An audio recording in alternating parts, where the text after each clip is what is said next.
Saw these faces with this setup. We were live from the streets of New Orleans for the Final Four at the end of March, early April, and now it's a new season, and it's officially underway at the Champions Classic here in Indianapolis for the Field of 68 After Dark live. We are at the Tap.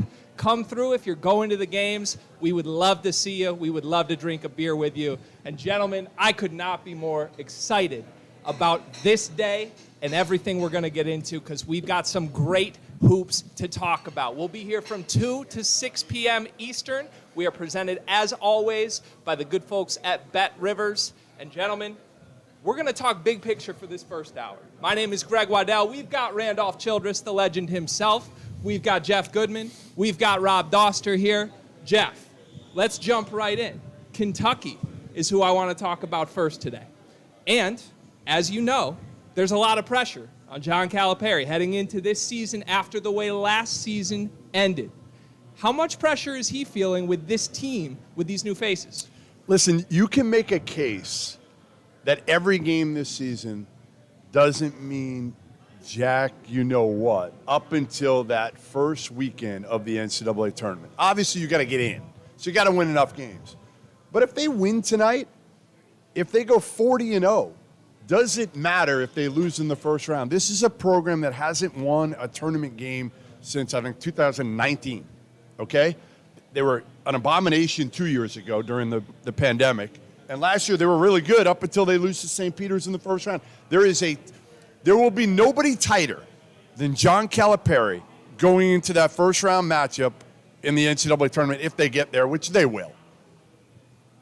Are we sure they will? Are you saying that you don't think that this Kentucky team is going to make the NCAA? Is that what you just said? I said they are. I said they will. I'm saying we're not going to make it a given because you thought they'd be a lock tournament team 2 years ago, even in the pandemic. Nobody thought they'd be that bad. Yeah, I think you can throw out a lot of the results of things that happened in the pandemic season across all facets of college basketball.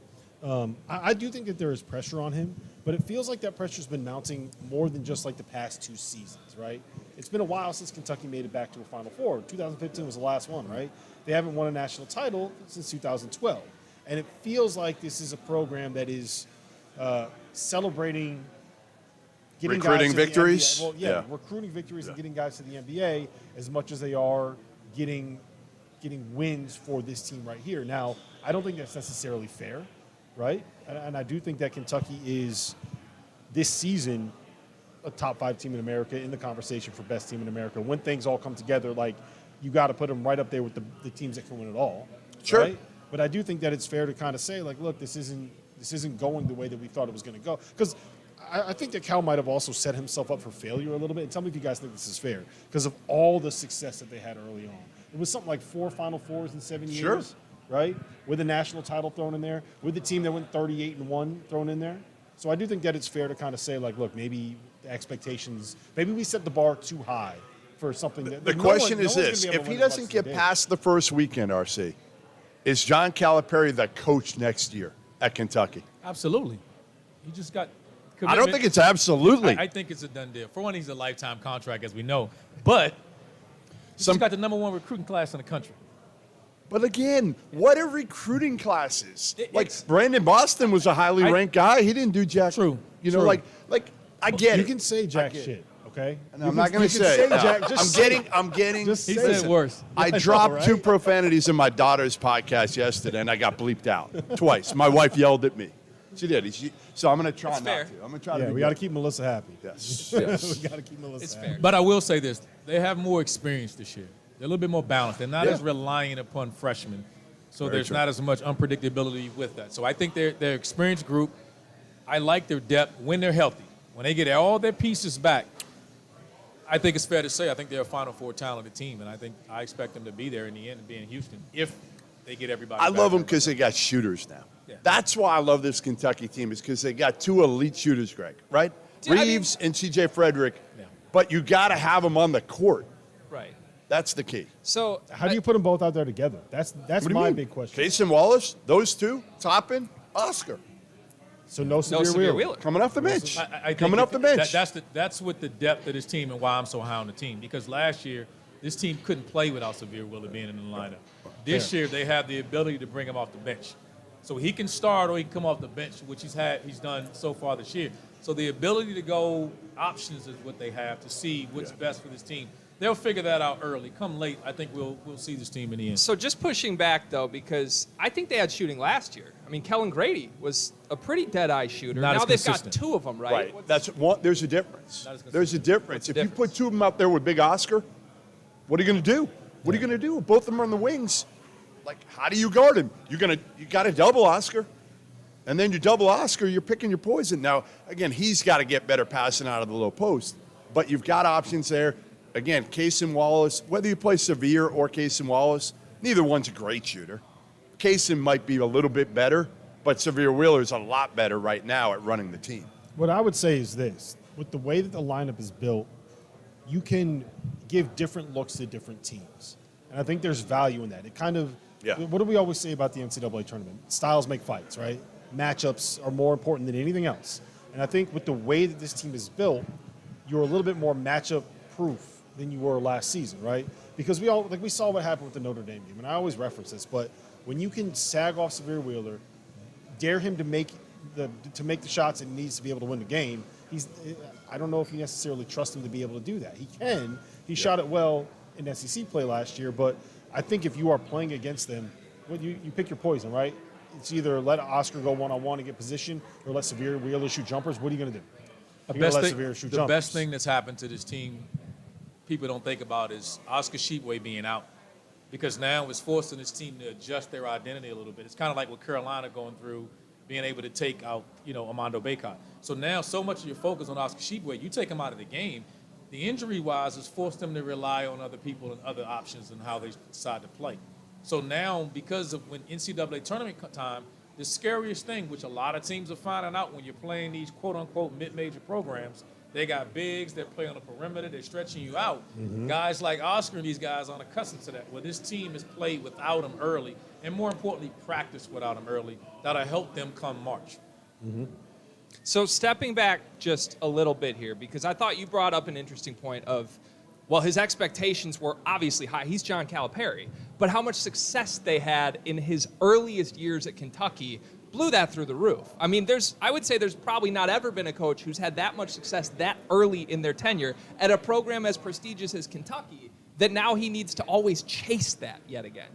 And I guess my question would be, looking back almost a decade ago now at this point, if not more, does it feel like maybe he sort of just beat the entire sport to the punch of where it was going in the early one and done era, and now maybe other teams have caught up to that, and we're in a new era of the transfer that's portal, the right? difference. The landscape's That's changed. the difference. The landscape's changed. The one and done era was good for a while, and it got him a lot of attention and a lot of momentum, especially recruiting, so they could be in the mix. But they couldn't get over the hump necessarily. I mean, let's face it. The 1 year they won it all, they might not have won it all had Kendall Marshall not got hurt. They got a little bit of luck with that one, right? It was him and Carolina. Mm-hmm. Obviously, they had a great team with Micah Kidd-Gilchrist and Anthony Davis, two elite-level college players. And I think the biggest thing to me is Cal and even Kay, before he retired, was they understood that the one-and-done model doesn't work to win it all. It can get you in the hunt. It can get you a lot of wins. But ultimately, who is it? It's Villanova. It works. Villanova is the one. It works to win it all if the one-and-dones that you have are that level of player. And it's not that often that you get that. Like, the one-and-done model worked when Duke had Zion. They didn't win the national title, but they were one possession away from getting to the Final Four, right? Duke last year had Paolo Banchero, and they made it to the Final Four, right? So it's not like the one-and-done model doesn't work. Right. But when you have – I say this all the time.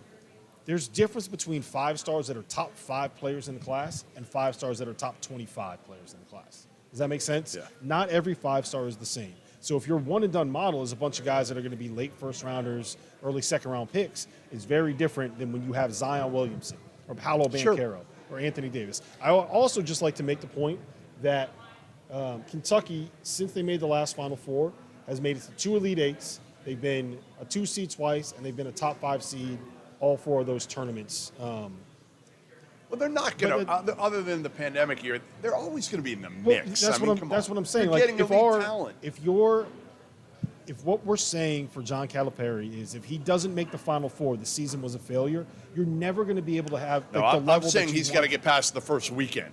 That's what I'm saying. should. Forget the Final Four now. I'm not This disagreeing team with is you too there. deep not to do that. Yes. But I thought we talking about and why I mentioned the number one recruiting class is a big deal. Because I felt as though Duke had become the program that was winning out and getting the best players and getting the number one recruiting class. The one and dones for the last couple of years were going to Durham. Absolutely. And I think it's just forced, like this team, is as good as this Kentucky team is, you see there's a lot of transfer. There's a lot of adaptation to Look at the current National climate. Player of the Year. Where'd But they it get him wasn't- from? exactly. I It talked to wasn't Cal the same a year ago now. I remember sitting down with Cal first time I sat down with him in about 13 years.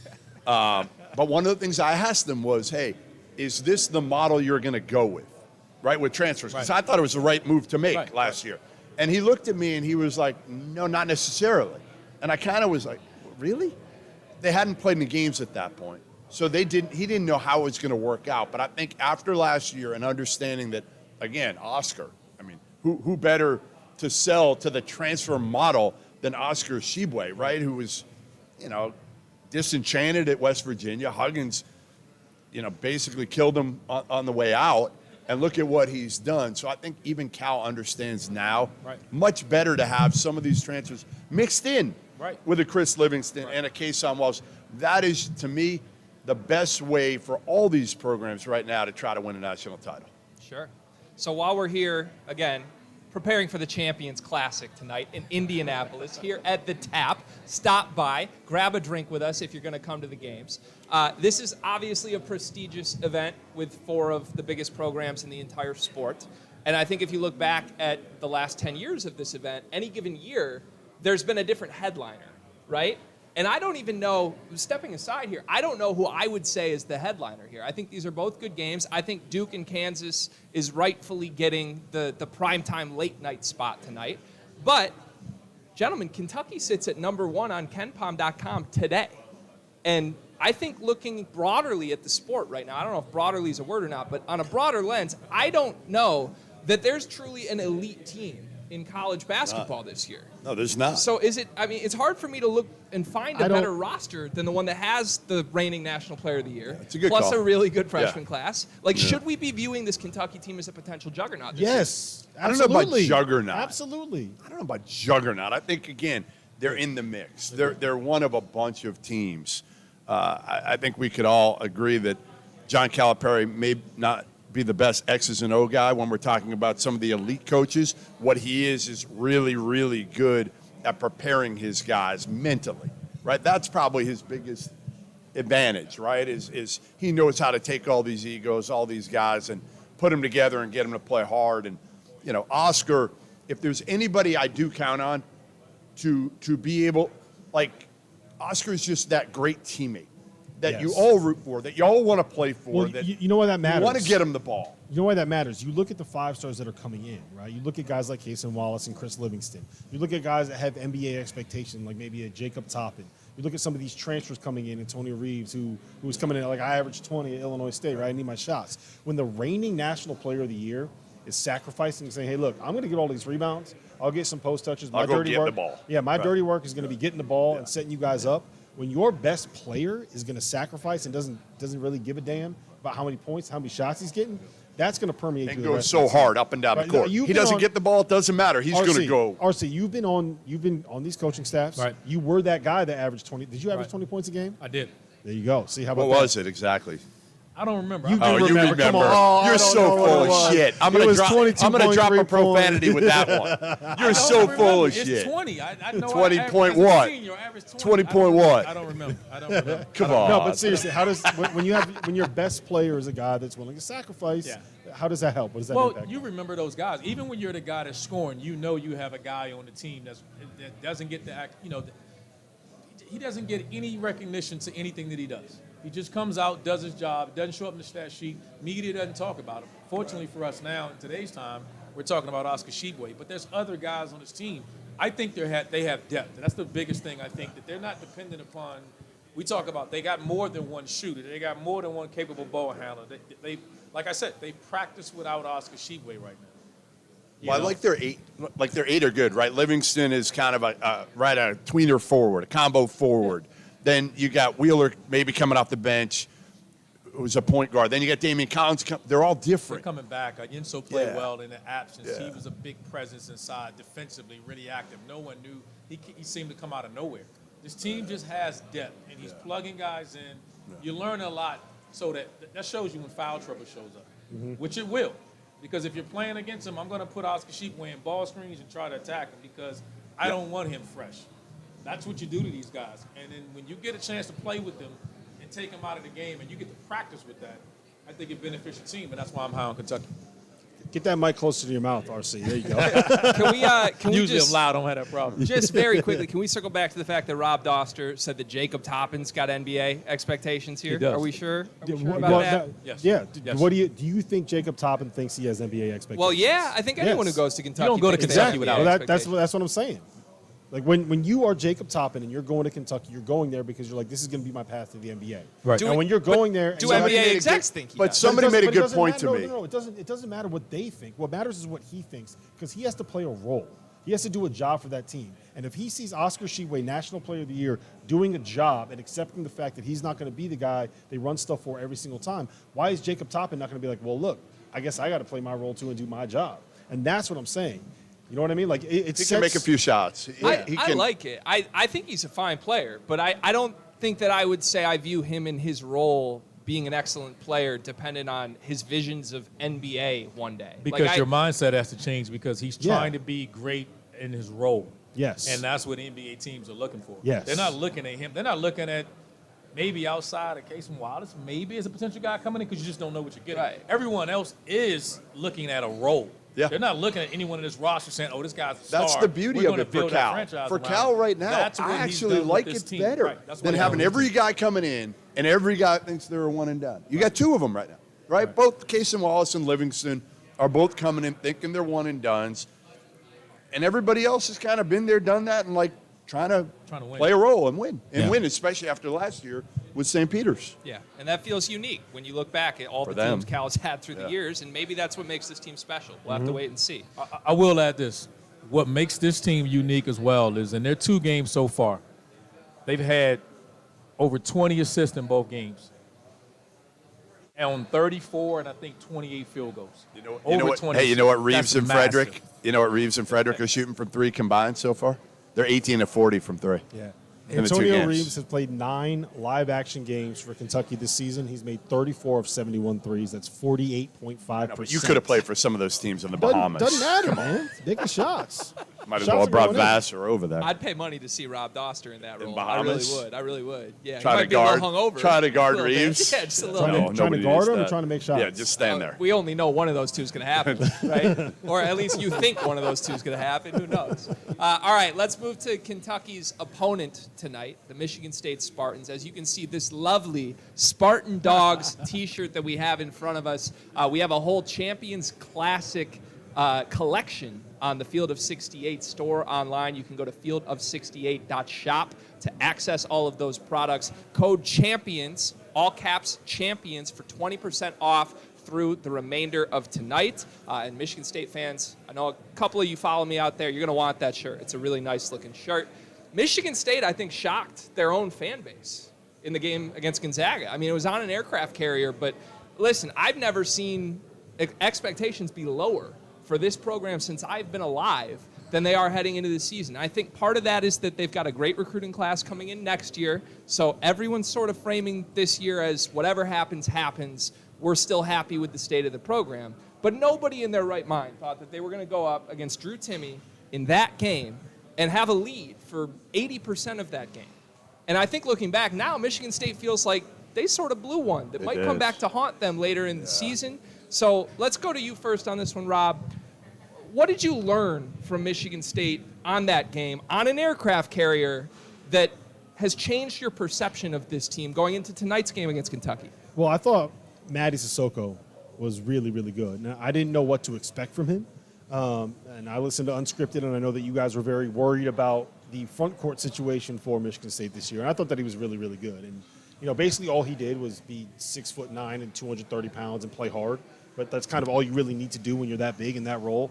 for Tom Izzo. But beyond that, like, I thought that would not have been as close of a game if they were playing it in a setting where Gonzaga had players on the perimeter that would be able to shoot, right? And I think the fact that they couldn't shoot on that aircraft carrier, and I don't know if it was the wind, if it was the way the boat was moving, whatever it was. Boat was moving? I don't know. I have no idea. All I got to say. It wasn't anchored down? I'm saying maybe it was like with the waves or something, with the rising tides. All I know is that. I mean, can we get the waves motion again from you? This nice. Yeah. All- Thanks. all- Sea breeze was messing with the It jumper. was the sea breeze, man. That's exactly what it was. No, but if you go back and you watch, Michigan State was putting 5 guys in the paint. They had 5 guys with feet in the paint to try to stop Drew Timme, and they basically just said, Julian Strouder, you want to shoot? Go ahead. Right? Wazir Bolton, you want to shoot? Go ahead. Nolan Hickman, you want to shoot? Go ahead. We dare you. That's the shot that we want. Smart. Right? Yeah. And that's why Gonzaga, they weren't able to do anything early. And what it turned into was a game that was reliant on toughness, on physicality, on getting on the glass, on rebounding. And those are all things that it doesn't matter who is on Tom Izzo's roster, they're going to be able to do well. Like, that is what he requires. So it turned into a game that was played into Michigan State's strengths as opposed to one that could be played to Gonzaga's strengths. So my take was, I think Gonzaga might be tougher than they thought they were. Like, my take, I was more impressed with Gonzaga coming out of that game than I was with Michigan State. You could call me crazy. You're crazy. You could call me crazy. But I watched that game, and I said Gonzaga is tougher than we thought they were, and they're going to make shots eventually. I'll call you crazy, but it's for a different reason. But Okay. I do agree with what you're saying. Boom, No. there you go. I agree RC knows in ball. what he's saying in the sense of that seemed to be the recipe in playing against Gonzaga is that you got to be physical, out-athlete these guys, and that you can beat them that way. Yep. That's been the recipe or the rumor playing them in the tournament. And Michigan State did that, and to the Gonzaga credit, they answered the bell. When they came back, they responded. Well, they Drew won the game. Timme answered the bell. Yeah, Drew Well, Timme. I mean, he you was the one who expect that answered from the your bell. national Yeah. player of the year candidate. Yeah, mean, I just what you don't wonder. know still, like, Nolan Hickman.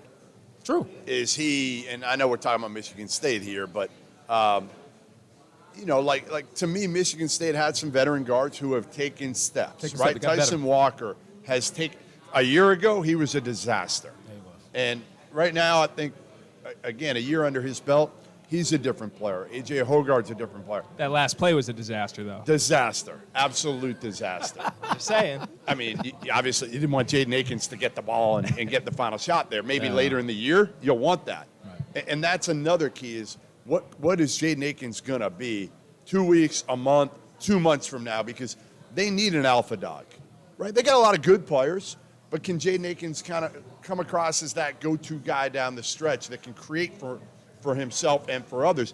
They really don't have that. Like, Tyson Walker's the closest thing they have, and he's a small guard. That's probably not who you want taking the final shot of a big Big Ten game. So I was way more impressed with Michigan State, probably because of the expectations.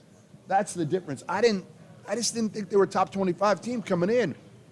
Now I say to myself, collectively, because of what you said, Sissoko, maybe they are. So I don't think there's a team I'm more excited to see tonight because I want everything I think I learned about Michigan State see in if that you game. learned it. I want to Yeah. see if I learned it Yeah. not on an aircraft carrier. Right. And I mean, how do Totally you go? true. How do you go from Drew Timme to Oscar Shibwe if you're Madi Sissoko and those are your That's first crazy. matchups? I in didn't your even think of career? that. And look, he Yeah. passed the test Yeah. against Drew. But again, the circumstances of that game were so different because for 20 minutes, Tom Izzo had the perfect game plan of leaving the shooters wide open. Well, he's And- done this. Yeah, He's done this on a ship. He's been there before. He knew how to play this game. Right. Come on. He's been there before. So I think, weirdly, my answer to the question of who impressed us more, whether it's Michigan State or Gonzaga in that game, my answer is it was Tom Izzo. Because I think all of our concerns with the Michigan State roster are still there. I mean, at the end of that game, they had 4 guys that had 4 fouls. And Joey Hauser fouls out with 6 minutes left in the game. They're not going to put Jackson Kohler in, who's like 6'7.5", and that's their backup center right now. So No, I think Sissoko's got to stay out of foul trouble. he has to. Has And the to. whole team has to. And just average, if Sissoko averages 8-8 this year, legitimately 8-8, you take that in a heartbeat, and that might be a little bit of a game changer for Tom Izzo. Right. So, bigger picture for Tom Izzo, because we've now watched guys from his generation of coaches drop like flies, especially in the last year and a half, right? I mean, everybody's out. He shows no signs of stopping at this point. At least if you listen to his interviews, he tells you he doesn't know when he's going to stop. He's got a top 3 recruiting class in the country coming in next year. He's been very publicly antagonistic towards the transfer portal era. So it's got to be a matter of time at some point that the changes in this game are going to catch up to him. But if you listen to him, it doesn't sound that way. What have you heard, Jeff? How long do you expect him to be the coach at Michigan State? Listen, nobody complains more than Tom Izzo, but he's never going to go. He's never going to go. I mean, Tom Izzo is going to coach, to me, until a doctor tells him, Tom, you're done. You're done. You can't coach anymore. He doesn't have any other hobbies. I'm sure his wife doesn't want him around 24/7. You know, like, to me, he's going to keep going. He is. He's had opportunities to go in the NBA, didn't take them. He understands. Listen, he can't be an NBA head coach, and that ship has sailed. I'll do the wave thing for you. That ship has sailed, all right, Duster? Whatever it is. But, yeah, Izzo's going to be around for a while. Again, transfer portal or not, NIL or not, he will find a way to be competitive. Are they going to win national titles? I don't know. With that, he's got NIL if he wants it. He's got that dude who played for him, the walk-on, who Matt owns Ishbia. yeah, Matt who Ishbia. owns the mortgage company. Yep. You're telling me that dude isn't going to give a hey, you know, what's his name? Matt Ishbia? Yeah, Matt Ishbia. Matt, give me a mill. Jeff, you know what they paid Give me Mel a cool Tucker. mill. Have you seen the football team? You That's know what what they I'm paid saying. Mel Tucker. They've Right. got money. Tom Right. can do it. He can do it if he wants to go that road. He's fighting it because he's about as old school as it gets. He's holding on to it, but there's Right. not a surprise. There's nothing's going to change. I mean, why should he? Yeah. The recruiting class tells you he's still willing to grind. He's a great coach. He's got a top 10 talent coming in. He's been one of my favorite coaches. I had the pleasure of meeting him once with Odom, and he's one of the few coaches that I met, and it was just like, you know, like I'm looking up at the clouds. Like I have so much respect for him. He'll come out of tonight. If we walk with him after the game tonight, right? He'll walk down the tunnel. He'll be going, why the hell did I play this schedule? Why did I do it? Why? Every year it's the same thing. Every year. But I give him credit. Like, Tom, keep doing it, my More man. coaches need it's to the do that. best. More It is coaches the need to best. do that. Now, luckily, he's got a bye game next. He's got Villanova come next. on. He's got a bye game up next, so he's good. Stop it. I mean, you're not wrong. I'm going to be in the building for that one, by the way. Fan is over here crying Fan behind is me. not happy behind the scenes. Stop it.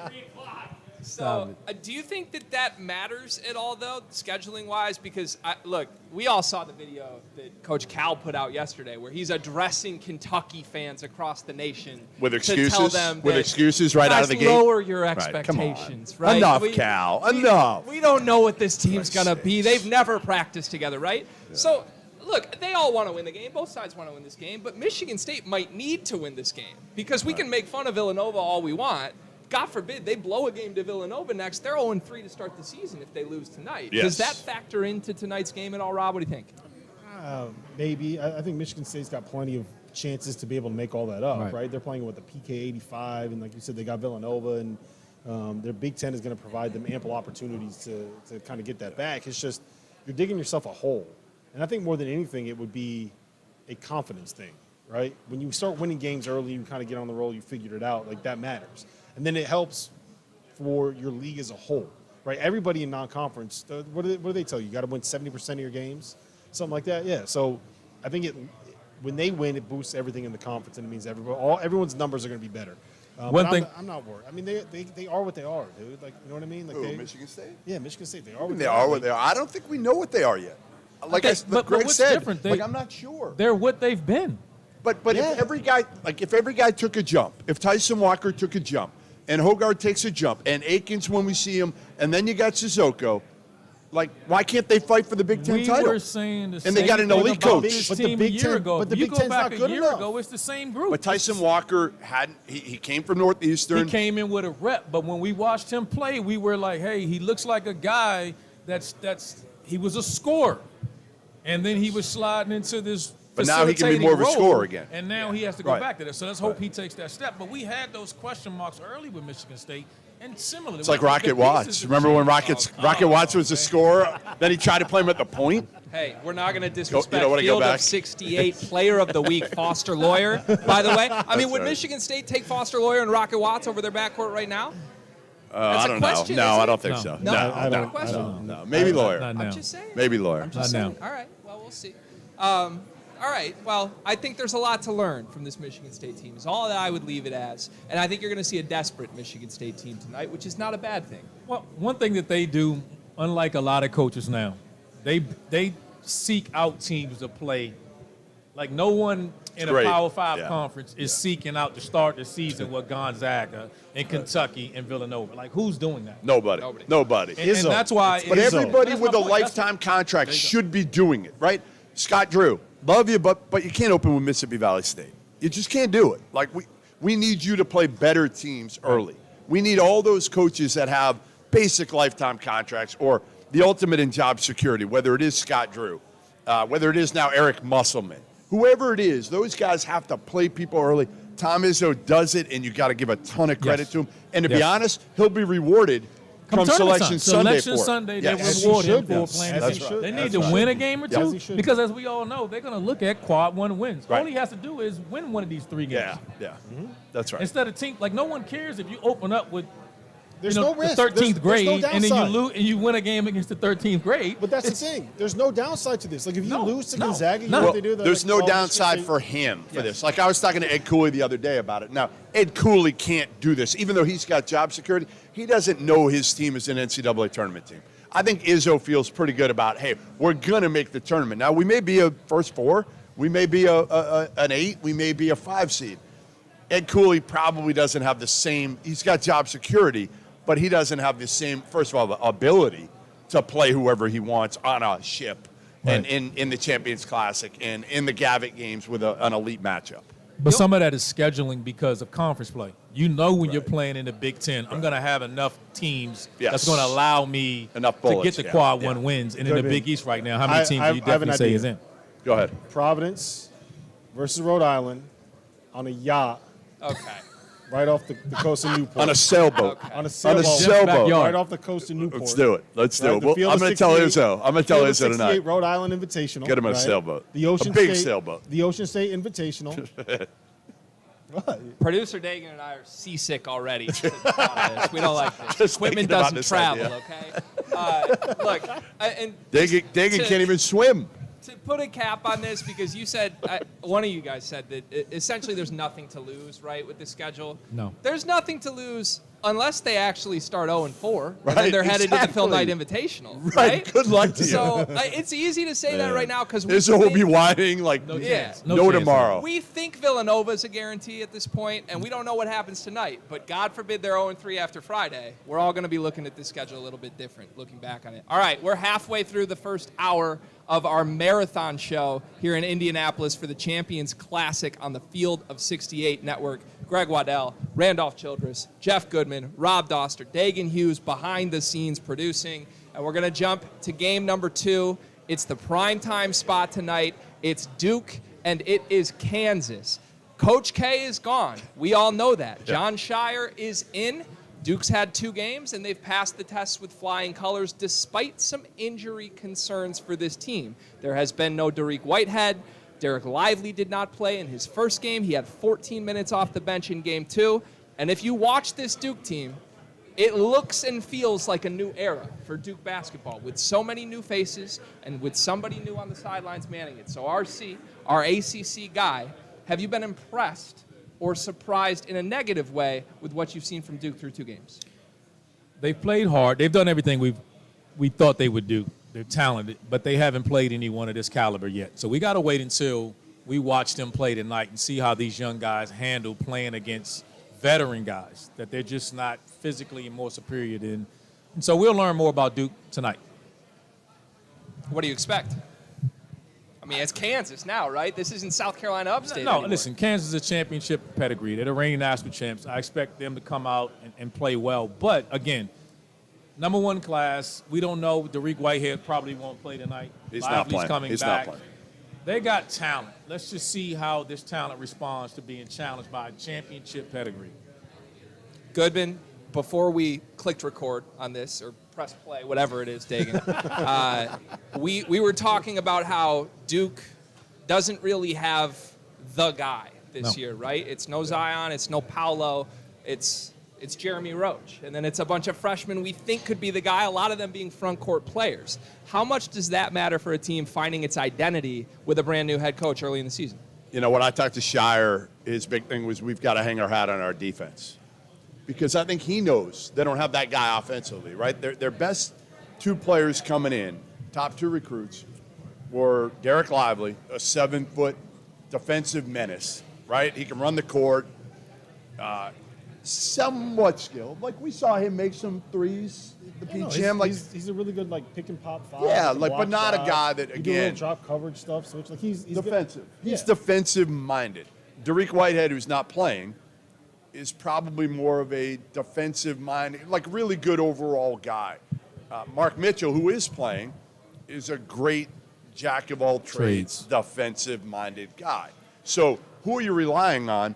Jeremy Roach and Tyrese Proctor. And Proctor hasn't really made a shot yet. No. He's really struggled. 8% on the season. And they rave about him as a shooter. So now a lot of it is on Jeremy Roach. And oh, by the way, Jeremy Roach, you're going to have a pretty damn good defender on your you-know-what all night. And that's DeJuan Harris.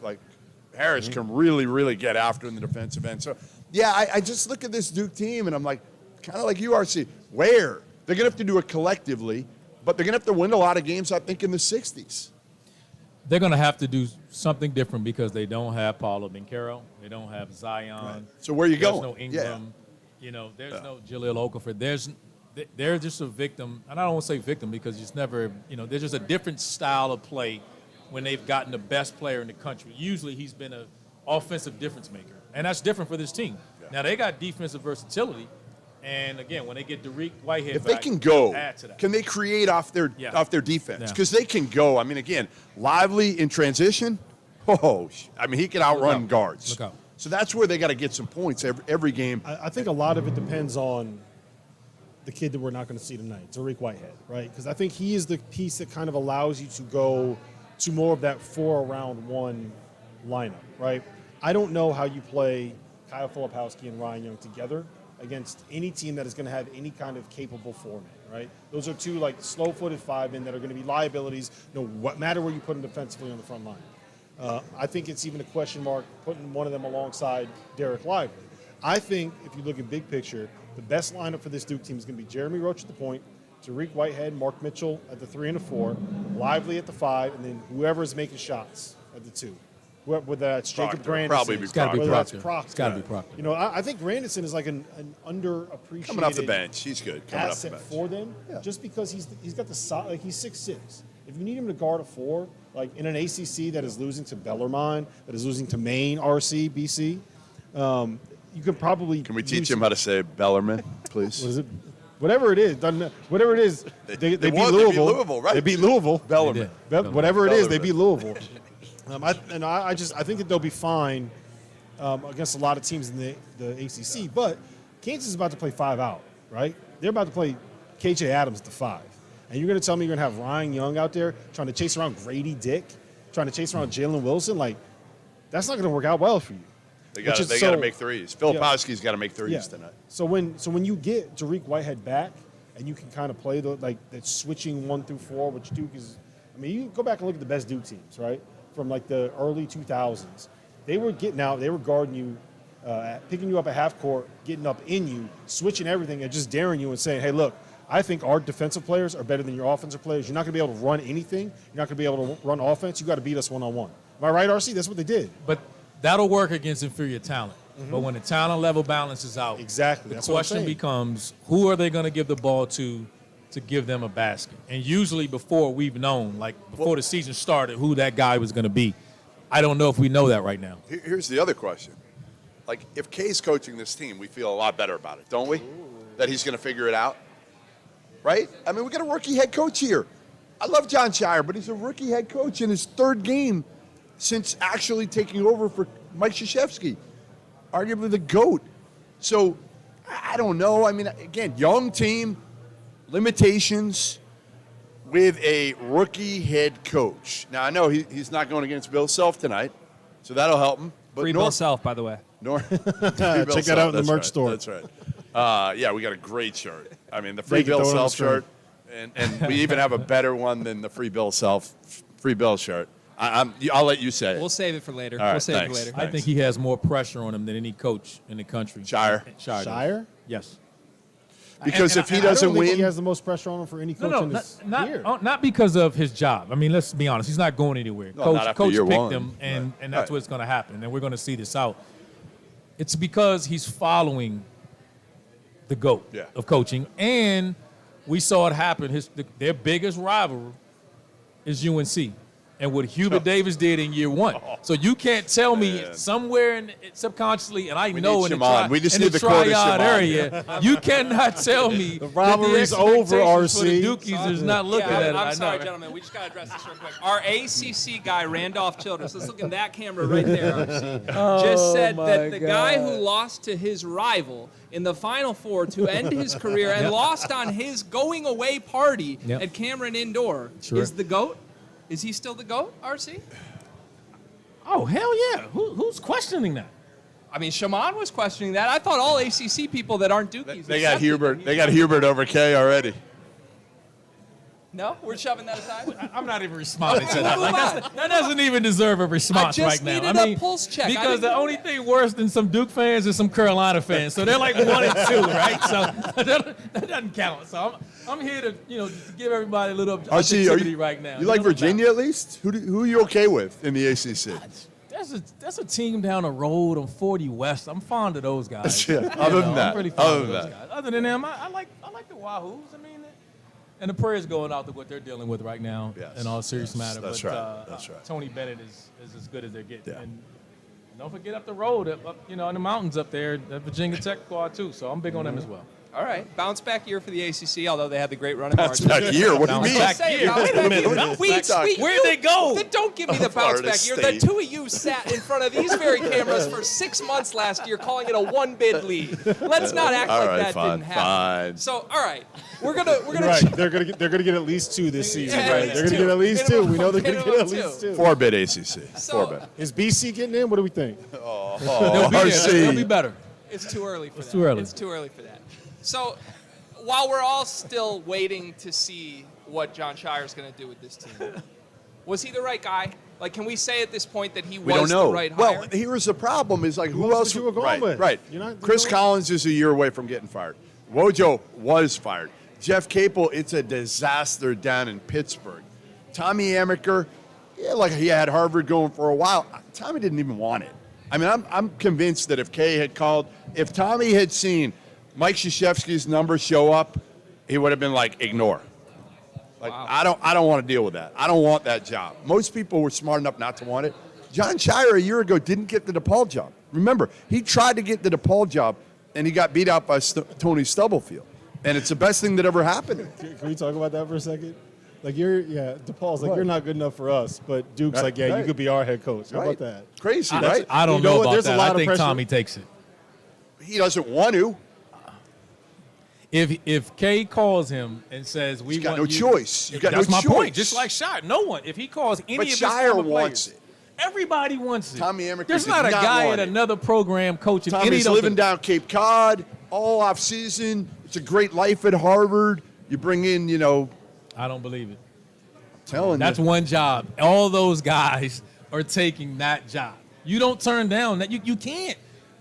No disrespect to all the Duke guys. There's a lot of Duke coaches. It would have been out Capel. Had Capel not left for Pittsburgh, this is his job right now. I don't think know. about that. I don't know. They got no choice. I want to believe it. I want to believe it. They got no choice. You're going to give it a Scheyer over Capel? Well, if he had known, he would have stayed. Well, he knew it was going to happen at some point, but he also knew he might not get another chance. So, he didn't know for sure, but everybody because again, at that point, you didn't know how Chris Collins was going to be. Remember, when he took over Pittsburgh, Wojo, was going to get fired. So I think at that point, he felt like somebody else, Wojo. I mean, I always thought it was going to be Wojo because I always thought he was like mini-me. He was Kay's boy. That's who Kay wanted to give it to, in my opinion. But obviously, you can't give it to an unemployed head coach right now. I mean, what a trio of auditioners, right? Wojo, Collins, Capel. I mean, I'm trying to think who else. I mean, other than Amaker. Well, I mean, you know who right now? That's the thing about Quinn. JD? What about Quinn? He built it. Quinn? Right? I mean, I don't But know. that's- I tell you what, if we were rating those guys, in fairness to Scheyer, we would have had listed all of those guys. Scheyer would ahead have of been last. Scheyer would have been the bottom of that He list. had no Just in shot. fairness to him. Anybody who was doing it, and we did him every year, Right. Like rating the contenders for Duke. Like Scheyer wasn't even on the list. He wasn't even there. But the reason he got it was because there was no, like, who else would you give it to? There's nobody else that you could give it to. and Everybody's have it like be Brad looked at. Stevens. Like they were going to keep it within the family. Yeah, we there's- know there's that. nobody we know else that you because could have Carolina given- did. There was no obvious hire, which means that you have to go with the guy that's the associate head coach. You just can't, like, you couldn't give it to Chris Collins. He's about to get fired in Northwestern, right? Can't give it to him. You can't give it to Wojo, who just got fired by Johnny Marquez. Dawkins doing What has nothing he down done? at Like, UCF. nothing. I mean, all those guys. There's no one that you can give it to, so you got to give it to the associate. You got to give it, like, Shire's the only one where you're like, oh man, why are they giving it to him? He's the Tell you, only like, one that we don't. I wonder know if Quinn what Snyder he would have is. taken it. Like I know he's been out. He's been in the NBA for a while. I don't see NBA guys, Yeah. not with the success and the respect that he has. Right. Yeah. He's going to get another Like one. he'll get another Right. NBA job. I mean, he's a guy 100%. that'll pick his next NBA Yeah. job. So Yeah. I don't see him. But if there was a job coming back collegiately to take, Right. It was the only this one. was the one. Yeah, it's the only and, one. And so, again, I just don't believe he probably wanted it. But, again, how do you say no to K? If K called any of those guys and said it's Telling your you, job. top- Because as much as we talk about it, Scheyer had no experience either. Right. Right. I mean, guys don't walk into Now, he's done a that great job It's recruiting. unbelievable He's done an job. incredible He's job unbelievable recruiting, but I still say, like, okay, he's done a great job recruiting, and he's gotten these elite guys, which I give him credit for, but, like, the four of us as a staff could go out there and get top 50 players for Duke right now. One thing I will say that he deserves a ton of respect for right now is he's doing it his way. Yes. Adding yes, staff, like yes. we never would have thought a guy would go outside the How- Duke how family surprised were and you bring to a see guy him with get, that. That John tells Lucas? me he's comfortable saying, this is my program now, and I'm going to make the adjustments. Yeah. No, bringing in Jay Lucas was, you know, I think it got a lot of us thinking, whoa, all right, you know what?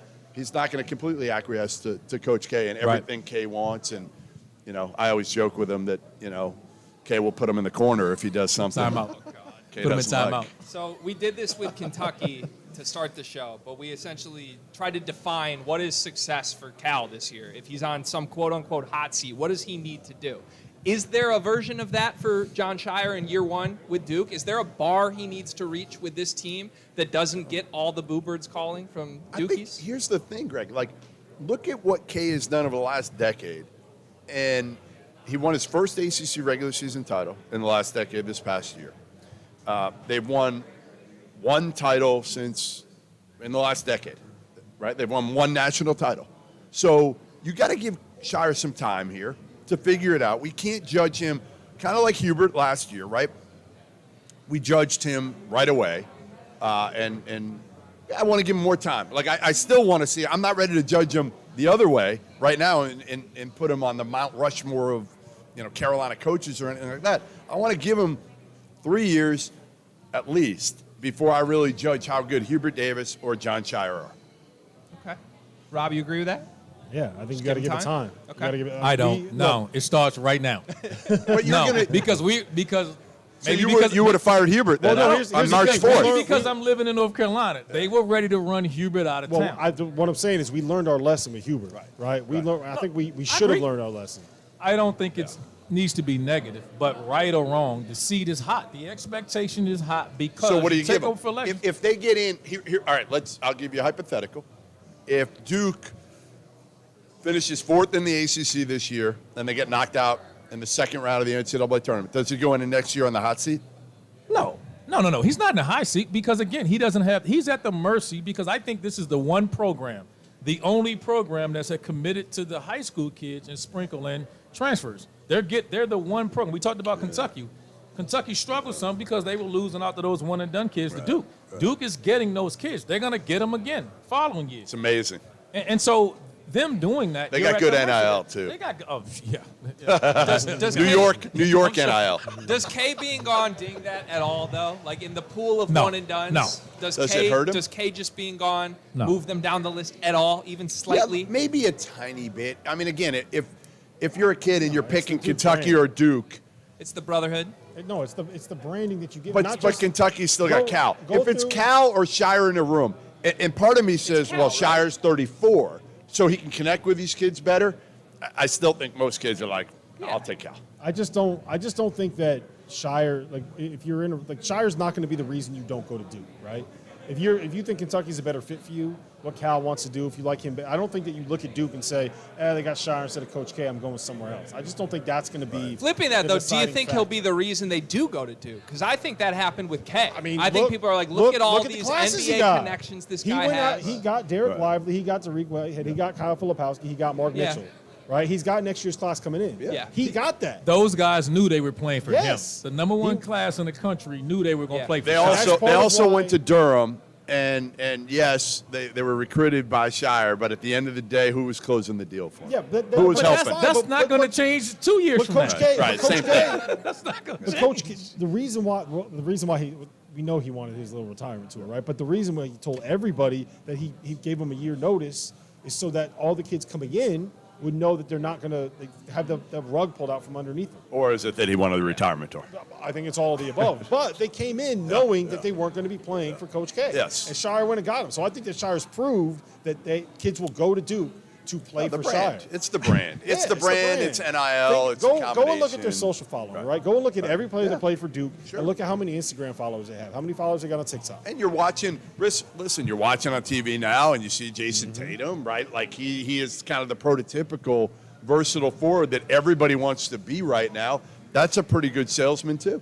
I watched today. I was sitting in the hotel room before we came over today, and their most recent video, I don't know if you guys watched it, I started to get up, put my jersey on. You were excited. Seriously, look it up. You were ready to run through I was ready, the I was wall. ready to play. boy. I thought I was Really? playing tonight. They do a good They job. got You Tatum narrating it. didn't have your leggings They on got this morning in the weight Oh, room. yeah, I was ready. That's what I I had my see. tights on. Ran in. I'm an old man now. I got to warm up. Take me a little while. Listen, little do these two know that in the contract that I signed this year for Field of 68, I had a little clause inserted that said we won't talk about Coach K now that he's gone for more than 5 minutes. Yeah, there's your 5 minutes of Coach K talk for the year, as far as I am concerned on screen. Let's move to Duke's opponent tonight. That would be Kansas. Free Bill Self. Free Bill. Get the shirt. It's in the store. Field68.shop. Look, 4 games. Okay. School imposed. Who knows what the NCAA is going to do? Jeff, was this the right move? For the school, for Kansas. It was this the doesn't right matter. Move? Yeah, sure, it was the right move because they're going to get hit. We know that. So you try to fall on the sword, but ultimately, it's not going to matter when the NCAA makes a decision, and it'll be next year. Like there'll be no decision by the end of this year with penalties. So it'll be for next season, whatever they choose to do, and they could easily say, "Hey, 4 isn't enough. We're going to hit you with 4 more, or we're going to hit you with." The big thing that I still feel like the NCAA is going to go away from into is no more postseason bans hurting the kids. Now you're going to have postseason bans on the coaches. And I'm not sure if it starts with Bill Self or Sean Miller. I have no idea. I know it's been on the table. I know it's been in discussions within the IARP, within the NCAA, within the people making judgments on the penalties. So we'll see what happens. Sure, I it was think that's fine. the right decision for the record. I think Of course that's it what is. you What's the have right to decision? do. But what If do you you're- do? What do you do for like LSU and Will Wade? that What are he's you gonna out, do? He's gone. He doesn't have a job anymore. That's what I'm saying. So what do if you? he comes back, So how do you penalize LSU? how do you How do you penalize them? You fine got to them, do it. You got to fine you them, got to do fine them something, heavy. Fine them. These make the athletic- $50,000 fines are make BS. the athletic department pay. That's like, what's it going to should matter. be $5 million. All That'll of- scare. All no, of but that'll these scare them off. punishments are a joke. Let's just call it what they are. They're a joke. And if you want to send a message, one, it doesn't take this long to get the results. You got to do them a lot quicker. And If they in don't, the past, if they don't do we it had until next all year, these it'll be rules. 7 years. As you guys know, we had all these rules. It was supposed to be lack of institutional control and all these other things that have come in. The institution itself is liable for that. So if it means you get hammered, you get hammered. Because if that's the case, just firing coaches and giving them money, that's why these buyouts are the way they are. You can screw up, we'll fire and you get out. If you really want to stop it, you start penalizing the institutions regarding, obviously, a lot quicker, and they'll start losing this money and postseason bans and start getting this money, then they'll stop. But if you're not going to do that, then cut all this out. You're just wasting time. You're Nobody punishing. cares right now. I mean, Nobody Louisville got cares. nothing. Most of these schools, come on. Oklahoma State's the only one that got hit hard Still a joke. without Stop. self-imposing. Still They're a the joke. only one. So I think that's why Kansas punishment will be light. I think because you're probably Oklahoma right. State got it. Well, I think everybody's gotten a light one now. That's ridiculous. So what are you going to do? You can't hit, Louisville with nothing, and then you're going to hit Sean Miller with 20 games? You can't. Because you're leaving it up to the school. So like LSU, you fire a coach. Right. And then Kansas decides that Bill Self gets 4 games. Yeah. Like, that's just a massive disparity. Well, and Bill also was with, by the way, he was with the team at 11:55 last night. Exactly. And during his suspension, So his traveled with the suspension is team. He's only been here. games. He's leading up. He's practicing. He's doing everything other than being at these 4 games. Yep. And so if you're doing that, then it's like, but LSU staff's gone. Or it's like we talked about this a lot last year, Rob, and we don't have to get into this, but it's like Pitino leaving Louisville. Yeah. And Johnson leaving Louisville and then not being able to stick on at LaSalle. Fortunately for him, Kenny's back in coaching. We're 3 coaches removed with Louisville. Come on. We're 3 coaches removed. Right. It went Pitino to David Padgett to Chris Mack, and now we're at Kenny Payne. And Right. Kenny Payne's going to have to pay the price for what Rick Pitino did, like including stuff that happened in 2004. Isn't that when the stripper scandal was, 2014? Right. 2013? Yeah. Make him Kenny quicker. Payne would have to pay for something for that? No, that's insane to Make me. him quicker. Yeah. The Oklahoma State one was insane to me. Right? If Kansas, let's just say that they impose a postseason ban on Kansas in 2024, that will be 7 years after all this FBI stuff came to light. Which, by the way, it's a joke that this stuff even came to light. I will say this to my death. The guy that was the criminal in this was Marty Blazer, who was the guy that stole $2.35 million. Do you know this? Yeah. $2.35 million from a bunch of pro athletes in Pittsburgh, right? Got caught by the SEC because he funded a movie that had Misha Barton, that had the guy that played Stan in the music video, and the guy and Michael Clark Duncan from the Green Mile, right? No, it was a horror movie. You can look it up. It has like 3.5 Pretty stars solid on cast. RC's learning a lot today. It's got 3.5 stars on Rotten Tomatoes, which is like the worst that you can. It's like one of the top 10 worst movies of all time. He stole $2.35. Did you watch it? I watched the trailer. I couldn't bring He's a myself to big watch the fan. actual He's a movie.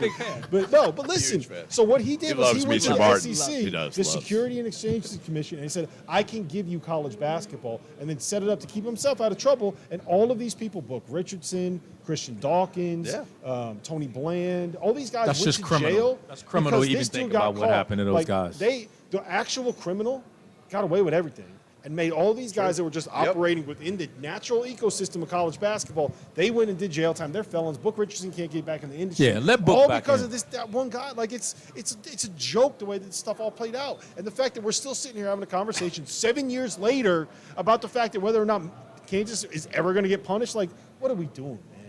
What are we doing? Yeah, so what are we doing? as fun as it is to hear you talk about Misha Barton and the criminals involved in the SEC. Hey, one last thing. The OC season here one, we like go. top Here we go. 5 season all time of television. Understood. Okay. Well, I have a much more important question for you, Rob Doster, and it's very simple and it is very specific about Kansas's basketball team this season. This season, okay. How good is the Dick?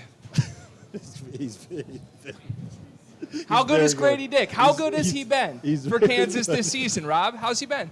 he's Oh my goodness. very good. Oh, my He can shoot it. goodness.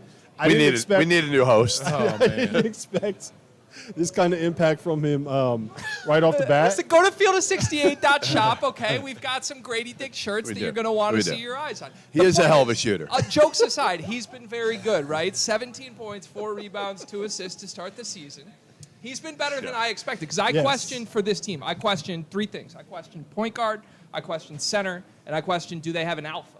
And I don't. That's a lot of questions. Question what? I question point guard. I don't know that. I Well, believe, offensively. Yeah. Offensively. Oh, offensively. Right. I'm like, Shoot, wait a I mean, minute now. Can Harris be the guy on a championship level team? I know he can be the Yes. guy on a good team. He was a year ago. Yes. Well, I Yeah. mean, as what, the 5th option offensively? Right. Yeah, 100%. 100%. Now he's what, 2nd? No, I think he has to be better offensively, but what he does defensively, I mean, he is as good of on-ball defender as I've seen since probably Mitchell. Off night.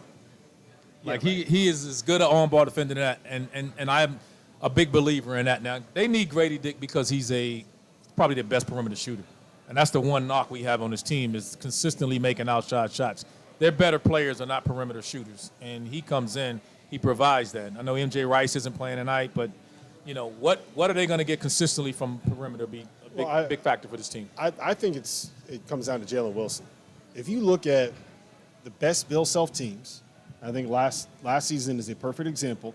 They have guys that were top 75-ish kind of players, 4-star recruits, that are there for 3 years, 4 years, and then all of a sudden become lottery picks, all of a sudden become first-round picks, all of a sudden become All-Americans. Christian Brown, Ochai Agbaji, 3-star recruits, first-round picks last year. Ochai Agbaji, first-team All-American, right? Who, by the way, broke out. What do you have, 29 in the Champions Classic last season at the Garden? So I think it's got to be Jalen Wilson, right? Has to be. It has to be. Right. And he's averaging this year 20 points, 10 boards, 4 assists, and shooting 46%. He's been great so far, but is that good?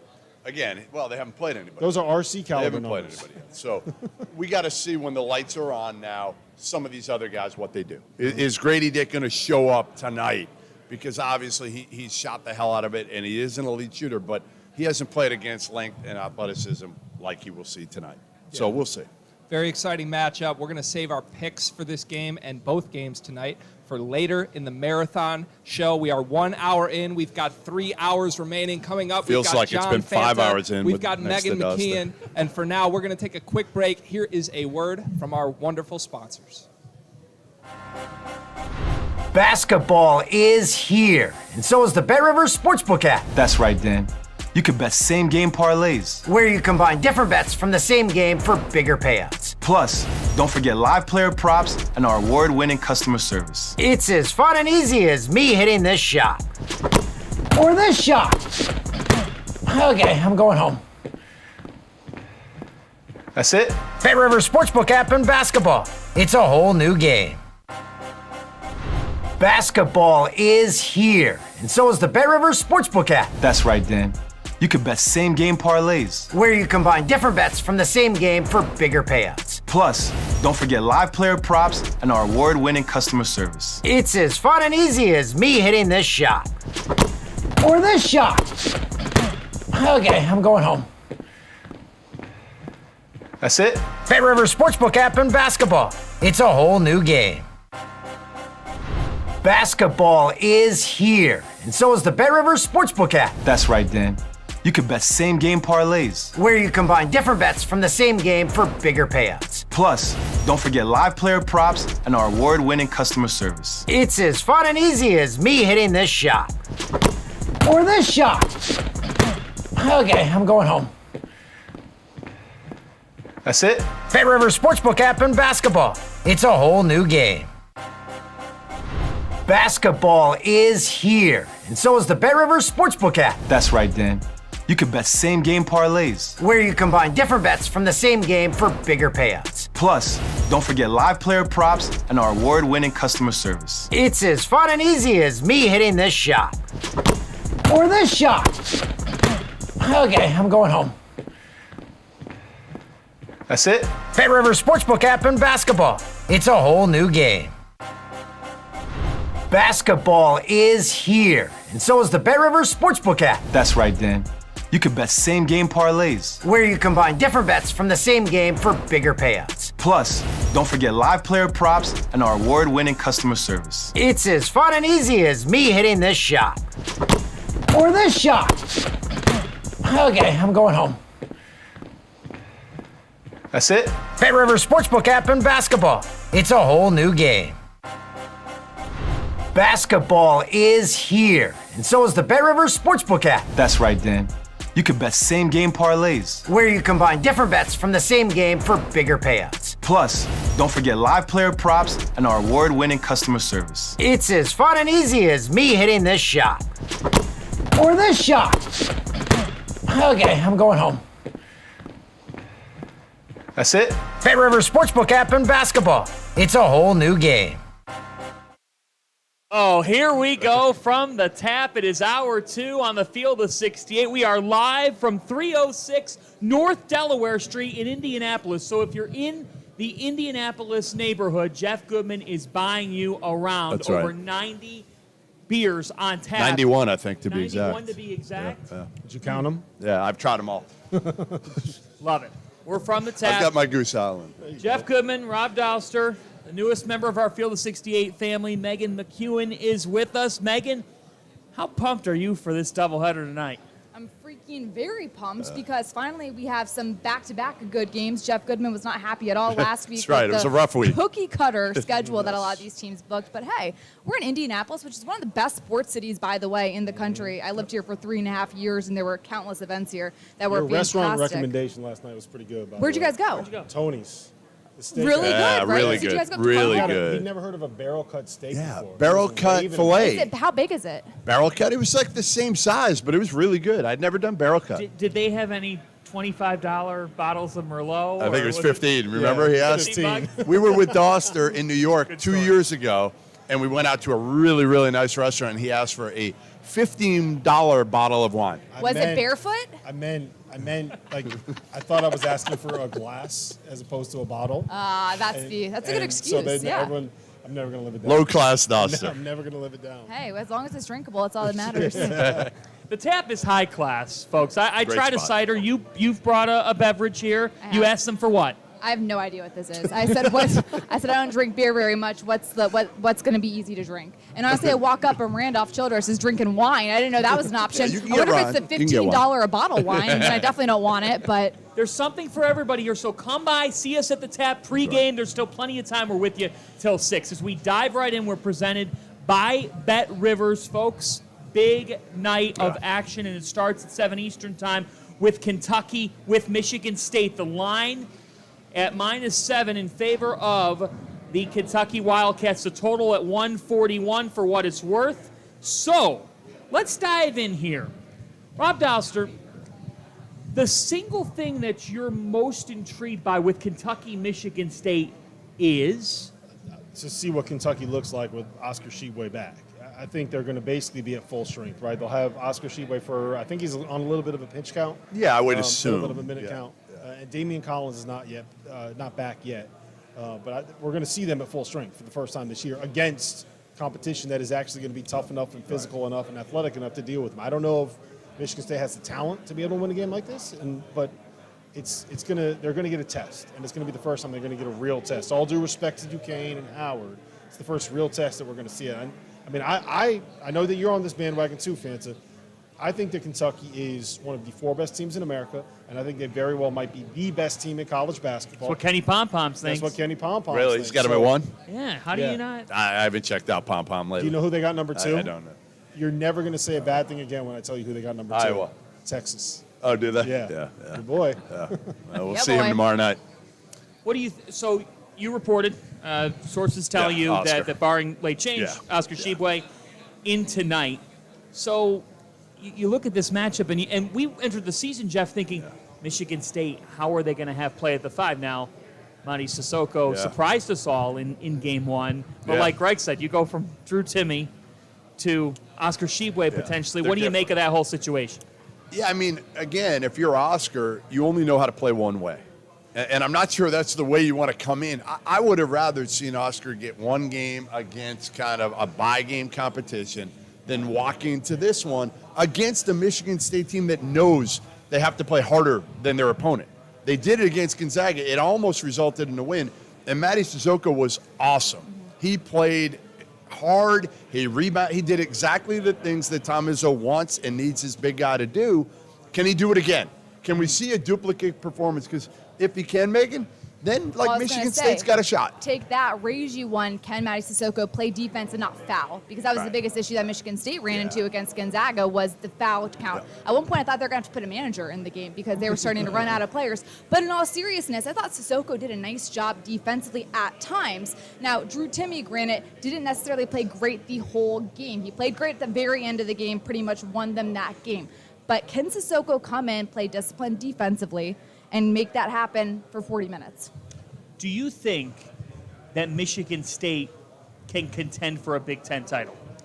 It's a great question. I think they can contend simply because Michigan State hangs its hat on defense. And I think that teams that hang their hats on defense are teams that can make long runs come tournament time. Also, are we ever going to count on Tom Izzo?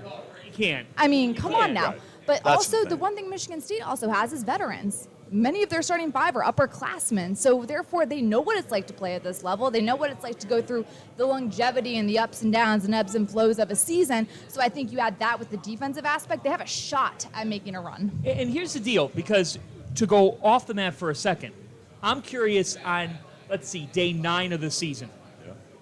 If I said right now you don't give me an answer, I'm throwing you over the top and onto the bar. It's a long way down there. All 91 taps down there, too. All 91 taps. So it'd be 92 once you hit there. They'd be selling a Goodman brew. I don't know if I'd want Not that. buying that. I don't know if I'm. No, yeah. nobody is. Who would you pick to win the Big Ten? Iowa. What? Just saying it. Honestly, I don't hate it. What's your I'm reason? just saying Iowa. I don't hate it, but why? I love Iowa this year. I really like them. I just think they got 4 or 5 guys that you know you can count on. And their biggest weakness or concern is point guard play, where they're going to go with Tony Perkins, right? And they've got 2 other guys, Ulis and DeSante Bowen, a freshman behind Perkins.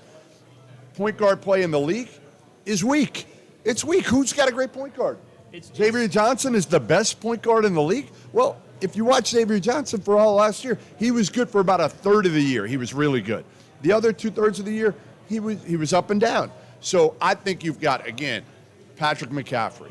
You've got, obviously, Murray. Right? You got Chris Murray. Sanford can shoot the hell out of the ball.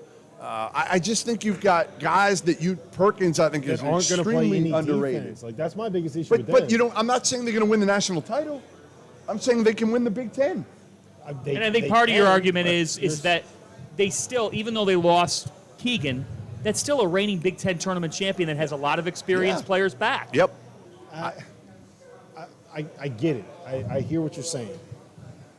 We haven't seen an Iowa team put together a full season like that, right? Like, how often have we seen them kind of fade out? But you believe in an Indiana team that barely got in the NCAA tournament? I don't. You believe in who? Michigan State? Michigan can't shoot? I don't believe in a single team in the Big Ten Conference. And that's why I'm saying. That's why he's saying who, and I'm giving you an outside-the-box pick in Iowa. I'm giving you an outside-the-box pick. You're putting it all in on Iowa. I'm not betting my house on Fran McCaffrey and the Iowa Hawkeyes. But I'm saying I feel like they have as good a chance as anybody of winning this league. Okay, from this side of the table here. Yeah. Are we divided now? To not buy anything in the Big Ten, because I got to look at you here and say this. I'm buying what Brad Underwood is selling, right? 100%. Terrence Shannon Jr. just had what? Tell him 30 Coleman Hawkins. 30 and 8. 8? Yeah, no, Terrence Shannon's going to be Come a beast on. this year. Listen, I may be somebody. with you on Illinois. I need to see it a little bit They have more the from the highest point guard ceiling. play. I agree with Illinois you. has the highest ceiling in the Big Ten. Yeah. I think we all agree with that. Yeah. And the right? pace of But play at which you need Illinois to is see playing Coleman at. Hawkins. Like, do we trust Coleman Hawkins? What does Hummel say? Hummel says Coleman Hawkins is awesome against directional schools.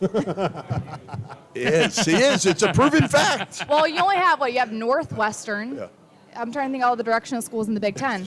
Not enough. That's about all you get, Not right? enough of them. Right. Going through all of them. You're in trouble. Yeah. Shout out to producer Trevor who wants us to make Highway to the Danger Zone I was going to t-shirts. say, yeah. He's also played fantastic. I just think that the Big Ten is so wide open at the top this year. It's what makes you like nobody's talking about Ohio State. Yeah. He's finally got a point guard. Yeah. Bruce Thornton's going to be pretty good this year as a freshman. Yes. And again, Bryce Sensabaugh will be one of the best freshmen in the country when it's all said and done this year. It'll depend on the transfers and Justice Suing, but he looks healthy. So I just think all of us can have a different answer. Well, and I think to your original point, this brings it all back to tonight, 7 Eastern time, Michigan State and Kentucky. When there's a level of unknown in the Big Ten, who do you know about? That is Tom Izzo. And I have to say, I took it away from the first hour of our show. I don't think we fully know what Michigan State's ceiling could be. Because for me, Jaden Akins is That's someone the who's key. going to keep on coming on. Like, it's just the start of the year, right? Yeah, I mean, Izzo was raving to me about him in the preseason that he could be their best scorer and should be their best offensive option when the game's on the line. And if he is, that changes the whole dynamic of this team, right? Then you've got, to me, Hogard and Tyson Walker can be a stabilizing backcourt with Akins. Again, Hauser's, he's just got to make some shots. Let me Stay ask out you of foul this. trouble. Let me ask you this. If you're game planning for Michigan State, Yeah. who are you game planning to stop? Like who's Collectively. the first It's a guy? Collectively, it's What's not. the- You're who's not. the first- You're not game planning for a That's guy. a good thing, though. But And I think that's a that's good thing. I think that's a problem. Not always. I mean, if you have 4 or 5, what if you have 5 guys? But you There's have, no- you have let me five, phrase all it like 5 this. guys are capable of scoring in double figures any given night. You don't really know Balance. who to stop at this But point of the season. who are you scared of? Well, it might be like, Akins yeah, by the end AJ of the Hogarth It could be be. scary. If AJ Hogarth gets us, yeah, whatever. You know, if Tyson Walker gets us, whatever. There's no Yeah, one whatever on the- until you lose. There's no, But you there's got to no move the Trace ball. Jackson but, Davis. But they have to then. You're not having potentially a go-to guy that you're saying, hey, we know he's going to have the ball. What you're doing is letting Hogarth determine who gets the ball at that point based on. And you know when that went really, really well? In the second half against Gonzaga when they melted away an 11-point lead. They're not there yet. They weren't They're not there in there the yet. second half. And I'm I'm saying- not convinced that they I'm can not get saying there. they're the best team in the Big Ten. I don't think they are. I don't think they're But- going to be. He thinks But I think Iowa they can is. be. They can be Iowa. They're not Iowa. They're not Iowa. But they can be a team that I think is a top 25 team for much of the year, and that to me would be a good, good season for them. That's my overall take on this Big Ten. Is there are like 6 teams at the top where we can say, yeah, you know what, they could be a top 25 team this season, and I think or they're that is beating the crap out of each other. yeah, and then I think that's about all there is. Like, Here's if my you- argument, though. My argument to what you just said. In the Big Ten, it felt like last year at times we knew what these teams were, and they couldn't hit a different ceiling once March came around. And then they gave out. Consistent. That's why I went with the hot take on the Douster T.O. and Fanta podcast, the preseason, saying maybe the Big Ten could start here, but because some of these teams have an undetermined ceiling, that could make them perhaps more dangerous come March. Well, it's so interesting when you talk about Big Ten teams when it comes to March because that's the biggest knock on the conference. Jim Boeheim just giving no love whatsoever, saying they suck in March, and he's not wrong. Well, Jim, look yourself in the mirror. With that being said, the style of play that saying. you see in March Madness, especially when it comes to those lower-seeded teams, you're not used to seeing it. I'm thinking about a team like Fairleigh Dickinson, right, who has really quick guards that can shoot. They get really hot. They're microwave players. They heat up in a hurry. And those Power 5 teams aren't necessarily used to seeing that style of play, used to seeing players that, you normally see in the YMCA, to be quite frank, but yet can make it, at the D1 level at a low to mid-major. And I think Big Ten teams have really struggled with trying to go into that matchup when they're not used to seeing that style of play, that level of physicality or lack thereof in a one-loss game. Do you think Michigan State's top 25 team? I mean, today, yes. We'll see after tonight, right? I mean, if they get blown out tonight, you're going to say no chance. I think Izzo's going to have them ready to play again. They're going to have to play tough. They're going to, again, the good thing is most of their players have already been there before.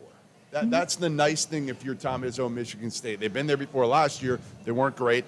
And then they just played on a huge platform the other day. So I think that'll help them as well. Here's a question I have. I'm going to start with you here on this. Last year, we showed up to the Champions Classic. It was so highly anticipated inside Madison Square Garden. Paolo Banchero and Ochai Agbaji left their mark on the night. They were the story of the evening. Agbaji looked tremendous, and then look at how it turned out. It wins a national championship. Who, Rob Douster, tonight at midnight are we going to be raving about? Jalen Wilson. I think that we've seen it. I made this point, I think it was at the last hour, but Bill Self teams, when they're at their best, they have guys that are 3 or 4 year players that end up having their best seasons, become All-Americans, become 22-year-old first-round picks. Saw Christian Brown, saw Ochai Agbaji. I think we're going to see it with Jalen Wilson tonight. And here's the other part of it. Maybe. I mean, again, Who on Duke is going to guard him? When they go to their small ball lineup, right? Duke is probably going to have 2 big guys out there for most of the game. Are you trusting Mark Mitchell to slow down Jalen Wilson? Is that what the matchup's going to end up being? Or do you want to use Mark Mitchell and Grady Dick? So I see him having a really, really big night, and I think he's going to come out. He's already averaging 20 points a game. He's averaging 20-10. And 10 rebounds, yeah. And 10 rebounds, Yeah. double-double. It's a natural case. Who do you think? I feel like there's always a freshman that comes forward tonight, right? Champions Classic, we always have somebody that kind of steals it, right? I'm going to go with Casey Wallace. I think he was the toughest kid, I'm telling you, on the circuit a year plus ago that I saw.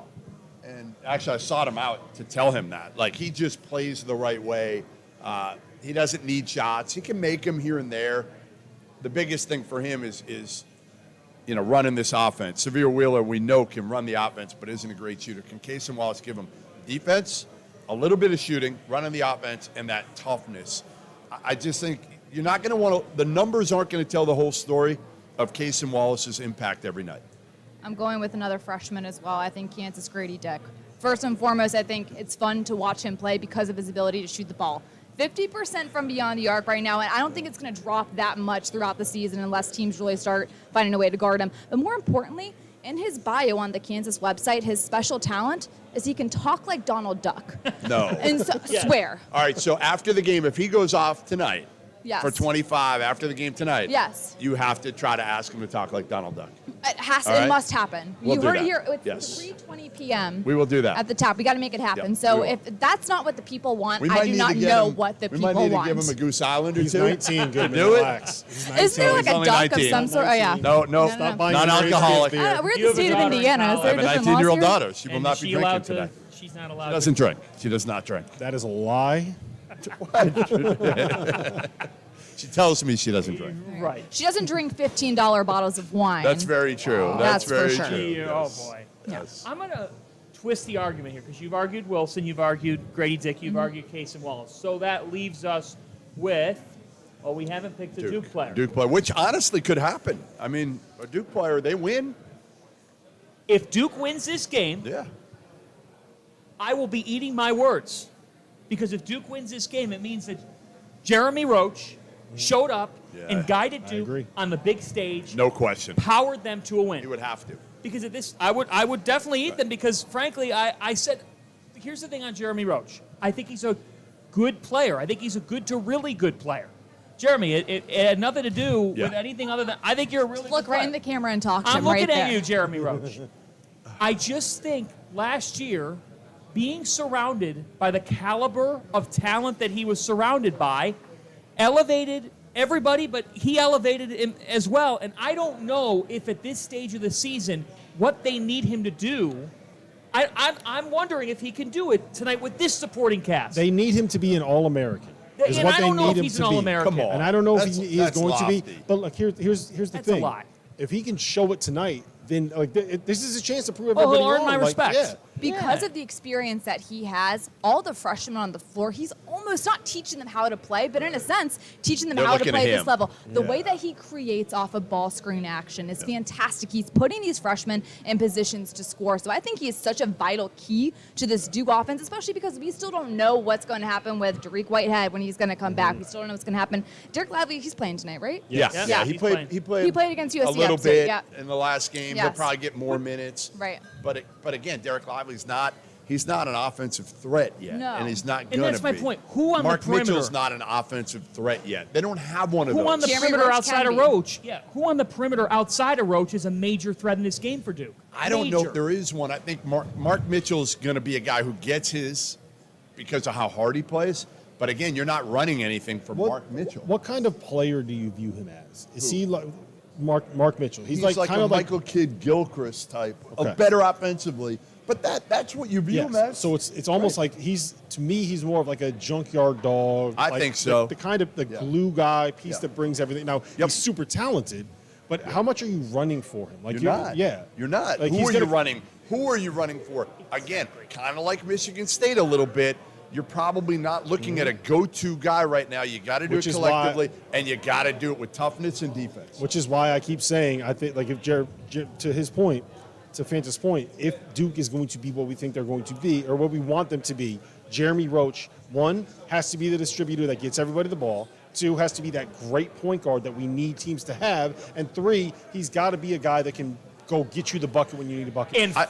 And four, Duke needs to show against a high-level opponent that what Jon Scheyer's goal this season actually follows suit tonight, and that is defense. Duke has allowed 82 points through the first 2 games of the year, folks. 82 points. It's the least amount of points. I don't care who it's against. Least amount of points since 1946 for the program. Look, if you don't have a go-to guy, you've got to defend. Yeah, I Right? still, listen, it wouldn't shock me at the end of the season if we're looking at Duke as fourth-place team in the ACC. It wouldn't shock me. You know, Carolina, Virginia, Yeah. Virginia Tech, you could put Duke at fourth, and it would not surprise me at all at the end of the year. They're a young team with a rookie head coach. That's a bad combo. We're going to talk about this a little later, too, about the rookie head coach piece. But it's an important piece to talk about because it's one thing to sit there with Coach K for years and learn from him. But it's another when you're actually standing there, you're the guy, and refs are running by you. You have to call timeouts. You have to make decisions. You have to make decisions on the fly, making the proper adjustments, just managing in game. It's a whole different ballgame when you're finally the one in charge.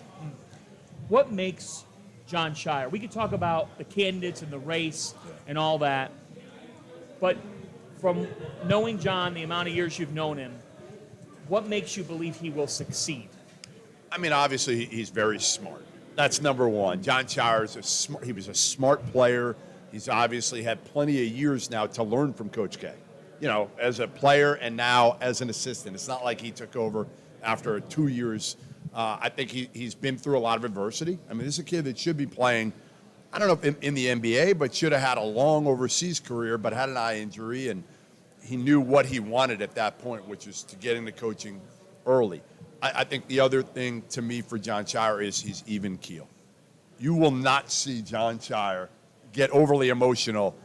If you do, he's trying to make a point to his team. It'll be calculated. He won't lose it. He'll do it in order to push buttons with his players. So I think that'll be good for the younger players because, again, he can teach them. They know what he did. Players respect other guys that played at a high level. And Jon Scheyer won a national title. Yeah. And Duke largely won that national title because they put Jon Scheyer at the point guard spot. He wasn't a point guard, but they had to make a change at that point in order to get they didn't have a point. If you remember that team, guard. It was him and Nolan Smith, Correct. and then Kyler Sigler were the only perimeter players. That's right. Everybody else was a big guy. Yep. So they made him be the point guard, and we were like, I don't know if this is going to to work. And they won a national title with Jon Scheyer as a point guard when he wasn't one. And to that point, you have a player that understands the Duke culture. Because at the end of the day, people are going to want to go to Duke. It's never going to be the issue. It's a blue blood through and through because of what Kay did, and Jon Scheyer was a part of that. Yep. And so that's the type of person, simply from a culture standpoint, you want taking over, and why I think he does have a shot to be successful. Do you think that cerebral nature, the way that he conducts himself, is more fit for 2022 college basketball? Hell yeah.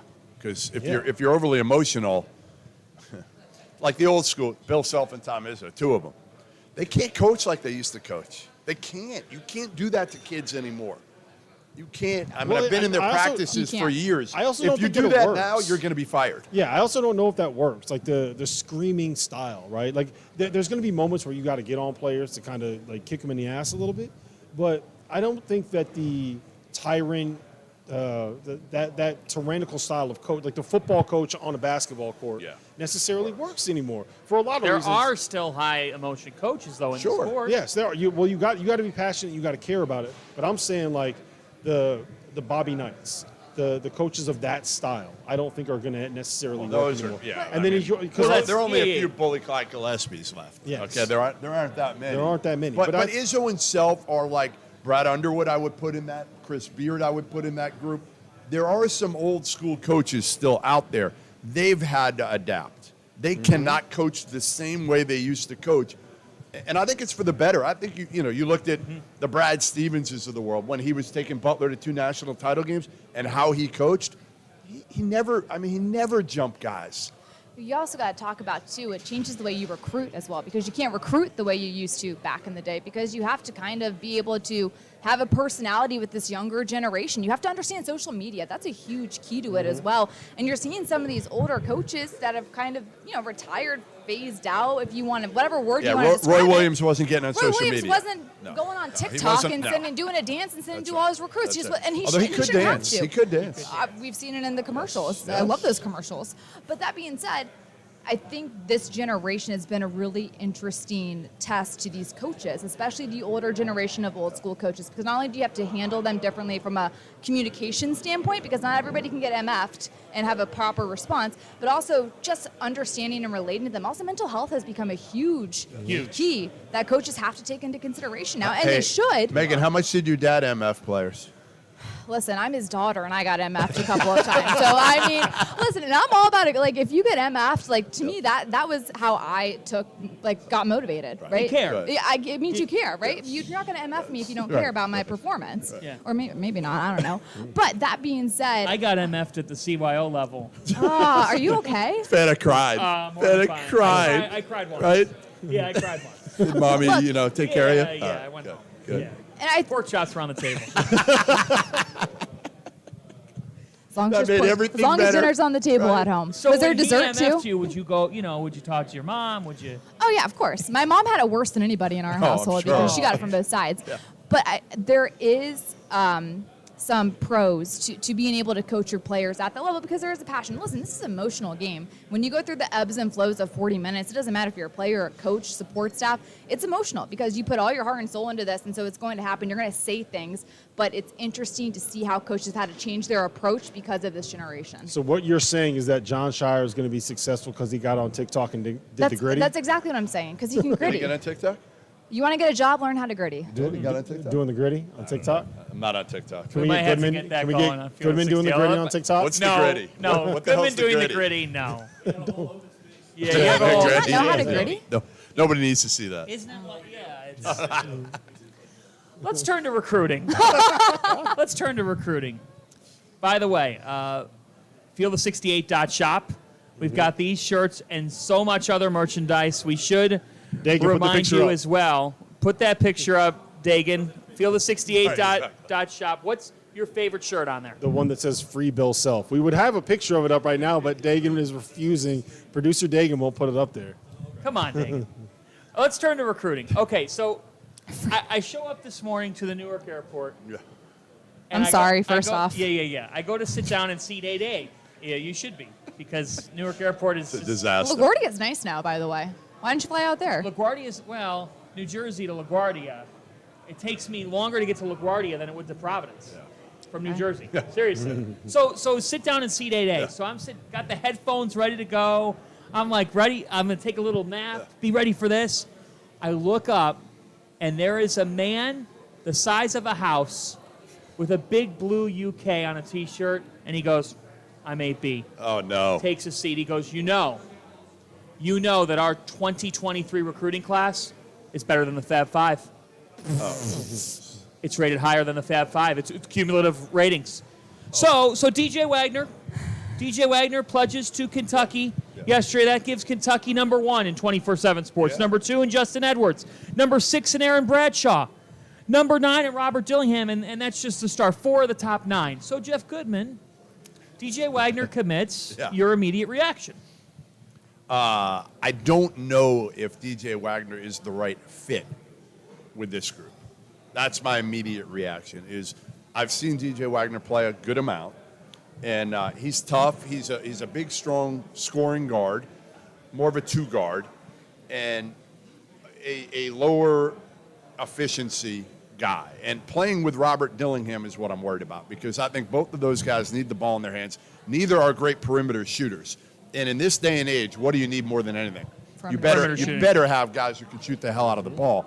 Now, I love Edwards and I love Bradshaw. I really like both of them. I honestly feel like I would have rather, and I don't even know. Listen, CJ Frederick's going to be back next year. Reeves is going to be back next year. I would rather go with those 2 dudes as my wing duo who can shoot the hell out of it and will have experience, rather than bring on DJ Wagner, who's going to dominate the basketball.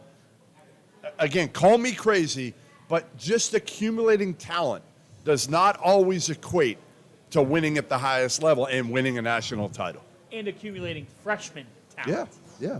Just, again, it's about the fit. What do you think? I think the big thing about this year's class, the 2023 recruiting class, is that it is not the same level of class as we saw in like That too. 2019. That too. That we saw in 2013. Right? I don't know if I think DJ Wagner is a very good player. If you are expecting him to come in and be the kind of lead guard to average 22 points and carry a team to a national title, I just don't think that he's that level of player. I don't think Robert Dillingham is that level of player. And I just don't think there's The anyone. gap from 1 and DJ Wagner being ranked number 1, I have a little bit of an issue with, but whoever it is, there's no clear-cut number 1. And from 1 to 20, TJ Power is 20-ish, 25. Yeah, that's how old he is. You could make a case. TJ Power, who's going to Duke next year, is as good, if not better, than DJ Wagner. Easily, you could make that case. He was better. He was clearly better at the Peach Jam. I just want to know if DJ Wagner got cut off his grandpa's Christmas list. If he got what? If he got cut off the Christmas list. Grandpa, From too. Grandpa. I mean, That's what I Grandpa, mean. there's no way Grandpa's buying him anything now. Ever again. It's Or sad. unless Kentucky It's hires sad. him, maybe. You never know what could happen. But Can we it's just talk interesting. about the fact that Goodman said DJ Wagner and TJ Power's as good as or better than DJ Wagner? Yes. Yes. I will absolutely say it. I'll look in the You're camera not- and say Bob's it. not saying it. If you give me a choice, I would rather have TJ Power than DJ Wagner because TJ Power is that new age, versatile forward who can do absolutely everything. He can shoot it. He can put it on the floor. He plays his ass off. So does DJ. Okay. They both play their ass off. But what TJ Power does, he shoots the hell out of the ball. Why do you disagree?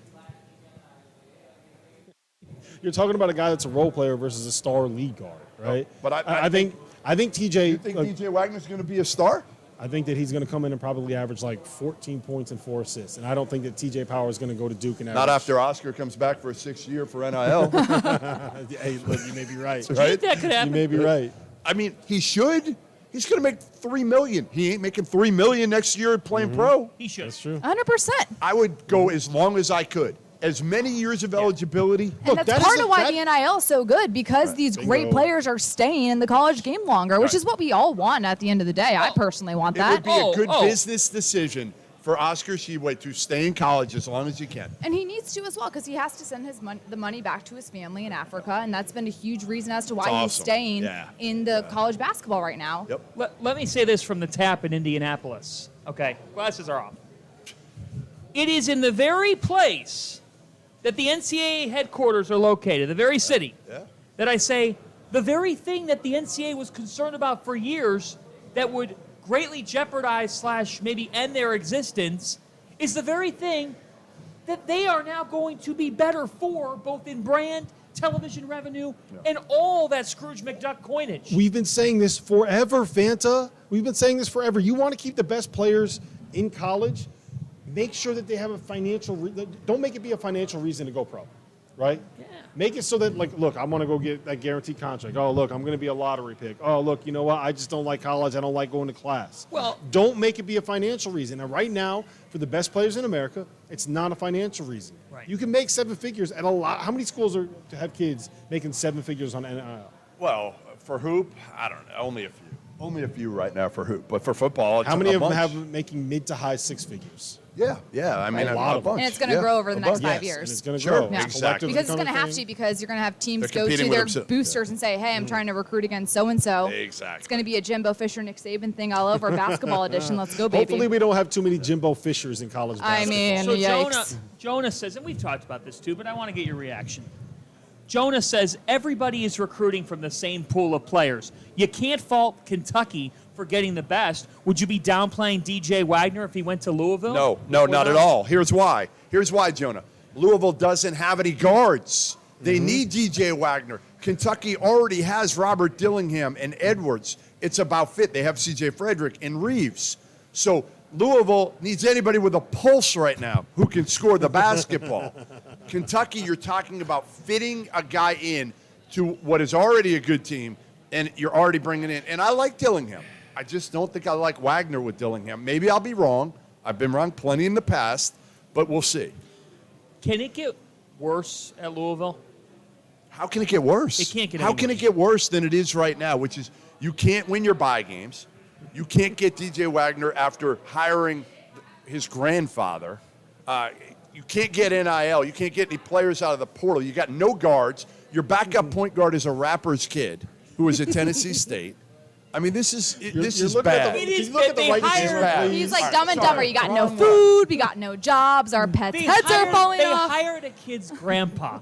Yeah, and couldn't didn't get get the him. kid. You know what I'm talking about? Didn't get the kid. They couldn't get him. What you were say it again? No, I was saying it's like in Dumb and Dumber. We got no food, we got no jobs, our pets' heads are falling off. Louisville fans. You know what'll make it worse? Megan You know McEwen. you know what'll make it worse like for right for Louisville fans if this Kentucky team goes and wins the national title. Oh my goodness! No, it's a mess right So now. by the way, for all Well, can I make one go ahead, clarifying Robert. point Yes. for Jonah? Like we are not saying that if you're Kentucky, you shouldn't go try to get DJ Wagner because of the familial ties and everything. You want to be able to stockpile as much talent as you need. I guess. What we are saying is like you're probably already going to be a top 5 team. Does bringing DJ Wagner in Make you better. make you the national Give you title a better favorite? chance to Or win does the it whole create thing. potential issues because now all of a sudden you might have 2 top 10 players playing the same position? I'm And, sorry. like, I think that's Getting what the number we're, one player in a recruiting class doesn't give you a worse chance. no, but what I'm saying is, Chemistry does what we're mean saying- something. It's true. Fanta, But Fanta. Here's I don't the know about difference. that. If Louisville gets him, that is a season-changing kind of addition. Whereas when Kentucky gets him, it's like, yeah, they're already going to be good. How much does this actually help? You know what I mean? We're not saying And if you're that DJ Kentucky's Wagner, not going to be good. why wouldn't you go? I mean, I know why because of Nike, but why wouldn't you go to Louisville where you can be the guy, average 15, 17 points a game, have the ball in your hands all the time, and then go to the league?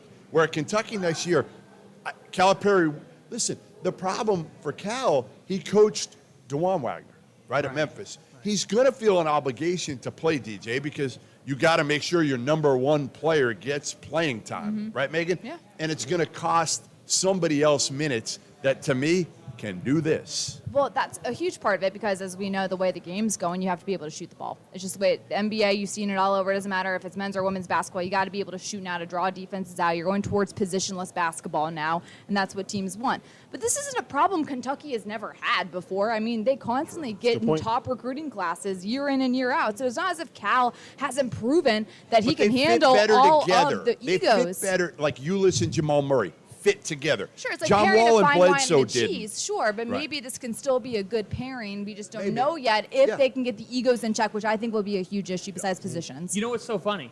The same guy in seat 8B on the United plane. Our guy. After breaking down everything with the freshman class, he goes, but at the end of the day, I want to see what we bring back. I'm like, there you go. Right. All right, that's more important. And you're going to bring back C.J. Frederick, and you're going to bring back Reeves. Where are they going?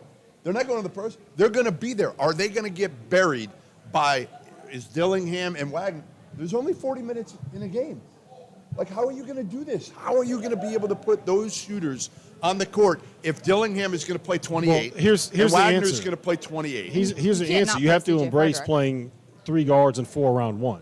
And if what Cal's plan is I'm going to play these 2 guards together.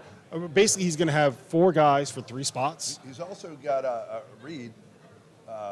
Reed Shepherd Reed coming Shepherd. in, but he's another shooter. So I if you know, have 5 I know. guys for 3 spots, and each of those guys are getting 25 minutes a game, Yeah. you can make it work. And then it's the kind of thing where it's like you're going to get your turn in the first half. Whoever's got the hot hand, you're going to get your minutes in the Is second Chris half. Livingston definitely gone? Did we already have him gone? You could play him at the 4. Like what I'm saying is like all of a sudden now you can have 8 or 9 guys deep, and then the time will work itself out. If you're winning playing DJ Wagner and Robert Dillingham 35 minutes a game, you keep doing it. If you're losing games, but if you're losing games, then what you do is like, okay, then we'll put Antonio Reeves at the 2 and CJ Frederick at the 3. I guess. So you I have just- different it's lineups to you go to can the use. Final Four It's this the year same- with playing these 2 guys who could shoot the ball a lot of minutes, even 20, they're splitting 40. Let's talk about why are we talking about next year? Because we're talking about DJ Wagner. Why are we talking about next year? We're Let's doing, talk about we, this year's team. we wanted to do a recruiting segment, which is now completed. we just wanted Goodman to have the chance to troll Kentucky fans because that's what he's best at. All right, here we go. Or Here we Texas go. Tech. Yeah, Who well, are you better with? you're getting a lot Texas of comments. Tech fans, baby. Kentucky fans are all over the YouTube I'm comments. sure I'm just gonna give you one. Sacred Wematanye says, according to Jeff, it would be better for DJ to go to a team with no talent around him where he'll be doubled Because all he game. can go to the league right away. Because if he wants to go to the league and average 20 a game, you're not doing it at Kentucky, where you're definitely going to do it at Louisville. All right, That's all. here's the question that we were talking Sunday morning, and it's entertaining for a variety of reasons heading into this Champions Classic because each program has different circumstances, right? Right. Duke's got a new head coach for the first time in 4 decades. Sure. Kansas has a head coach who is still very much in the eyes of the NCAA. We could talk about the significance or lack thereof of the suspension, but it's there. Michigan State has a coach that, frankly, is on not the back nine, but probably the back 4 or 5. And Kentucky here is coming off of a catastrophic March Madness and back-to-back seasons where they've been, frankly, disappointing. If I said to you, Megan, you get to buy stock in one of these 4 programs for the next 5 years. And when I say buy stock, I'm saying you're thinking national championship. Which of the 4 programs do you pick? I'm going with Duke. And I think first and foremost, Jon Scheyer, of all those teams you just named, Jon Scheyer is the one coach who I think is guaranteed to still be there 5 years from now. We don't know what Izzo's going to do. We don't know what Self's going to do. Calipari, who knows what's going to happen with those guys. So first off, I think you have some stability that's pretty much guaranteed. 2, Shirer's proven that he can recruit. He brought in the top recruiting class last year. He's signed already 4 5-stars, I believe, for the 2023 class. So he's proven that he can also recruit. And 3, it's still Duke basketball at the end of the day. People want to play for that brand because young players growing up have watched the Jon Scheyers of the world. They've watched Coach K win championships, and that's who they want to see and want to play for, have the D on their chest, and play in the ACC, which is always going to be one of the premier conferences in the country.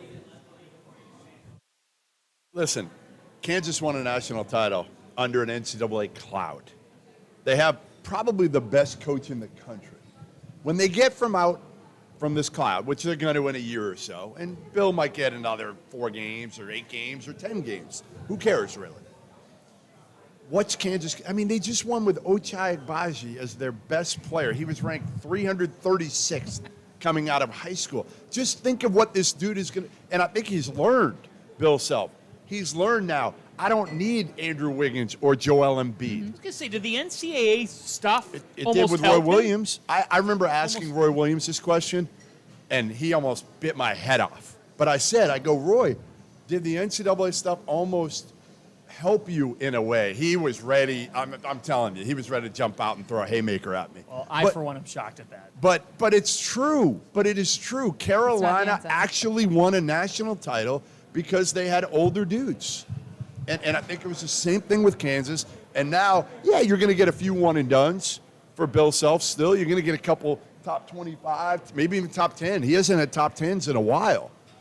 But I think Bill Self is the elite coach, and now getting out from under this cloud, I'll take Kansas. To me, it's Kansas as well. Like who is the best basketball coach out of that group of it's Bill. guys? It's Bill Self. It's Bill Self. It's Bill Self. I mean, Bill Izzo Self. is pretty close, but he can't recruit at the same level. He's not recruiting, and he's not churning, and not developing He's not at the hitting same the level. transfer. Like he's also not hitting the transfer market. and he's not developing at the same level that Bill Self is. Like the difference between all of these guys is they can go out and get the players that they want to get. Like we've seen Tom, he's got Xavier Booker and a couple of who's the other guy he's got coming in next season, whatever.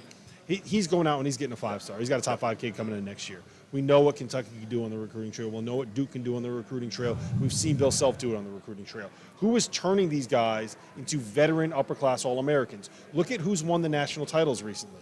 In 2021, Baylor did it with a whole bunch of upperclassmen. In 2020, the best team in the country, Kansas, had a whole bunch of upperclassmen. In 2019, Virginia, Ty Jerome, Kyle Guy, DeAndre Hunter, a whole bunch of upperclassmen. Villanova 2018, North Carolina 2017, Villanova 2016.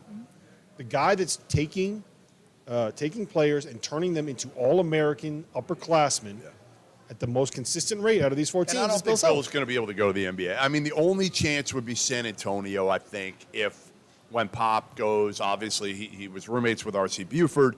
There's a hook there, but I don't think Bill's going to the NBA. I just think you worry about, okay, Cal. I mean, again, I've said it. If they lose in the first round or the first weekend, half the fan base is going to want him gone. Half the fan base. Jon crazy, I Scheyer, think. Only half? more Only than half. Half after last year wanted him gone. And it's stupid to me. I mean, again, after this year, if they don't do anything, you can make a little bit of a case that it might have run its course.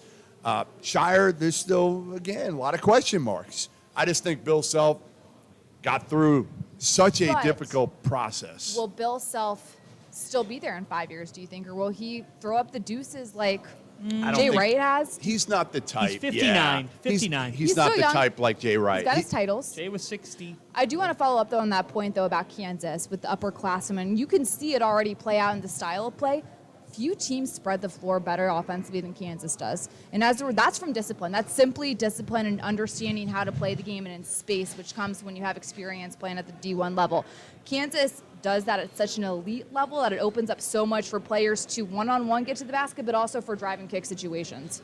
The only thing is this year, they don't have a big they can throw the ball to. Sure. And number two of the guys on the court, DeJuan Harris and Kevin McCullough, aren't really shooters. So it's a totally different team for Bill Self this year. If he can get this, I mean, we said it last year, if he can get this team to the Final Four, he's by far the best coach in the country. Well, how do they – I'm just so curious tonight to see what Kansas does from a front court perspective. They're just going small. They're going small. KJ Adams to start, and then they'll use the Ernest Uday. Yeah, he'll come in off the bench, and he'll give them length and athleticism and a shot blocker and a rim runner.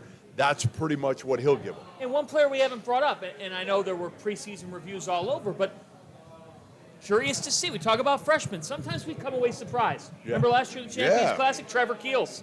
Like, just was You know who tremendous. I remember a few years ago? Quentin Grimes. Quentin Grimes went bananas shooting the ball. Yeah, I'm curious to see what Kyle There's always Filipowski somebody. does in this game. Yeah. Look, it's a big spot for him. And he's performed well. Back-to-back double-doubles. He's the only other Duke player to start their career with back-to-back double-doubles. Do you know it? Wow. Did not know that. Did not Do know you know? No, you don't know who the other one go is. ahead. Who? Marvin Bagley. Oh, there you go. Bagley So was I super think productive. this is such I think this is such a prove-it game for Duke in so many different ways. More than anybody, more than Michigan State, more than Kentucky, more than anybody else. I agree. Because this is going to be Jeremy Roach is going up against one of the best defensive point guards in college basketball. RC said it earlier. He said this is the best defensive point guard he's seen since Davion Mitchell, since the guy they called Off Night, right?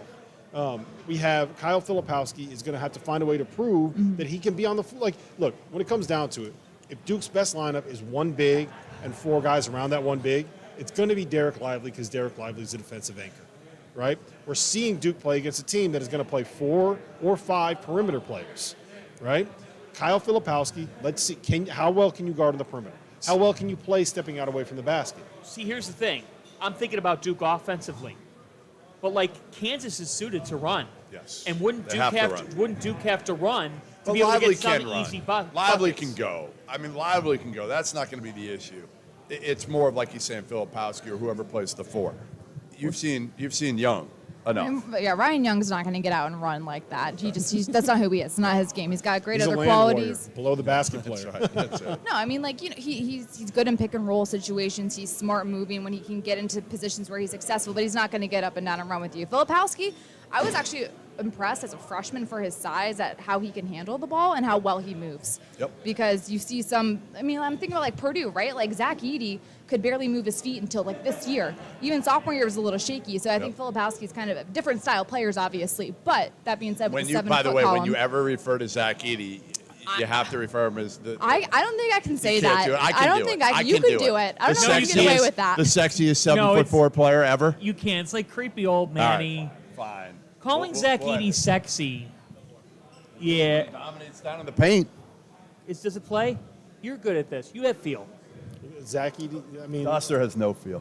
no feel, but Wait, hold on, wait. YouTube poll updates.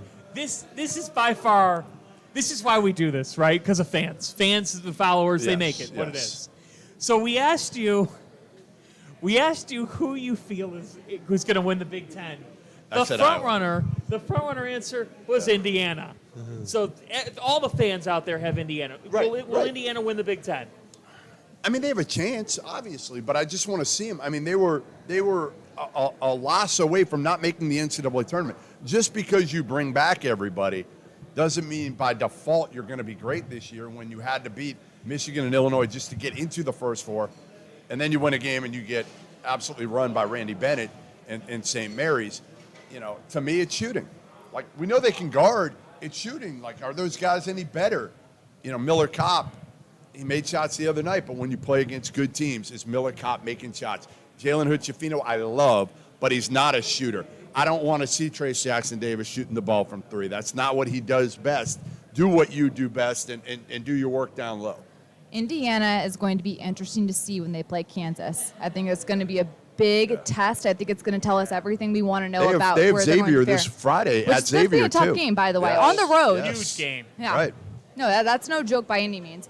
But how are they going to? They played cookie cutter so far, essentially. How are they going to fare against the top of the top? Indiana fans are saying they are competing with the tops of the top right now. But how are you going to compete against Kansas? I want to see that game. How about Indiana, too? They're going to host North Carolina Yeah. on Yeah, November 30th. that's another one. I mean, that is going to be the Trace Jackson Davis, Armando Bacot showdown. Think about it, That'll be America. fun. Think That'll be about it. fun. This Sunday, you get Oscar Tshiebwe versus Drew Timme in Spokane. Yeah. And then on November 30th, you get Armando Bacot against Trace Jackson Davis. Like, credit where it's due. The first week was not great. The upcoming weeks are awesome. You're going to be in Vegas. What's that field is? Baylor, Illinois, Virginia, UCLA. Yeah, UCLA. I mean, 4 teams that all have a chance to go to the Final Four. There is some great matchups starting tonight, and Doster and I tomorrow night will be at Texas Gonzaga in Austin. So we'll be doing a live show after the game. Hopefully, we'll still be awake. 'Cause, With? you know, With? Who with else is Terrence coming down? Oglesby. With? And we'll have some special guests there. We'll have, I assume, we'll have Chris Beard. I assume. We'll see. If they We'll win, see. if they win, we'll have We're Chris going to Beard. have Chris Beard, right? Yeah, we're Yeah, gonna have yeah. We'll have Chris Beard and After his or Miller Mark Lite, Few, yeah. whoever Or wins. Coors Light. He said he drinks Coors Barry Light. says Illinois will win the Big Ten. Walker says I like Purdue. That's what I'm saying. It's all over the map, It's going and to be that's a tie the for beautiful. three-way tie. It's the beauty of the Big Ten this And year. they're all going to beat the crap out of Yes, each other. yes. And you know it's going to happen. I mean, and you're going to have teams who are considered not the top of the Big Ten, who I still think Northwestern could potentially pull. You saw what they did You're on out of your Michigan State mind. last year. You're I'm out not of saying your they're a top mind. team. I'm not saying they're winning. That's not what I'm saying. Where are they? I'm saying they could upset them.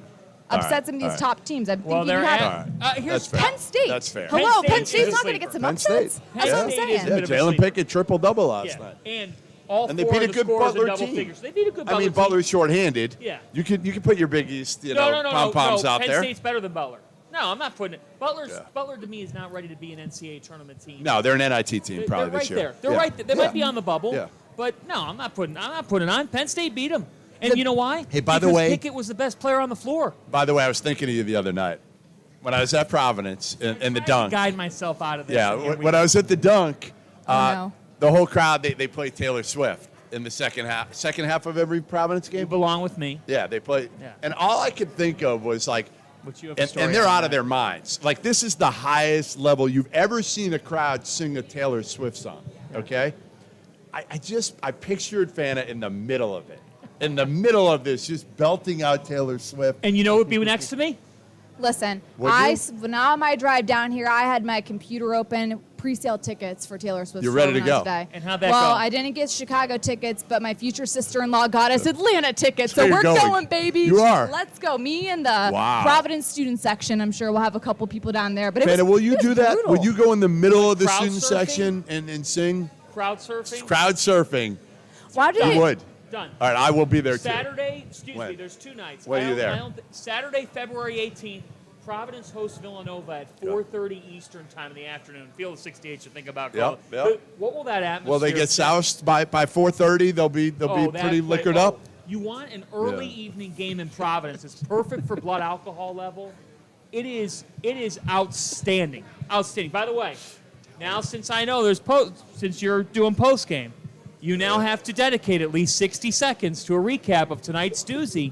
Yes. Northwestern at Georgetown. Oh boy. Oh boy. Hey, that's a but- big Big game. one. Interesting for both storyline. coaches and for both It kind of is. I mean, right. You got Pat Baldwin on the staff at Georgetown. Oh right. Which is an Big interesting hire. storyline. Good call. That was a Good big call. hire. Don't All right, we got 10 minutes to go here. Not even. We got 3 minutes to go. I was about to say 10 minutes. We got 3 minutes to go. We do have 3 minutes to go. So your with- biggest and- fan is here, by Yeah, the way. Talia Goodman is in the house. We got to get her on at some point here. With 3 minutes left, before we get to our next hour, we're not going to pick winners yet. We're going to do that later. But I asked you who the player is. Which team has the most to gain out of this night? You said Duke, and I agree with you. Well, I think they have the most to prove. I think the team with the most to gain is Michigan State. Yeah. I mean, because they're the big underdog, right? The Duke-Kansas game is a toss-up. We won't be surprised if either team wins.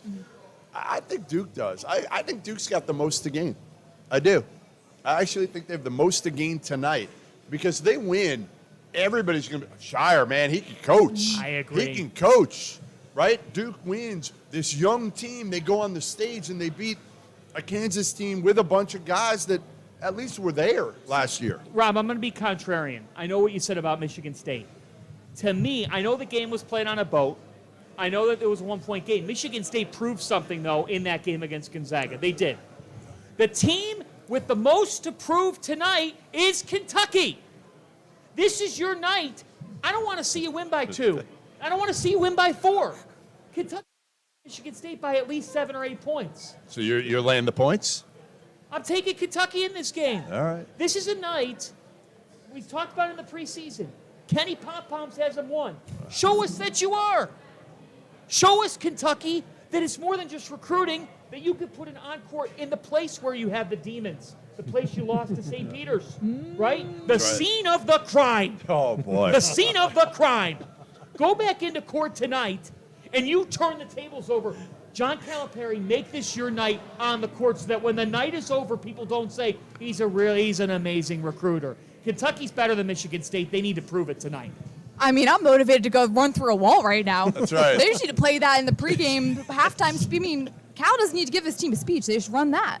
That was good.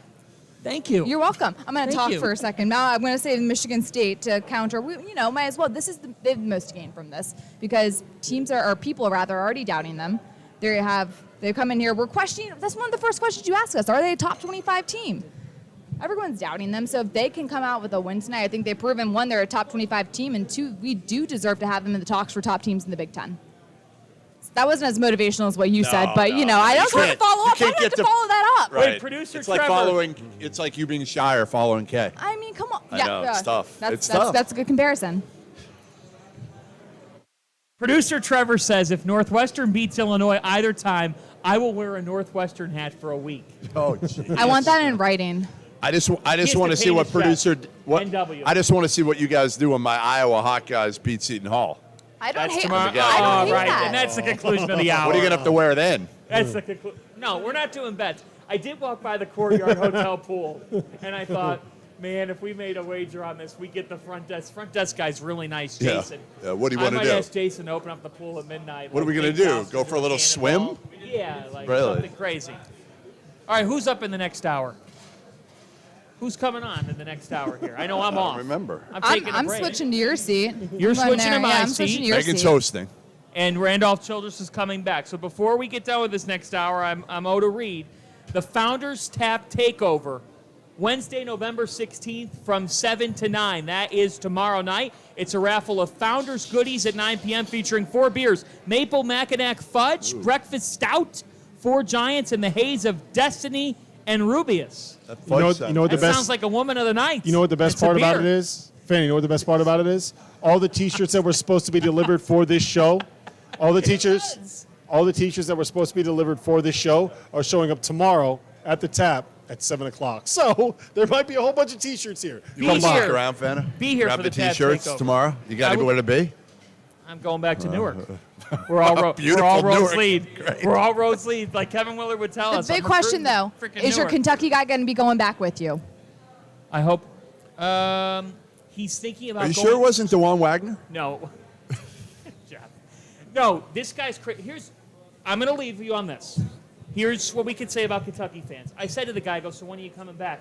He goes, I'm looking at flight tickets to Seattle right now To Seattle? to go to Gonzaga. Oh, he's going to go to Wow. this That's how week. this fan base is. They're out of their minds. Out of their minds. I'll leave you with that. Well, We'll take a quick break. Randolph Childress is waiting with his Merlot in the wings. Basketball is here, and so is the Bet Rivers Sportsbook app, That's right, Dan. You can bet same game parlays. where you combine different bets from the same game for bigger payouts. Plus, don't forget live player props and our award-winning customer service. It's as fun and easy as me hitting this shot. Or this shot. Okay, I'm going home. That's it? Bet Rivers Sportsbook app and basketball. It's a whole new game. Basketball is here, and so is the Bet Rivers Sportsbook app, That's right, Dan. you could bet same-game parlays. where you combine different bets from the same game for bigger payouts. Plus, don't forget live player props and our award-winning customer service. It's as fun and easy as me hitting this shot. Or this shot. Okay, I'm going home. That's it? Bet River Sportsbook app and basketball. It's a whole new game. Basketball is here, and so is the Bet River Sportsbook app, That's right, Dan. You could bet same-game parlays. where you combine different bets from the same game for bigger payouts. Plus, don't forget live player props and our award-winning customer service. It's as fun and easy as me hitting this shot. Or this shot. Okay, I'm going home. That's it? Bet River Sportsbook app and basketball. It's a whole new game. Basketball is here, and so is the Bet River Sportsbook app, That's right, Dan. You could bet same-game parlays. where you combine different bets from the same game for bigger payouts. Plus, don't forget live player props and our award-winning customer service. It's as fun and easy as me hitting this shot. Or this shot. Okay, I'm going home. That's it? Bet River Sportsbook app and basketball. It's a whole new game. Basketball is here, and so is the Bet River Sportsbook app, That's right, Dan. You could bet same-game parlays. where you combine different bets from the same game for bigger payouts. Plus, don't forget live player props and our award-winning customer service. It's as fun and easy as me hitting this shot. Or this shot. Okay, I'm going home. That's it? Bet River Sportsbook app and basketball. It's a whole new game. Basketball is here, and so is the Bet River Sportsbook app, That's right, Dan. You could bet same-game parlays. where you combine different bets from the same game for bigger payouts. Plus, don't forget live player props and our award-winning customer service. It's as fun and easy as me hitting this shot. Or this shot. Okay, I'm going home. That's it? Bet River Sportsbook app and basketball. It's a whole new game.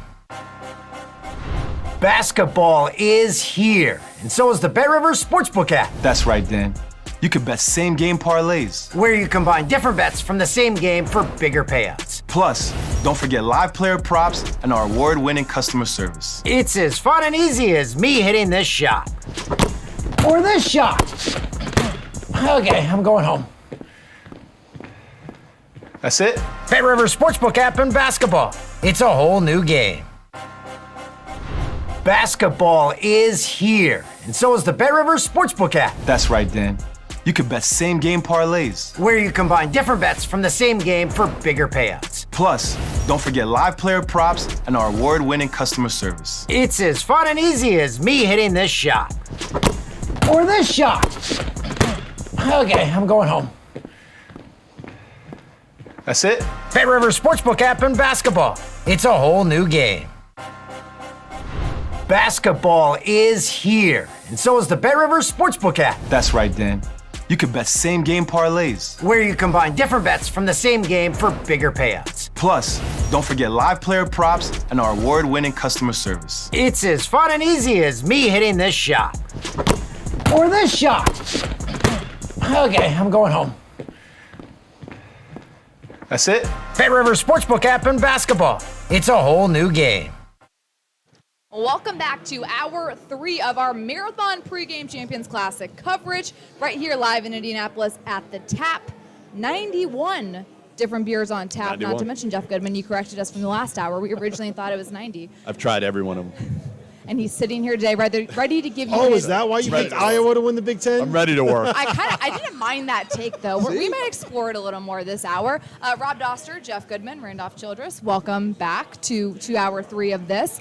In Indianapolis, finally we have some key marquee matchups. We got 4 of the best teams traditionally in college basketball getting ready to duke it out. But also lots happening over the course of the last week since the college season started, including some surprising losses. We've seen it all around. I mean, is Grambling State the best team in college basketball by the transitive property? I want to know, Yes. gentlemen. I mean, potentially. Got to have them in the top 25. You should. I got a lot of crap today, but come on. They beat Colorado, and Colorado beat number 11 Tennessee. Who beat Gonzaga earlier in the season in the special in the exhibition game. There yeah, you go. there you go. I got you. Even better. Yeah. I didn't even think of that. Why So, did you tell him that? Grambling should be Why did higher. you tell him His that? 25? eyes, when it clicked in his brain what I was saying, I had no idea. I'm lit like, up. oh, they Lit up. played Gonzaga? like, what? I missed that one. No. Let's start with you, Doster. What's been the most surprising loss in college basketball so far this season? I think it's probably TCU losing to Northwestern State, right? I mean, look, I know you don't have Damian Ball. You don't have Mike Miles. Okay, I get it. Northwestern State is ranked outside the top 350 on KenPom. They're one of the 12 worst teams in college basketball. I don't care who you're missing. You cannot lose that game. And if you're losing that game because you don't have your two guards, like that's a bigger problem with what TCU is as a program. You don't have enough depth to be able to get anybody out there that can lead you to beat Northwestern State? Come on. I'm going to go Florida State being 0-3. Yeah. I mean, think about it. I know they're decimated with injuries. They still got some pretty good talent. They just can't play the way that they want to play. They want to wear you down. They want to play 12, 13 guys. That's what Leonard Hamilton has done to get Florida State to be so good over the last 5, 6 years. But you lose to Stetson. You lose to UCF, and then last night you lose to Troy. You're 0-3. It's almost like unless you get guys back, RC, you're done. You're done for the year. How do you dig out of this? I don't know because of their style of play. They play 6 guys, and they have played this style of play all year long where they play 12 and 13 guys. It's like every TV timeout, a long athletic wing comes in, athletic guy is constantly rotating those guys in.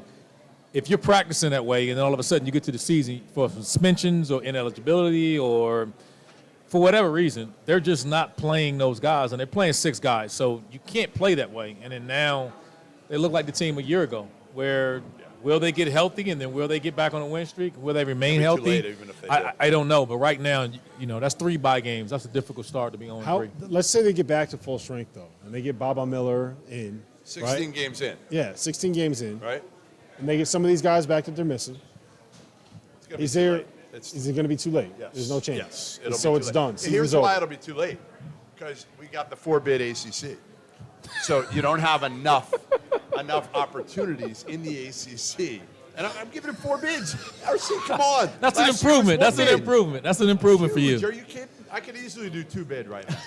I'm going to go 4 bid. Well, to your point, the kids have a phrase nowadays. It's called down bad. And What the is it? ACC, Down down bad. bad. And Okay. the ACC is down bad right now. RC, Louisville, another team, down bad right now. Right. What is going on?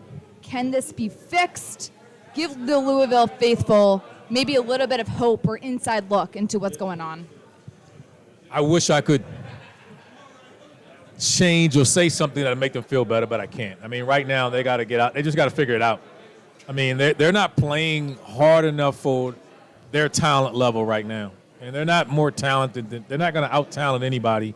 They're going to need to play a little bit harder and play a hell of a lot better on the defensive end to come out of this. I'm not ready to jump ship on that staff and everybody else, but they're being challenged right now. I mean, losing out on the #1 recruit in the country. I mean, everybody. I know they believe that he was coming to Louisville, and then now he not only did he not come there, he went to the crosstown rival, and that's a big deal right now for them because now it's not just that they're struggling.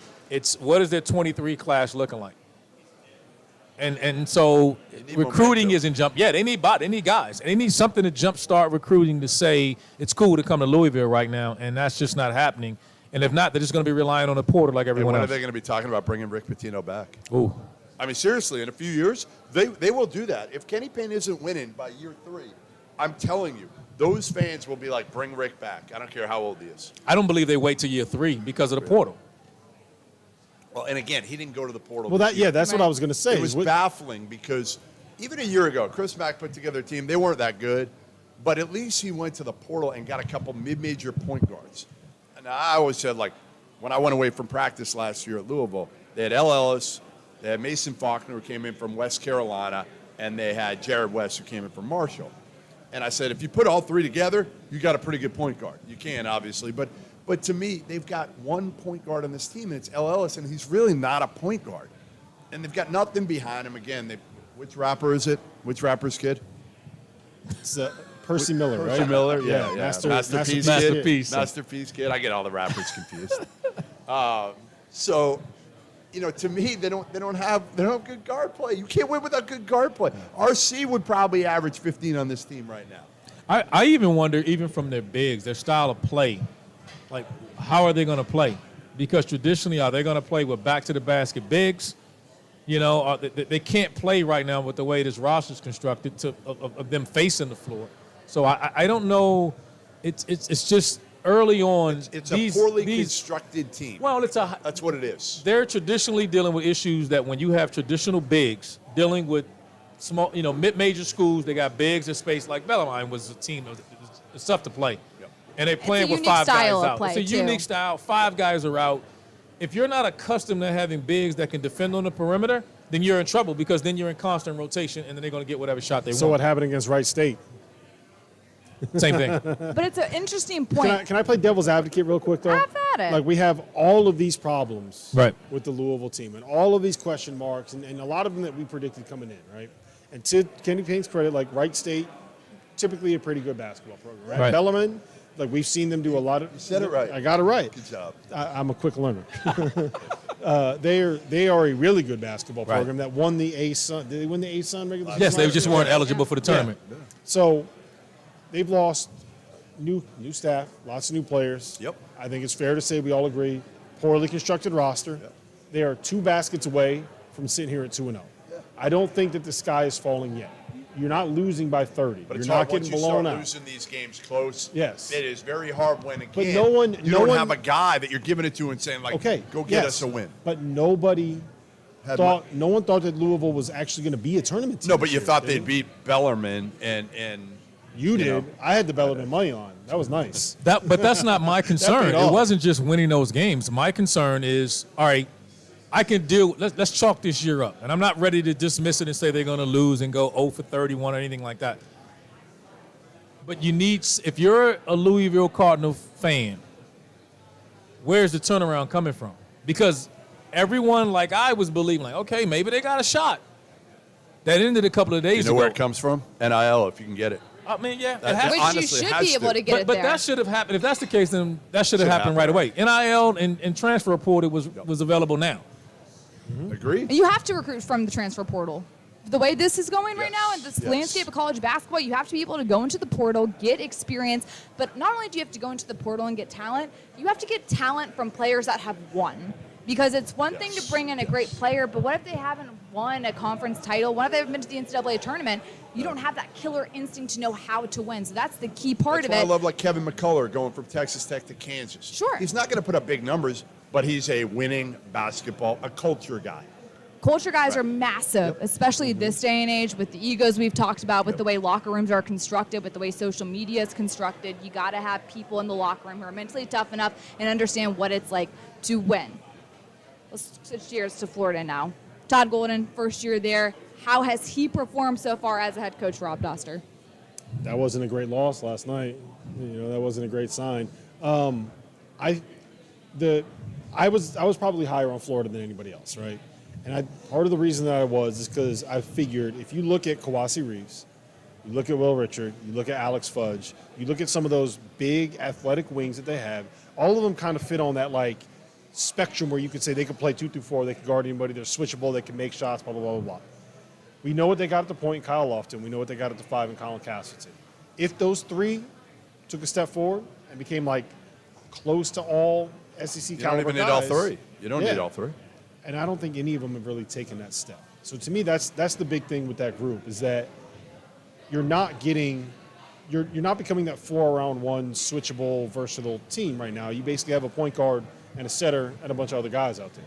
And until they take that step, I think that the ceiling is kind of limited on what they could end up being this season. But I still think they have as much potential as anybody in that conference outside of the top 2, outside of Kentucky and Tennessee. I think Florida can get there. I think it's going to be a little bit more of a learning curve than I thought heading in. Well, it's hard too when you are in as good of a conference as they are to lose these early season games because you want these. Like when you're going into an NCAA tournament resume building situation, you got to get these wins over these smaller teams 100%. The only good thing with Florida, here's the good thing, is again, in the ACC, you're not going to have as many opportunities. By the time you get to league play, they should have so many opportunities. Like Arkansas last year, they struggled in non-conference. Then they went on this crazy roll in the SEC, they won like 8 in a row. Right. If you win 5 in a row in the SEC, playing the right teams, you can go from completely off the bubble to in. Yeah. So I think, again, Florida's one of those teams that can get pretty good by January, February. We'll see with Golden. We'll see. It's also so hard because we are in the second week of the season and we're, expected to say, oh, this person's not going to be good. Oh, they've lost sound the alarm. It's important to remember this is a marathon. This is a resume building, so it takes a while to get through a season. Like we talk about a team like Michigan State, right, who there are a lot of question marks surrounding this team. Coming into the Champions Classic, they have a gauntlet of a schedule, non-conference-wise, coming up as well. They're going to be a completely different team in March at the Big Ten tournament than they are today at the Champions Classic. Izzo hopes so. I mean, he definitely hopes so. I mean, to me, again, Jaden Akins is going to be probably the key there, right? How far can he come as far as being a go-to guy, being somebody they can rely on instead of being up and down? Because if he's up and down, I think there's a ceiling on how good this team can be. Because, again, A.J. Hoggard is a good point guard, good, solid point guard. Tyson Walker is a little bit limited physically and just kind of what he can do. So I think Akins is kind of the X factor to whether this Michigan State team can be a real contender for one of the top spots in the Big Ten. And he's been hurt, too, so he's Yes. kind of coming off of an injury. Really hasn't had a chance to play at full go. He's played get like into 16, a rhythm. 17 minutes. It hasn't been that many. And Tom Izzo is really high on him this offseason on Akins. Not to continue this negative conversation about teams that disappoint us, but to put a bow on this, who have you been most disappointed with so far this season, RC? I mean, Jeff hit on it. It has to be Florida State because they're 0-3. I mean, we can talk about it. We mentioned Louisville. They're only 0-2. But last night, And there were no expectations of it. yeah, Right. the expectations for Florida State, man, we were picking them top 4 in the league. We thought they would be a bounce-back year from a year ago. And the injuries have started again, the suspensions, like I said, everything is happening to them. And they're a team, because of their style of play, you have to change everything. You spend all offseason preparing for this. It's incredibly difficult. I don't think people understand how hard it is to think you're going to get to the season and all of a sudden you got to change and just scrap everything you've done. Like that's major. Like they are rotate every TV timeout. Get a new guy. They're accustomed to having bodies and not having those bodies available. Like I said, they dug themselves in a hole that I don't know if you're going to come out of it because now you got to get healthy. And then you got to go on a And a lot of those run. guys are season-ending injuries too, Yes, right? yes, It's not like yes. you're not getting guys back from a torn Achilles. And Baba Baba's Miller, it's he's a half freshman. Half the season. How are you going to do that as a freshman? He's super talented. They were worried about him even if he didn't have a suspension, Right. how long it was going to take him to get acclimated. So I mean, I hate to say it. I'd be shocked if Florida State, we see them in the NCAA tournament. Yeah, it's going to be really hard for them to get out.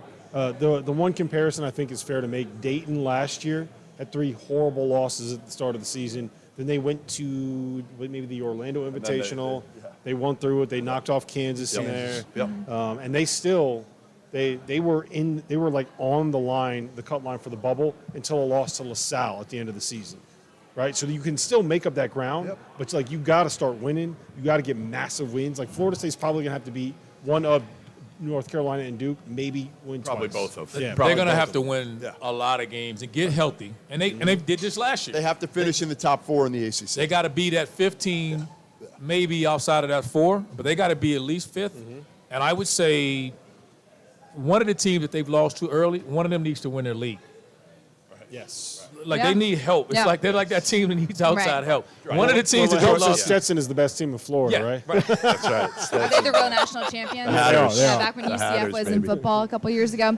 So those are our disappointments. But I got one more. Can I throw out there? Have at it. Let's keep being disappointed. Villanova. Oh, okay. Too early. Too early. Too early? I agree. Too early. I mean, just unfair Yeah. already. Like, they don't have Justin Moore. Obviously, they don't have their best freshman as well. I don't know. A little too early for me. I think that it's fair to say that we underestimated the importance of losing Colin Gillespie. Because I think what you're seeing out there. Colin Gillespie to Yes. Chris Arcidiacono. Yes. I mean, that's a huge shift. Yes. Like Mark Armstrong's not ready. Angelo Brizzi, But don't you not have ready. to just feed Mark Armstrong right now? Don't think you you just feed have him to play him reps. 30 minutes? In the I games would that don't play- matter, yeah, feed him No, reps. in the games that matter, don't matter. Feed him Against reps. Michigan State, I would be playing Mark Armstrong 30 minutes a game and just saying, he's our best chance. And he can also, what Armstrong can do, because of his quickness, he can create opportunities. I mean, they were 0 for 16 from 3 in the first half last night. Like, come on. Not good.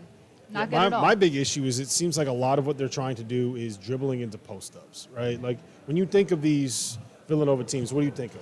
You think of them ISO when you think of the drive, kick, move the ball, get it around the Lipsky perimeter, with it, creating going down, closeouts, creating, right? yeah. Find a way to get 2 coming to 1 guy, swing it, get a closeout, and then you have guys that are good enough to beat somebody off the bounce. Right now, we made this point on when was Friday. it? Friday, Thursday, whatever it was. They don't have that first guy that can create that action. They don't have that first guy that can get into the lane and get by somebody. They don't have someone that can draw that first defender. So the way that they're trying to make up for that is getting these guys into post touches. And, like, they have guard. Like, that's what Villanova is known for. Yeah. Jalen Brunson Guard posts up all the time. Ryan Archidiakono posted up all. They even posted up Colin Gillespie last year, right? Yeah. So now they're trying to do that with, like, Caleb Daniels and Eric Disson, and it's just not the same. And I especially think- against Temple, right? Yeah, especially against Temple. Like, how do you? When you don't have shooters out there. Yeah, how do you? That's the how do hard part. You fix can that? post them all you want. If So you you don't have get- you shooters get- out there, there's no. So you doesn't get matter. Cam Whitmore back. You get Cam Whitmore back. He's not a What is- shooter. What is that going to change? What is that going to change? You They get need- Justin Moore back. Yeah, they How need do you know both. Justin Moore is going to be You what don't. he was? You don't. He's coming off an Achilles. Especially in like February. Yeah. Right. No, So they're I'm gonna, worried about it. Listen, they're going to be in a little bit of trouble. They'll probably finish no better than 4th in the Big East unless they get Justin Moore back in like earlier than we thought in January. We'll see, though. We'll see. We've got pretzels coming our pretzels. way. I was looking Yeah. at your daughter, Talia Goodman, We're pretzels. coming in clutch Thanks, right Dels. here.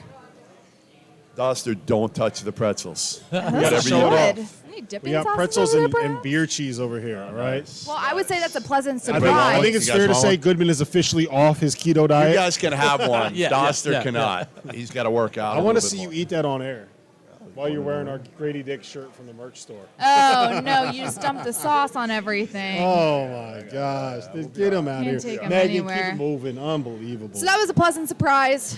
The sauce falling in the pretzels is no Very good. surprise. Very good. But to stick on the subject of surprises, RC, who has been your biggest surprise team? We'll start there so far this season. I'm going to have to go with Stetson. We talked about it last night at dinner. I mean, Jeff, I don't know if I agree with Jeff, but Jeff said they might be the best team in Florida. But how do you argue it right now? I mean, seriously. I mean, they've come out the gate, and I don't think anybody expected that. And so, I mean, and that's a surprising team. I mean, some teams I've been surprised with, even with the loss. Like I've seen Radford, and I've watched them play, and I'm really impressed with them. And I think their guard play, they'll be a team no matter who they play in their high major matchup. Their guard play is elite. Yep. And they have a transfer. We just spoke about Villanova. I mean, they have a top 15 Brian previously, Antoine. right, Yeah. transfer that's probably their 4th best player right now. Praise And if he figures it out, Yep. then look out. So there's quite a few teams that I've seen early on that impressed me, but I think none more than Stetson and Radford right now. For me, it's scrambling. I was going to say it's a Grambling State and why? The SWAC, baby. I'm a big fan of the SWAC now. They're getting opportunities. I mean, the Pac-12 is, I'll give them credit. They did this series with the SWAC to help them out. Pac-12 shouldn't have been the league to do it, though. They could ill afford to do this, right? All Like, leagues. it's a bad business decision by the Pac-12 because it's going to cost them down the road. But, I mean, listen, Grambling, they beat Colorado. Colorado beat Tennessee. Tennessee Grambling right beat the now. Zags, Tennessee beat the Zags and then in a game that was on pay-per-view. The Big preseason game. So I would say, to me, it's probably the SWAC and Grambling in particular. I don't think there really has been a huge surprise team. Like, we could talk about the mid-majors that have pulled off the upsets, and there are teams that have gotten wins that we maybe didn't necessarily expect.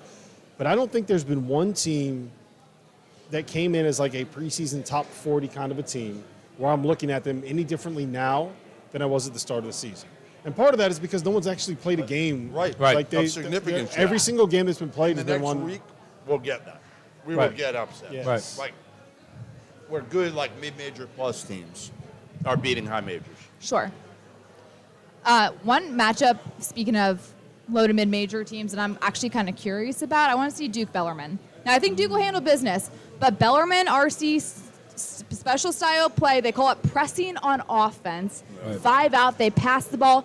I don't know the exact stat, but they take the least amount of dribbles in college basketball. So I like watching them play. I'm rooting for them. I think they could already knocked off a Power 5 team this season already. Therefore, I don't know. That could be kind of fun to watch. I don't think it's going to end up in an upset, but I'm just saying it wouldn't shock me if Bellarmine gives some more Power 5 teams a little bit of trouble down the stretch. They're a difficult matchup. Again, when you have traditional bigs playing a team, Bellarmine is going to force you to defend on the perimeter. Mm-hmm. You can't play in drop coverage. You can't hedge and recover. You can't ice. You can't do any of those things that you traditionally do. You're going to have to guard 20 to 25 feet from the basket, slide your feet, and be in rotation, and that's what Bellarmine forces you to do. So if you can't do that, if your bigs can't do that, then the game changes. And the question becomes, are your bigs good enough on the offensive end to punish their size? And I think that's what Louisville got in trouble with is they couldn't throw it inside to their bigs to score. And if you can't do that, and I think Duke can, but if you can't do that, then you're going to struggle because you're not going to beat them in 5 out. You bring up an interesting point about drop coverage and ball screen situations, and Jeff Goodman said that Iowa is his favorite team in the Big Ten. I like them. But when they're in drop, it's not pretty defensively. No, they don't defend. We know that. They don't defend. Nobody in the state of Iowa really does, to be honest. They can outscore you. And you know what? As long as you got more points on the board at the end of the game, that's all that matters. You get the win. W's a W. I just think they got fewer questions than a lot of teams in the league. That's all. It's going to be interesting down the stretch. We talk about surprise teams, players that have stuck out to you so far. Doster, let's start with you. How about Brandon Pazinski from AirPods? Santa Clara? AirPods. How about AirPods? It's his Did you see him? Yeah, he got 30 and 10 in his first 2 games. We're putting up numbers. He's averaging 25 points a game. You think he would fit right now on that Illinois team? I guess. I don't know. Would he play there? I mean, he's playing at Santa Clara, but would he play at Illinois? Probably not. But they're 2-1 on the season. He's gone for 30 twice. Yeah. Right? No, he's been good. Did you see that coming, RC? I didn't. Can you say his last name? No. I won't even try. AirPods. That's all. That's what his dad calls him, I think. So. Surprise player for you. I don't know if there's been a surprise player. I'm trying to think if anybody's really come out of nowhere. And Right. there haven't been a lot of big-time freshman performances yet. And that's generally where we get some of those surprises. I feel like because of the COVID year, the older dudes just are making more of an impact, right? Mm-hmm. The transfers, the older dudes, we're seeing fewer and fewer. And a lot of the top freshmen haven't played. They haven't played. They've sat out, and they want to – I wonder – I don't know what you guys think of this, but I wonder if that's because now they're being all rep by agents. And agents are the ones who are controlling and saying, don't play. If you're not 100%, you cannot go out there. Where in the past, it was just coaches telling them, hey, you better get the hell out there. Right. That's the biggest impact I think people don't understand from NIL. the NIL is that coaches have had to adapt to now agents are in your locker room and they have as much influence as anyone. And maybe more perhaps than you, more, than you as a coach. And so if you're not getting NIL, who's controlling exactly? So if you're not move getting you. them, They're going to move they're you. moving anyway. You could have a hell of a year. Yes. But if you're not getting NIL, like yes. I'm trying to That's think where of a good it's example. NBA like. And I spending the summer with the Spurs, I understood the importance of the connection with agents that organizations have. And right now, collegiately, that's important, that you need to have relationship with agents because they're in your locker room, whether you want them there or you don't. Yep. It used to just be AAU coaches, right, that you had to worry about influencing decisions. How do you navigate that, RC, if you're the coach? You can't. You have to embrace it. I mean, it's like recruiting. You just spend as much time as I would think now as a head coach, I would spend as much time meeting agents and meeting people of influence as much as I would recruiting. And you delegate some of the responsibility. If you're a coach that's just worried about X and O's, and I'm not talking about the coaches that have brains. When you're at these 4 programs that we're here to watch tonight, they sell themselves. But when you're some of these other schools, you got to establish these relationships to get the transfer, to get in with these kids. If not, then you're fighting an uphill battle that I don't know if you're ever going to win because you got to be invested in the portal or you can't survive. By the way, Matty Sissoko would be my answer as the biggest surprise. Yeah, I like that. It's a good one. That's a good one. I'm going to throw a curveball at you three, just because I'm genuinely curious. And we talk about the landscape of college basketball, how much it's changed with the portal, with NIL, with recruiting in general. Would you rather, if you're the head coach of a team, you're building your roster, would you rather get a 5-star or a top player in the transfer portal who's coming back for a COVID year? You need both. Yeah. Both is not an option. I don't want to turn down elite talent, but like RC said, it depends what you already have on your team, right? Can you afford? You can't build it. Like, I think Scheyer is going to be in a little bit of trouble this year because I think there's too much high school talent. And not, Granderson and Young are solid as transfers, but they're not going to be. I wouldn't be surprised if neither starts when it matters. I think you need 1 or 2 transfer starters with those 5 stars. I think that's where Calipari has an advantage. I think that you need all of the above, right? You need a guy, you need multiple players that have been in your program for 2, 3, 4 years that set what the culture is and your identity as a basketball program. You need to add elite, talented freshmen because at the end of the day, these 5 stars are going to end up being the best basketball players when it comes to the end of the season, right? You need to also add transfers that are willing to come in and provide a level of sanity and a level of experience, Hopefully and a maturity. level of maturity, Hopefully. and that kind of that presence in your locker room where it's almost like the old head in there, right? That is going to yell, that can help the coach out and cuss one of these guys out if he sees him doing something dumb that's not necessarily in practice or with the team that the coaching staff can see. So you have to bring in some of that leadership. You need all of the above, right? So when Randolph says both, it's hard to pick. It's hard to pick, but if I had to pick, unless my freshman is elite. Paulo Bencaro, Elite. And when we say elite, not just good. If it's elite, right, then I'm taking the talent. Right. But if it's not elite, Dariq Whitehead, healthy, or I'm trying to think of a guy in his position. I think they're good. I don't think he's Dariq Whitehead special. or Kevin McCullough. Who are you taking? Who do you want? I'm taking Kevin McCullough. There's your answer. And that's what I mean. If it's elite, give me the experience right now over a freshman. I'd also choose experience. Unless it's elite. Yeah, That's what I would choose at the end of the day. You go Experience. I'd go experience. I'd go unless winning like culture. RC, if it's transcending type high school talent. Yeah, I mean, Paulo at that level. Yeah, if which next we year have you none get of one them. of those 2 guys. Yeah, we have one none of them guys. in this year's class. No. We have none of them. No. We talk about freshmen. You mentioned Dariq Whitehead, who we're not going to see tonight play for Duke. Actually, a lot of these freshmen have had injuries throughout all of these teams, really. So we haven't necessarily seen some of these stars that we've heard of in the preseason come to light. Who stands out to you in Indianapolis today between these 4 teams, guys? Start with you, RC. Meaning freshmen? Freshman-wise. Most of the teams you don't. I think the best freshman we can probably say is Grady Dick has been the best So far. freshman so far. Yeah. I think that's what we're going to see tonight from the Duke freshmen. We want to see which one of these freshmen step up in a big light against elite competition. I think that's what we want to see from those guys. Michigan State, you're not going to see a freshman probably step up and play. No. You know who I'm the most excited to see? I'm the most excited to see Mark Mitchell. Because he's the guy where we kind of know what all these other guys are, right? He's been awesome. Yeah, we kind of know what Grady Dick is as a player. Right. And he might have been a little bit better than we expected against teams that aren't that good, but we kind of know who he is and what he is as a player, what he can end up being. Same thing with Derek Lively, same thing with Filipowski. See, I'm excited for Lively. I just Casey wonder if Wallace. if Roach can figure out how to utilize Derek Lively, right, on the lobs offensively, and he can get 10 points. Why can't Derek Lively be a 10-8 and block and alter a bunch of shots tonight? Because does he understand what he is right now? And I don't know. That's the difference. Yeah, and that's we what don't know gotta yet. see I with think he Duke. does. I think he does. Derek Lively? Yes. I think he does He's understand. fun what he though, is. man. Like we had a blast watching him 2 summers ago. Oh, he's terrific. Right. And Yes. the thing about him, RC, is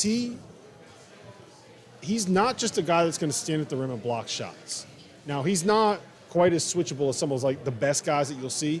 But he's pretty switchable. He knows how to operate drop coverage. He knows how to get out there and just kind of use his length to keep people in front and corral a He can guard. close out. The only thing I worry about with him is not his physical ability. It's the limitations of his teammates and him having to cover for those guys. Mm-hmm. See, I worry about the late rotation, one step late in rotation, getting in Right. foul He'll be in trouble. foul trouble because right away. you can't be Yeah. the only guy protecting and guarding your man and protecting the rim. He needs other guys to do that to help him stay out of foul Well, that's trouble. gonna be hard If he for him. has to anchor their entire defense with his lack of experience in playing time and conditioning, because he's going to be fatigued when he gets out there. You're 100% That's right. when the foul trouble comes, when you take on that responsibility. I don't worry about him one-on-one. Athletically, he'll win more battles than he loses.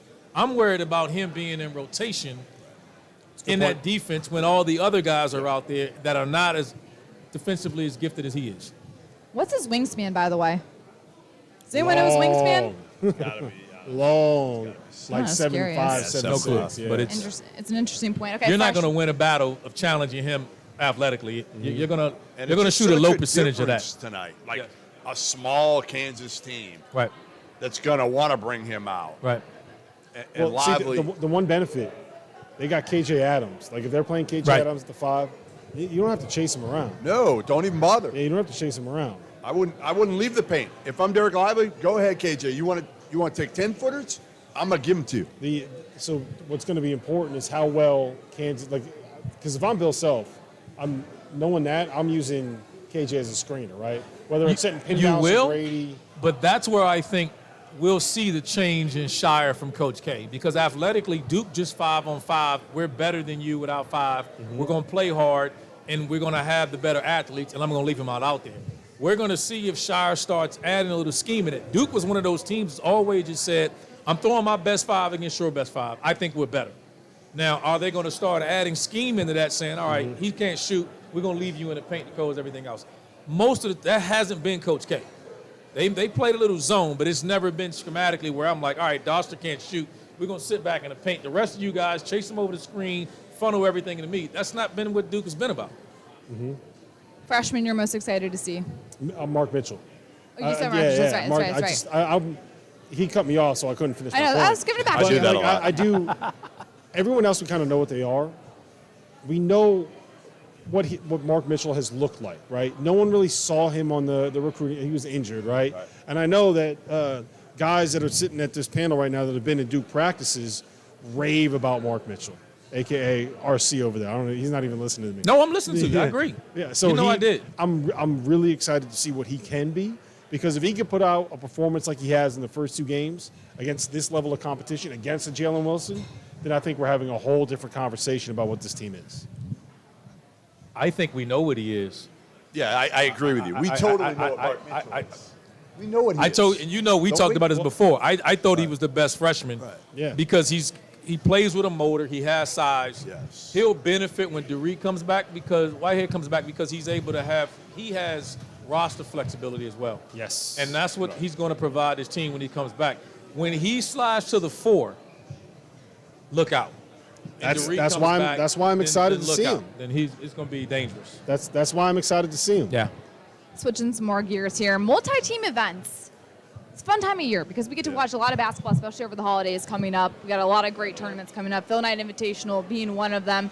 But what MTE, Doster, are you most looking forward to coming up here over the course of the next couple weeks? Am I allowed to say the one that UConn's in?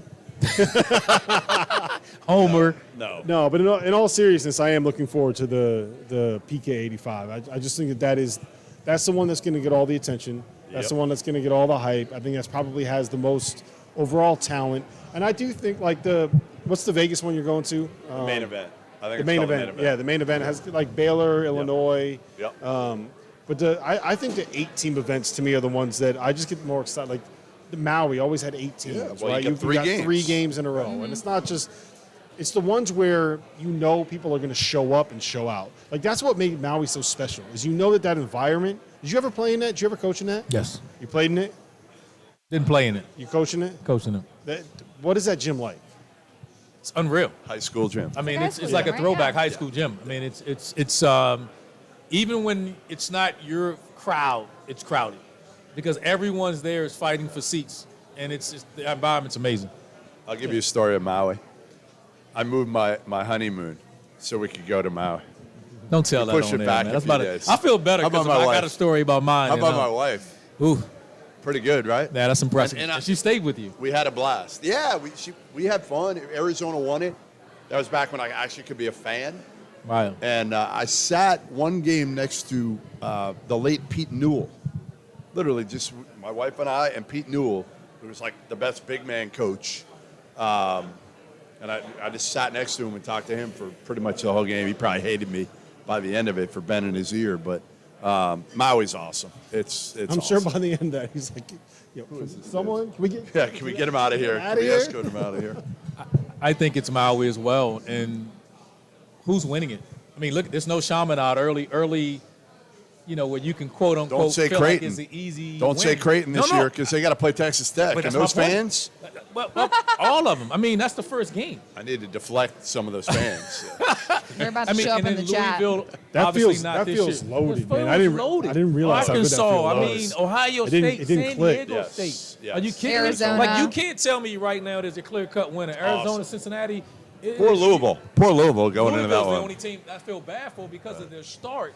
I don't know if they I can know. beat any of these teams No. in this event. But is it a team, if they are able to maybe pull off an upset or two, you're right back on top? Yeah. Right back, Yeah. maybe on you derailed, maybe you get right back on the road? You know what's Anything great can about happen. this? So Look many at good ones. look at the fan bases that are here. No, that's Arkansas, Texas Tech. You know Right. Texas Tech Right. is going to travel. They do.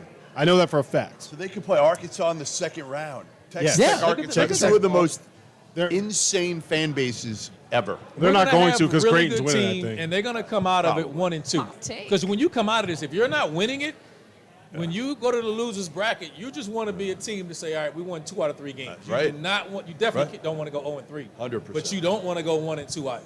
The one benefit here for this year's bracket is that even on the loser side, you're probably going to end up playing a couple of pretty good teams. Yes. Right? There's no easy There win. was a year, was it the year Wichita State ended up on the bubble one year, right? And if they had won their first round game, they would have played 2 top 25 teams. But they lost their first round game, and they ended up playing 2 teams that didn't make the tournament. I think they played Chaminade in the second round, right? But everybody here, if you lose your first round game, you're still going to have a chance to play another good team and get a good win. Because that's what it's all about. You schedule these because you want to be able to try to get those good wins. Hey, all I know is the PK80 show, it's 2 brackets. I did it 5 years ago for ESPN. It was the last time, really, Dan Dockich and I spoke to each other. But 2 8-team events, and I ran back and forth. I did sideline, and I literally, they're right next to each other, the arenas, so I'm sprinting back and forth to do both games. And this year, luckily, I won't have to do that. But you look at the fields, and they are just absolutely loaded. One of the brackets has Carolina. Well, Villanova's not great. UConn, Oregon struggling. They may be a disappointing team we haven't talked about. Alabama, Michigan State. The other one, Duke, Florida, Xavier, Purdue, West Virginia, Gonzaga.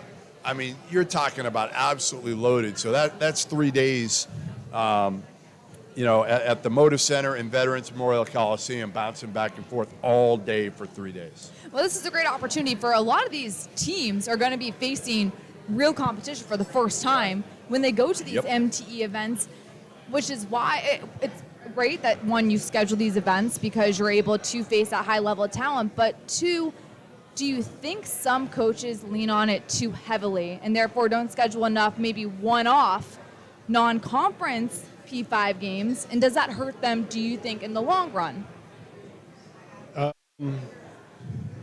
I think it's better for the sport in the long run if we have more on-campus games with big matchups, right? Which is why I think the ACC Big Ten Challenge is so good. Which is why I wish the SEC Big 12 Challenge, they would move it up into November and Right, December. because in January it doesn't have as much. I mean, it's good, but we already have good games. Here's the biggest thing about college basketball, right?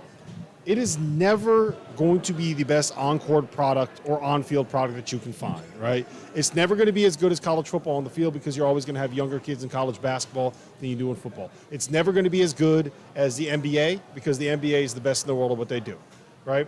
What makes college basketball so special is the environments that they play in and the passion of the fans and the experience of going to a game. And by taking it and putting it in sterile environments where there's no fans, where there's no crowd, where there's no student section, where there's nobody like sitting right behind a bench cussing you out, right? Look at Where the biggest one I'm going to go to this weekend. There's going to be nobody there, and it's going to be Illinois, Baylor, UCLA and Virginia, and I guarantee it's going to be It's going to be all Illinois other fans. than me playing blackjack. It's going to be all Illinois. So, like that to me, that's the problem. Is because what you're doing is you're making the focus be on what's on the court instead of the focus being the experience of going to the game. Tomorrow night, we're going to be in Austin, Texas, Gonzaga, Texas. That place is going to be, and it's a smaller arena, brand new. I think it holds like 9,000. That place will be insane. Mm-hmm. It's going to be nuts. No, he's right. And so I think I'm torn on this because I do also think that having these marquee matchups, that's a great thing, which is why the Maui is so special, which is why the Maui is something that should always be preserved, right? Because of the environment that you walk into. It's unlike anything else that you see in sports. It's 3 straight days.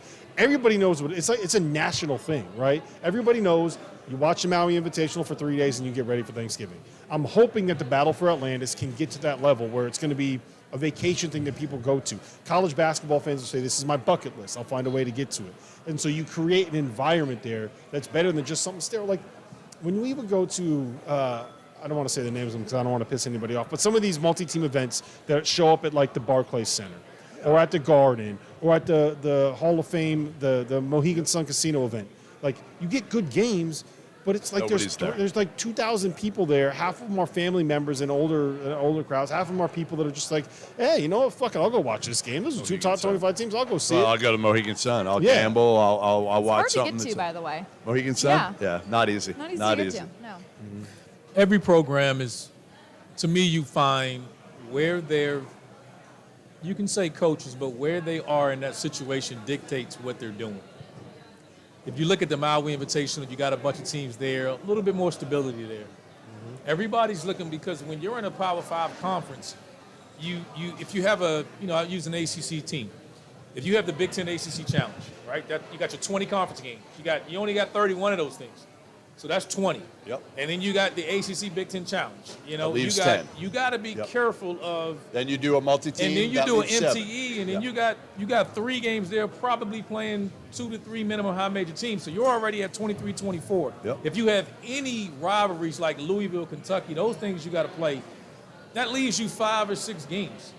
So when you start saying I got to pay but for don't a play. game, Here's my take.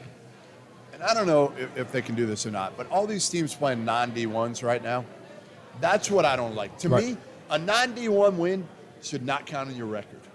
And if it doesn't count in your record, maybe it would dissuade some of these teams from playing non-D1s. The only thing I'll say, I'll disagree on that a little bit, is I think that sometimes you do stuff like that with your HBCUs. I don't think you should be penalized for playing your local HBCU, right? Like if a Wake decides to play Winston-Salem State, or somebody plays somebody. They're playing them because it doesn't affect their net. Number one, and also you don't have to pay them as much. No, and that's to my bring problem. them in. I'm only saying it for if you want to do it. There's a way to do it. I think that should be okay to do. So you shouldn't play be them in an penalized. exhibition. Yeah, but it's not as much. I don't think you commit as much money to it when it's an exhibition as you do to a regular ski team. Sure. And I'm only saying it's just. I agree with you from a competitive standpoint, but I don't think if a team does that, I mean, there were like 78. I think the first night there were 78 Division I teams playing non-D1s. Like, how is that good for the sport?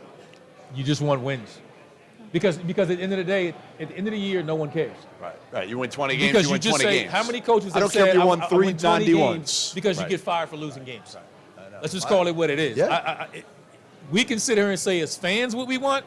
But I can tell you as a coach, I don't care. When I pay that buy game, I'm paying for the win. I'm buying the win. It's almost like when I hand you this check, what are you running? It's like an exhibition. Are we pressing? What are we doing here? I'm paying you to win. And when teams come in there, and because think about it, all we talk about is when they lose. Like upsets. Now it's hot seat. All those things come from these games. So when you write that check, you want to win. So why would I play? I'm not playing an Xavier. I'm not playing a Richmond. I'm not playing some of these teams. But hold on. But here's the problem with that. The guys that we're criticizing are the ones that lose to those bye games, right? We're not sitting here. No one has said the biggest game that we've had so far, Michigan State played Gonzaga. And what do we all say? Oh, wow, Michigan State lost, and they're the most impressive team we've seen. They're the biggest surprise that we've seen because they went out and challenged themselves and looked better than we thought they would. Because we all thought they were going to get run off the aircraft carrier, run into the whatever it is. Jump into the We thought they were going to ocean. get. Run We into thought the they were going to ocean, get run into the waves. But that was the biggest game, and all of us before when we asked, they've been really impressive. They're better than we thought they were. Meanwhile, the teams that played bye games and lost, TCU played Arkansas Pine Bluff, who was ranked the third worst team in college basketball, 1-1. TCU played Northwestern State, ranked the 12th worst team in without college their starting basketball. But you lost but they didn't have And they their starting lost. backcourt, so you understand it. Right. Exactly. I don't understand it. You cannot lose to Northwestern State. I don't care who you if you lose to Northwestern State without your starting backcourt, we have a problem with depth in that program. You do, but it's more understandable. I'm not now worried about because TCU come I'm not worried January. about TCU going forward. I know when they get healthy. Right. I know when Exactly. ball suspension is over with. That's I right. know what their ceiling is. Yep. They'll show that they're a top 25 team when they're healthy. Now it's the injuries are things we just can't say. Like we talk about Florida State, they're injured. Right? We can talk about the concern is if there's the upset or the concern it becomes when teams we have high expectations of them and then they're not injured.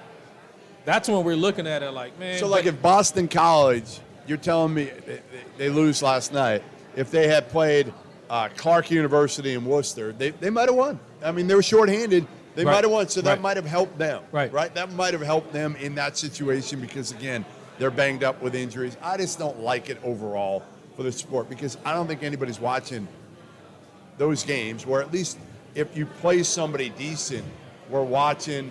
It's just better for a sport that, again, people aren't giving a lot of credit to in November and December. Make it something that people want to watch.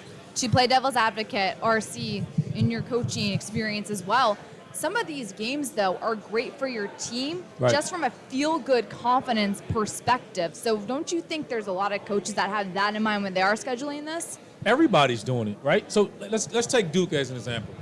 They wouldn't play a home game until conference time. They would play neutral site games, and they travel well. Now they'd be a part. They're a part of this event, but this isn't a home game. Like look at Duke will play unless they were the ACC Big Ten Challenge that they had to play on a road. They That would was never their be. only road game. Syracuse never play outside so of New those York. teams don't play outside of their area, so I understand it. But again, if you got 20 conference games, sometimes you got a young group of guys. Everything depends on where you are in your program. And then now you're hitting the reset button every year because even teams that are veteran guys, you still got to get chemistry. You still got to get – it's still hard Okay, but either my one take way then you go. is, isn't it apples and apples to some extent now? Because most teams, you don't know what you're dealing with next year when you're scheduling. So when you schedule, you're saying, hey, we may be young. We may have 8 No. dudes. You think you know because I've been in the meetings. We sit around going, oh, who they're losing. How many seniors they have next But year. now you don't know. And now, What I'm saying is now you got no idea what you're bringing back or they're bringing back. but I'll take You my think you chances don't. on you bringing back veteran guys. Like I look at Notre Dame. They start 4 grad students. But you didn't know last year they were going to have Nate Leshevsky back or some of those other dudes. True. That's all I'm saying. Yeah. Right now, you got no idea what you're bringing back, what they're bringing back. So play somebody. Just play somebody. There's The no- coach in me there's- ain't doing that. I was want gonna to say, win. if you could There's see- no way in Yeah, the world. the inside Here- coach side I want over the here. dub. No, here I hear you, RC, but like there's no downside to challenging yourself in non-conference. Yes, it is. There's no downside. You get fired. It is a downside. You're right. No, you're right. If Yes. you lose to nothing but high major guys, Depends right? who you are. You Yeah, get depends. fired. Because at the end of the day, what they're going to tweet about or what they're going to talk about is your win percentage. No one gets. Look how many years it buys people that we look at, and there's coaches out here, and I don't want to call out coaches or programs, but we Do it. know. Since we when are you know- scared of calling anybody out? That's true. That's true. But I like everybody now because it's early, so I'm gonna be positive. A ray of sunshine. You're looking at it now when you're looking at win percentages. How many coaches are sitting here going, all right, they play nobody, they'll get 20 wins, and they'll say, all right, we got 20 wins, Right. as opposed to no one cares. Tom Izzo gets to do it because he's Tom freaking Izzo. And they can struggle and be a little bit above 500. You're going to look at that schedule and say, man, but it's Tom Izzo. Not everybody else. There's probably, 5 coaches in the country that have his type of security? So if you're not him, you're sitting there going, you better have a random, and there's a ton of coaches just sitting there, and it's like, how often can you say, when the last time you've been in a tournament? And when you go, how quickly are you getting back? You can't go 1 out of every 5 years. Fair. That Yeah. gets you an extension, and then what? After that, that's why these buyouts are so high. You got to get there, and you got to win games. And nobody is going to sit there and say, and as a fan, I agree. You want to figure out where you have early, maybe one game out of those buys, but I got enough games. If I'm in the ACC, the Big Ten, the Big 12, I got enough conference games to do that. As a coach, I'm saying. Very rarely do I want to do that. I hear you. I just think it's such a bad thing for the sport that there are so many games. And here's the other thing. If you're a season ticket holder, right, think about being a season ticket holder for one of these teams. And you're like, you can get 16 home games in the package, 18 home games in the package. 7 of them are bye games. You should see what Indiana has. They have Carolina, and other than that, you should see the home games in the non-conference for Indiana this year. What's the incentive to go out and spend the money on a ticket if 10 of the games that you're going to be getting for are bye games? They come anyway. When we start talking about the donors, they don't care. They come anyway. Like most of the donors that we're talking about, they just show up. I'm not talking about the money. I'm talking about the environment. I'm talking about the health of the game. Like, to me, I get what you're saying from the coaching perspective, and it makes sense. But I think for the health of the game, for college basketball to be more than just February and March, if you really want it to be a thing, we need more big-time, non-conference, early season matchups. All you need to do every Tuesday night from the first day of the regular season until football's over, every Tuesday night, every Wednesday night, there has to be a big non-conference marquee. Here's all you got to do is say to you when you're awake, right? All right, listen. 2 years out of 10. 2 years out. Now you may not be there 10, but whatever. Right. 2 years you're going to play a home and home against.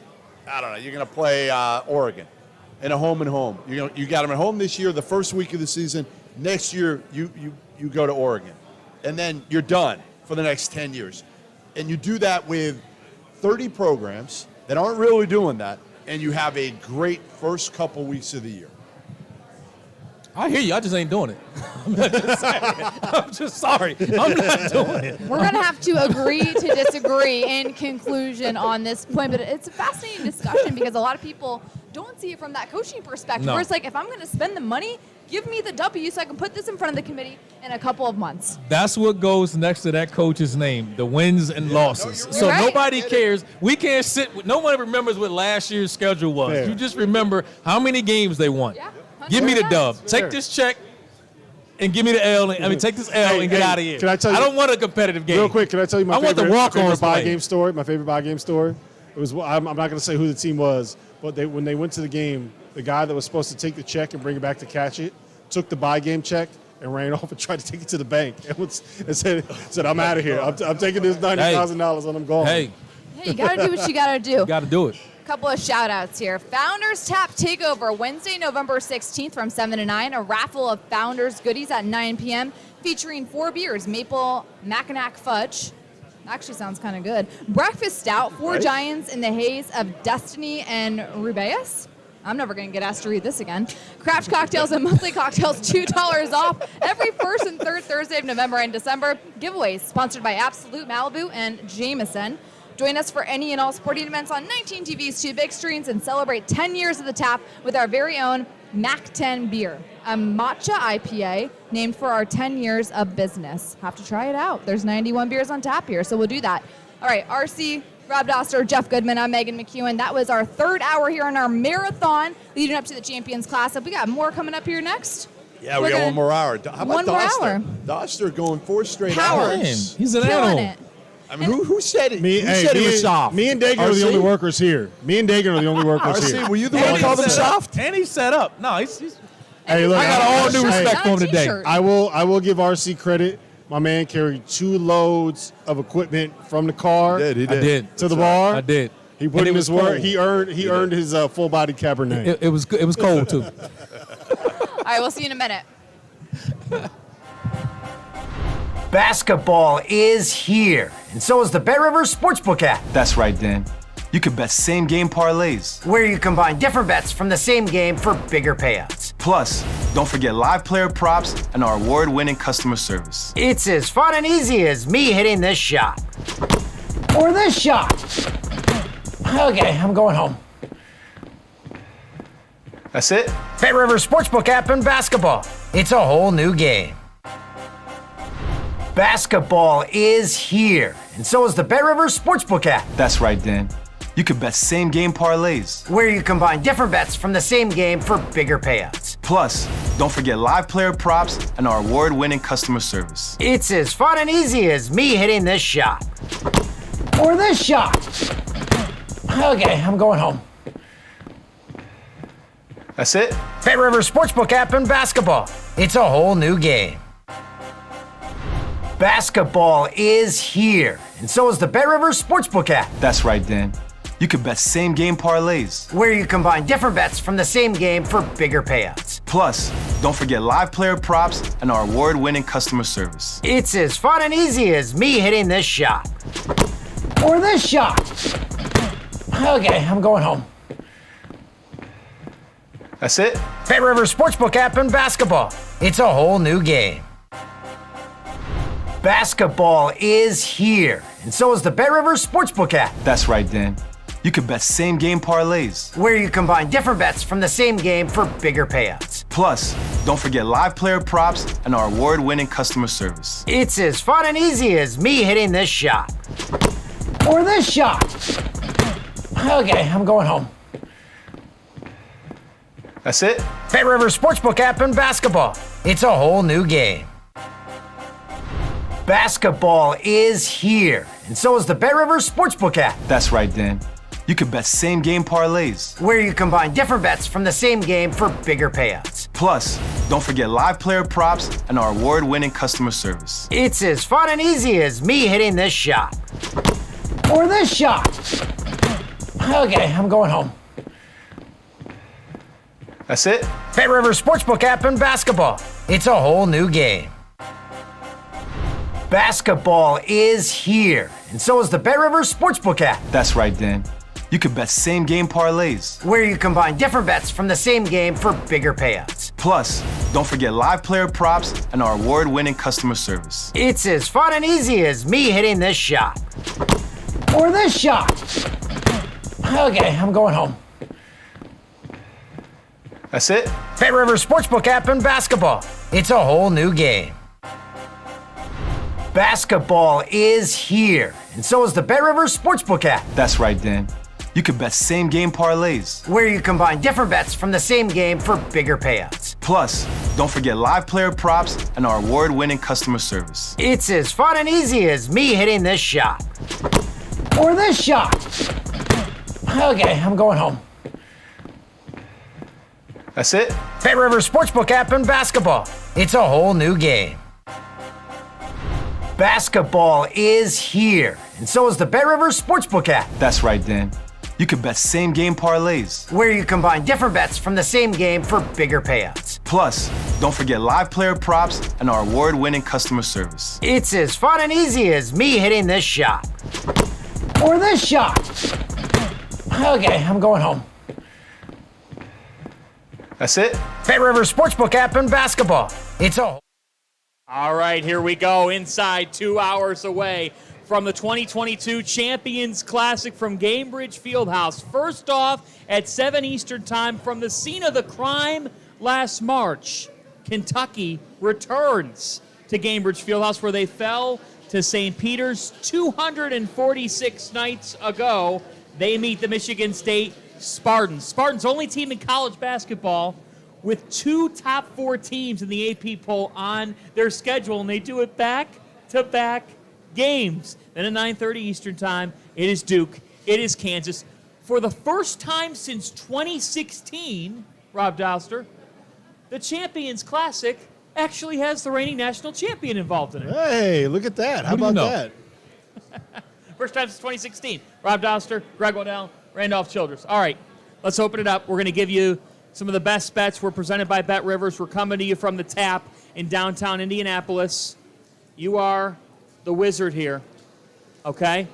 The parlay god. We're going to begin with game 1 of the night, Kentucky and Michigan State. Where should the public, where should people that are following us, watching this show, be siding tonight? So listen, wizard is quite a word. I'll start with that. Every good bettor knows there are ups and downs, and as any Field of 12 fans out there know, the retirement parlays haven't hit all season, Rob. They have So not hit we've once. taken some long shots. We've thrown the Hail Marys. They haven't necessarily connected, Did he Fanta. follow you in Philadelphia? Did you No, follow no. his picks in Philadelphia? I went the opposite way, and I won. Well, listen, Philadelphia, if you haven't gone to Philadelphia on the first week of the NCAA tournament and spent 48 hours in a smelly casino with these two gentlemen, then you don't understand what I had to go You through. cashed out. RC, you saw me at my worst, my friend. I've never seen you at your worst because you're an impeccable professional. It is what it is. But here's the truth about tonight's game. I have a lean that I really like, Fanta. I really do. Okay. And I've battled myself mentally on this for roughly a week, ever since we saw Michigan State play Gonzaga, because I spent all offseason saying that Michigan State was not going to be a very good basketball team. Right. And I still don't believe we learned a ton on the aircraft carrier that changes my mind on that. I still think there's a lot of weaknesses on this team, depth being one, front court talent being two, and having an alpha is the third. Like, who is it? Is it A.J. Hoggard? I don't know. But what I do know is that Tom Izzo will show up for games like this, and he will have his guys ready to play. Whether it's on an aircraft carrier, whether it's on the moon, whether it's in Gamebridge Fieldhouse, like, his team is going to show up. And this may be me doing some mental gymnastics here with this Kentucky team, but with Oscar Tshiebwe returning, I don't know how much he's going to play tonight, number one, and that's obviously the biggest strength they would have in this game. If he's playing 30 minutes like normal, he's going to put up 20 rebounds. It doesn't matter what Mady Sissoko does. He's going to go for 15 and 20. But if he's limited, if he's only there for 10, 15 minutes, I'm skeptical that Kentucky will pull away in this spot. The only thing I'll say is, if Oscar Tshiebwe is playing tonight, I think Cal's been grooming him for this night. I think he could have. If it was the last game of the season, Kentucky's previous game, I think we might have seen Oscar out there. We didn't. Sure. I don't think Oscar Tshiebwe on November the 15th, Randolph, is going 50% or 55%. Like, he's playing tonight. That's my opinion. I agree with you, but like I said earlier, we were talking, I think this is a chance for Kentucky early in the year to play without him. I mean, sometimes when you got a guy that good, he's the focal point of your team. When he's not around, you lose your identity. So let it be foul trouble in the game, late in the year, early in the year, doesn't matter. This gave them a chance to play without him. And sometimes that goes without saying. So later on in the year, if it's the tournament or if it's in conference play, he gets in foul trouble, this team can draw back on, hey, you know what, we played well without him. We made the adjustment without him. We know how to go forward. If he plays a factor tonight, though, let's just we'll put the number of 20 minutes on there for him. Fair? Sure. That fair? Yes. That's fair. Where do you side in the Kentucky-Michigan State game tonight? I think the pace is where's the pace of this game going to be? I think that's the most underrated thing that we're talking about. We talk about all the other things. What's the pace going to be? Because if it's in the 60s, that's favoring Michigan State. Like they're right there. I don't think that it will be. Say again? I don't think that it will be. I think it'll be if it's in the 80s, then I don't know how Michigan State wins. Yeah, if it's an 80-point game, unless someone plays out of their mind, that doesn't favor Michigan State. Yeah, I think Michigan State needs to control the pace because they lack a depth.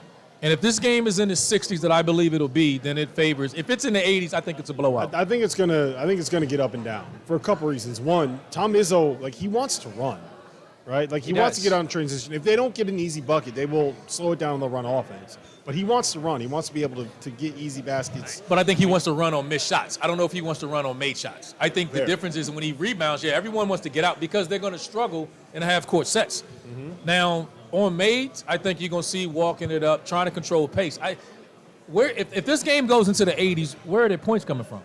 So I wholeheartedly agree with you there, and that's the beauty of betting, ladies and gentlemen at home, because the over/under is set at one. Got crushed. The over/under is set at 141, right? So while we can say if it gets in the 80s, Kentucky's going to win this game. If it's in the 60s, Michigan State's going to win this game. The line's set at 141. They're expecting 70 to 71 in this game, right? So you're absolutely right, RC. If it goes high, I think Kentucky has the advantage. Right. If it goes low, I think Michigan State has the advantage. The question is, which one will it go? I think it's going to go. I like the over here for a couple of reasons. You like the over? Yeah.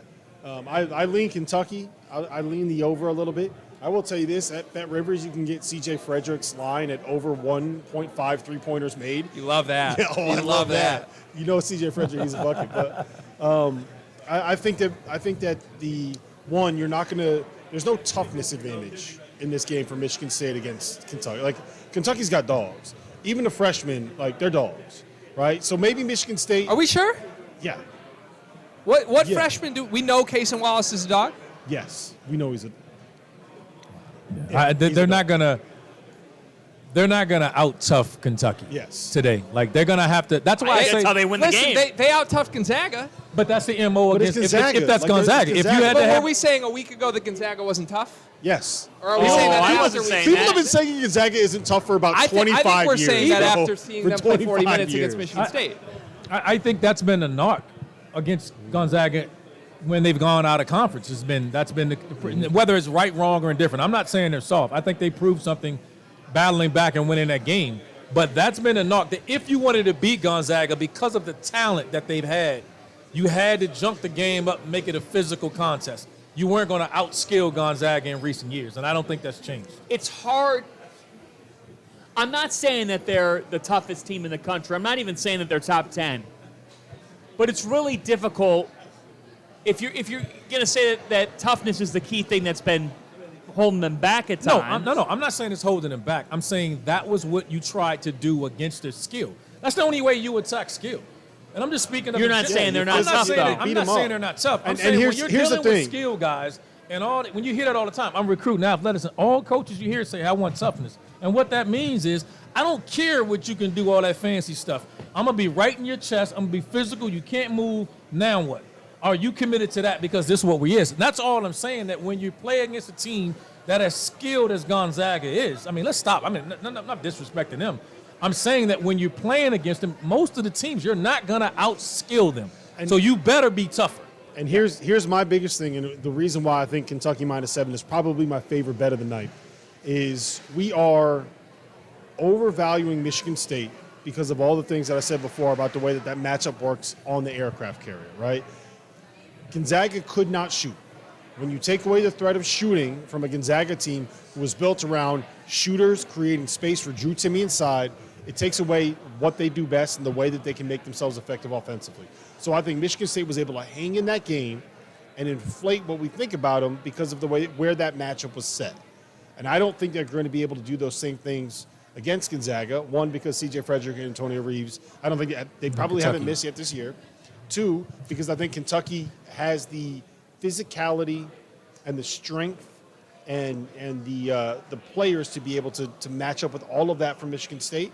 And three, because I think if you look at Kentucky and you would say, how many of those positions go down the list? Assuming Oscar Tshiebwe is starting, go down the list. How many of those positions are you going to say Michigan State has a better player? Look at the starting fives. Not many. Where would you say Michigan State has a better player? I mean, I don't think probably that there's a not. spot. I probably wouldn't say that they have a better player than any, not the point guard Malik spot. Hall, maybe Yeah, Malik on the Hall wing. and Jacob Toppin or Yeah, Malik Hall, Chris right there. Livingston. But even then, like, I think on a certain day, A.J. Hogard can be an advantage for Michigan State over Severe Wheeler. Severe Wheeler? Yes, I Yes, do. but Yes, I do. Their And it might be tonight. Their advantage is that they got 4 guys coming back starting that played together. That's right. And that matters, right? They're going to have question, 4 is it guys in the AJ starting lineup. Gohard or AJ Hogard? Well, it depends because he's AJ goes hard. Listen, Yeah, if it's AJ goes hard, If AJ goes hard, Greg will be hard. Well, But I will listen. say this: both point guards or the point guard player of both teams has had turnover issues. So which team? You're right. Which team point guards take care of the basketball? You're right. So Because that's the only knock that I probably have about the position I have a concern is both teams had high turnover at the point guard spot, meaning they turning the ball at a high clip. And so who takes care of the ball at that position? Yeah, you're right. And turnovers have plagued AJ the entire time he's here. I'm not even going to say his last name because I'm not going to put these two through that again with where we're at right now. But I don't think there's a more bipolar player in the country than AJ Hogard. Like when he's great, he will show up. Look Andre no further. Curbelo. Okay, Andre Curbelo, yes. I'm sorry. Yes, Mr. Big East, you're right. I forgot. He's your son now, not mine. He was my problem for a few years. But look no further than the last time A.J. Hogar was in the Champions Classic. He led the game in scoring last year in this very event, and he wasn't even the starting point guard for Michigan State. Nobody knew who he was. So I think he's capable. He's a big game player. But you're right, the turnovers are a problem because even in his best games through his career thus far, he's had 3-4 turnovers. He can't do that tonight. Again, I bring it back to the betting perspective. Everybody's going to laugh at that. But what I keep coming back to, as far as what's preventing me from seeing this being just a pure Kentucky blowout, genuinely, Yeah. is that to me, Severe Wheeler and Oscar Tshiebwe, if this was a game in March, yeah, I think they're both healthy enough to play 30 minutes. But I'm not convinced that Cal cares about winning this game enough to actually do that. I'm sure I winning disagree it matters. with that. I'm not. And look, Fanta, I think that from a desperation standpoint, you look at Michigan State's schedule. I agree Tom with that. Izzo needs this game. I agree with. He needs this game. Does he? Does Yes. he need this game? They host Villanova Friday night. Here's my question. Probably be favored in that game. They will be favored, Yeah, but here's my question, guys. How is this game going to be officiated? Is it going to be a tight whistle? Are they going to allow contact? Are they going to allow anything to happen in the paint? Because if it's a tight whistle, we saw what happened with Michigan State's front line the other night. yes. Sissoko fouled out, Hauser fouled out. I think Malik Hall, whatever it was, they were basically down to like, are we going to have to put in a walk-on here? Are we going to have to play Jackson Kohler here? What is going to happen? If they call it that way again, that could be a problem because Oscar Tshiebwe can draw fouls with the best of them, right? Yeah. How much do you think? And I know it's the first answer is a little bit of both, but like Friday's game on the aircraft carrier, outdoor game. How much of that result was because day 5 of the season, the stage, or how much of that showed you know what, that Michigan State experience, chip on their shoulder, they weren't a top 25 team, that they can be that? We're saying this. What's the difference in Michigan State this year and Michigan State a year ago? Nothing. So I don't understand the concern. Like we're saying like there are concerns. Obviously, there's been a roster change. It's a little different. But it's the same question. And by the end of the year, they played well enough, and we thought, like, all right, this team has a chance. Now, we didn't think they were going to win the Big East, the Big Ten, or we didn't think they were going to win the national championship. We don't think that now. Yeah. But when you strap up and you play Michigan State, you better be prepared. It's going to be a physical game. And to Rob's point about officiating, they foul so much because they're so physical they can't call them all anyway. So when you play against them, you got to strap up and say, all right, don't come over here to this huddle crying because they're going to hit you when you come through the lane. Be prepared to play. And I agree with that. I totally agree with what RC's saying. But my thought process is if you're going to say that, how is Michigan State different? Well, maybe Jaden Akins has taken a step. Right. It's early, though. It's early. Maybe experience wins in college basketball. These guys have been through it. They've been through The the wars. backcourt, some more experience. You said it yourself just now, though. We don't believe Michigan State is a national title contender. They aren't. But guess what? We do believe Kentucky is. And if you are one, you come out tonight, you win this basketball game. So I need to chime in on how Michigan State's different, though, because I disagree that there aren't many differences between this team. And I think part of this is that Tom Izzo, last year, like one of the problems, maybe the biggest problem with Michigan State last year, was that Tom Izzo could not settle on a rotation.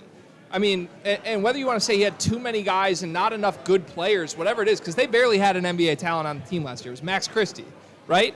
And Max Christie, talented kid, underperformed in 1 year at Michigan State, didn't shoot the ball very well. Now he's on the bench next to LeBron James. No one's questioning his pedigree. They would have loved to have him back for another year. But with Tom Izzo's approach in the transfer portal, if there is any positive to leaving 3 scholarships open, it's that he has to play some guys 30 minutes now. And guys are going to be a little more comfortable in those roles. I think we already saw that on night 1 than when we saw last year I don't think anybody topped 26 minutes a game on the team last year. And that's pretty unheard of in today's day and age. Are they really more comfortable in their roles when they melted away an 11-point lead? I mean, that game came down to can Mady Sissoko Gonzaga. one-on-one stop Drew Timme? And the answer was no. Gonzaga, well, first of all, it was 1-on-5 because they had everybody in the paint. Right. And second of all, like, Gonzaga just beat you with their defense. The Zags, who have Drew Timme at the 5, who have no rim protection. Listen, I know. Look, here's the funny part. I keep saying you, like it's you that's losing, and you're actually a Michigan You know he's basketball bleeding fan. over there. So Him and Carter bleeding green. So, okay? It's complicated. We're putting Greg in a spot where he has to defend Michigan State is almost as good, not quite, but almost as good as putting RC in a spot where he has to defend Duke. Well, listen, Michigan State fans out there better appreciate the work I'm doing because we can say whatever we want about this program, but here's what I'll tell you. Last year's team that we all agree was a pretty mediocre basketball team as far as Michigan State goes. Michigan State standard. Right? As far as Michigan State standard is. In the round of 32, were they not in a dogfight with a Duke team that went to the Final Four? He's With Mr. 2 possessions March. left? I The love last playing. the last three games we've seen this team, one of them's against a cupcake, but the last 3 games we've seen this team, they were toe-to-toe with Gonzaga, up 11 with 10 minutes to play. They had a lead on Duke with 6 minutes to play at the end of last season, so we can shit on the talent all we want. The problem is if you expect Kentucky to walk into Gainesbridge Arena or whatever it's called tonight, the Field House, and walk away with a 20-point victory, I think you've got another. I don't need a 20-point victory. I just need an 8-point victory. Because Tom Izzo, it's win. toughness. You talk about Portal because he's going to be particular about the players that come into this established culture. So if you're not tough enough, Michigan State ain't the place for you. If you want to be cute and run around and shoot your jump shots and all that, then Tom Izzo isn't your guy. Like, again, that's why I said the pace. Because of the lack of depth, if it's foul trouble and they get a chance to go up and down and the pace is in the 80s, again, I think it's Kentucky all day long because they'll run out of gas. But the guard play at Michigan State, because those two backed each other up a year ago, they're essentially starting 2 point guards. Now, the problem with those guys is, again, we're judging them off their competition against Gonzaga. They both had 7 turnovers. And you can't be in the 60s and have one guard get 4 and another guard get 3. Those are your primary decision ball handlers. That needs to be 2 or 3. And you're talking about they lost to that one possession game. Right. And that's how vital taking care of the basketball for those 2 guys it becomes, because they're going to control tempo and pace because they're starting essentially 2 point guards. Right. All right, it's 5:24, and we've got game 2 to get to, then some other games. So let's whip around the horn. Rob Douster, who wins Kentucky, Michigan State, and a best bet from you. Kentucky -7. CJ Frederick over 1.5 made threes. All he's got to do is make 2. You seen this dude shoot? If he gets his feet set and a clean look, it's good. I love the C.J. Frederick love. Let's do it. Come on, we all in, right? It's about. That's why he's at Kentucky, so we can talk about C.J. look, Frederick. We taught RC at the first day of the NCAA tournament. We taught him how to bet at like an actual betting machine, right? Today, we're going to teach my man how to bet on the Bet Rivers app. RC, you fired up? I need to. You fired up? Don't let the bug get you, just though. tell That's me all I gotta whatever say. RC's betting, I'll tail it. I saw. First of all, I need to know what you're doing, and then I'm going to go the opposite. Don't tail. Well, hey, I You think need to stay on the I other. think RC will be happy with this because I'm going Michigan State +7 is where the line is now at with Bet Rivers. It's been bet up the other way, which surprises me. Like I said, I think this is a desperate Michigan State team. I think desperation suits these guys well. I also like A.J. Hoggard over 10.5 points tonight. Ooh. I do think Kentucky wins the game, but Michigan State covers. You got to call him A.J. Goes Hard then. I will not do that. I am not in on whatever that was. I've made enough. What do you think? You know what? If I was betting on this game, I'd take Michigan State in the points. Hey. I would. But we can't do that. So, again, I'm going to, because of the injuries and the lack of reps from Kentucky's players, meaning Severe Wheeler and Oscar Tshiebwe, I'm going to take Michigan State tonight. I think Michigan State's going to play with a level of desperation that they need, and I think they're going to get tonight. And obviously a close game because I think the game will be in the 60s. Tom Izzo, X's and O's, one game. If I had to pick a coach, he is up there if he's not number 1. I do not want to see his team in March. I do not want to see his team in my pod in the bracket when it comes out, as we saw last March. That being said, this isn't March, this is November. And the best motivator in college basketball is Jon Calipari. The best CEO in college basketball is Jon Calipari. I think Cal has been waiting for this night. I think Cal loves being doubted and counted out and all. That's all motivational material for his team. It shouldn't happen in Kentucky, but it does. The man put up a video to his fan base telling them to temper expectations. It's all a setup, America. Kentucky, big tonight. They make a statement and win this game by 15. Wow. No way. Wow. What? No way. Wow. Okay. No way. Talk to you Fanta, post game. Fanta, just so you know, we had Big Bad Benyo jumped in the chat and said, Doster, you don't really know basketball. And Marshall responded and said, you think that's bad? You should hear what Doster says about bagels. Whoops. Yeah, well, he Yeah, he likes to put ketchup and stuff on his bagels. Or what was it again? Yeah, cinnamon raisin with ketchup. All right, game 2, here we go. Duke, Kansas. Jon Scheyer's first big game as the Blue Devils leader. Kansas, with Bill Self not in this game, the reigning national champions. Jalen Wilson came back to now lead this team. They've got versatility. They will play smaller. Duke's got the size. We see Kyle Filipowski put up back-to-back double-doubles. It's the second Blue Devil all-time to start his career with back-to-back double-doubles. Jeremy Roach, he must be the alpha if Duke's going to win this game. We've covered all that and more.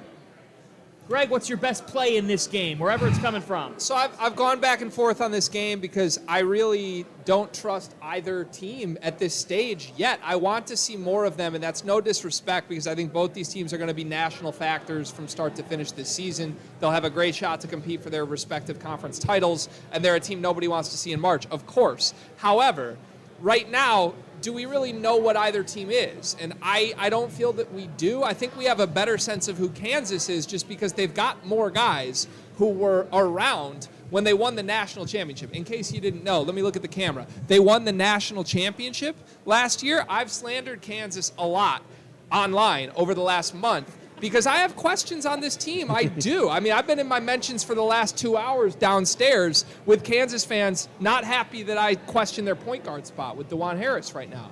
But look, I still wonder how good he can be offensively on a team that I think needs him to be a top 3 option offensively. And Jalen Wilson's been really good. Grady Dick's been really good.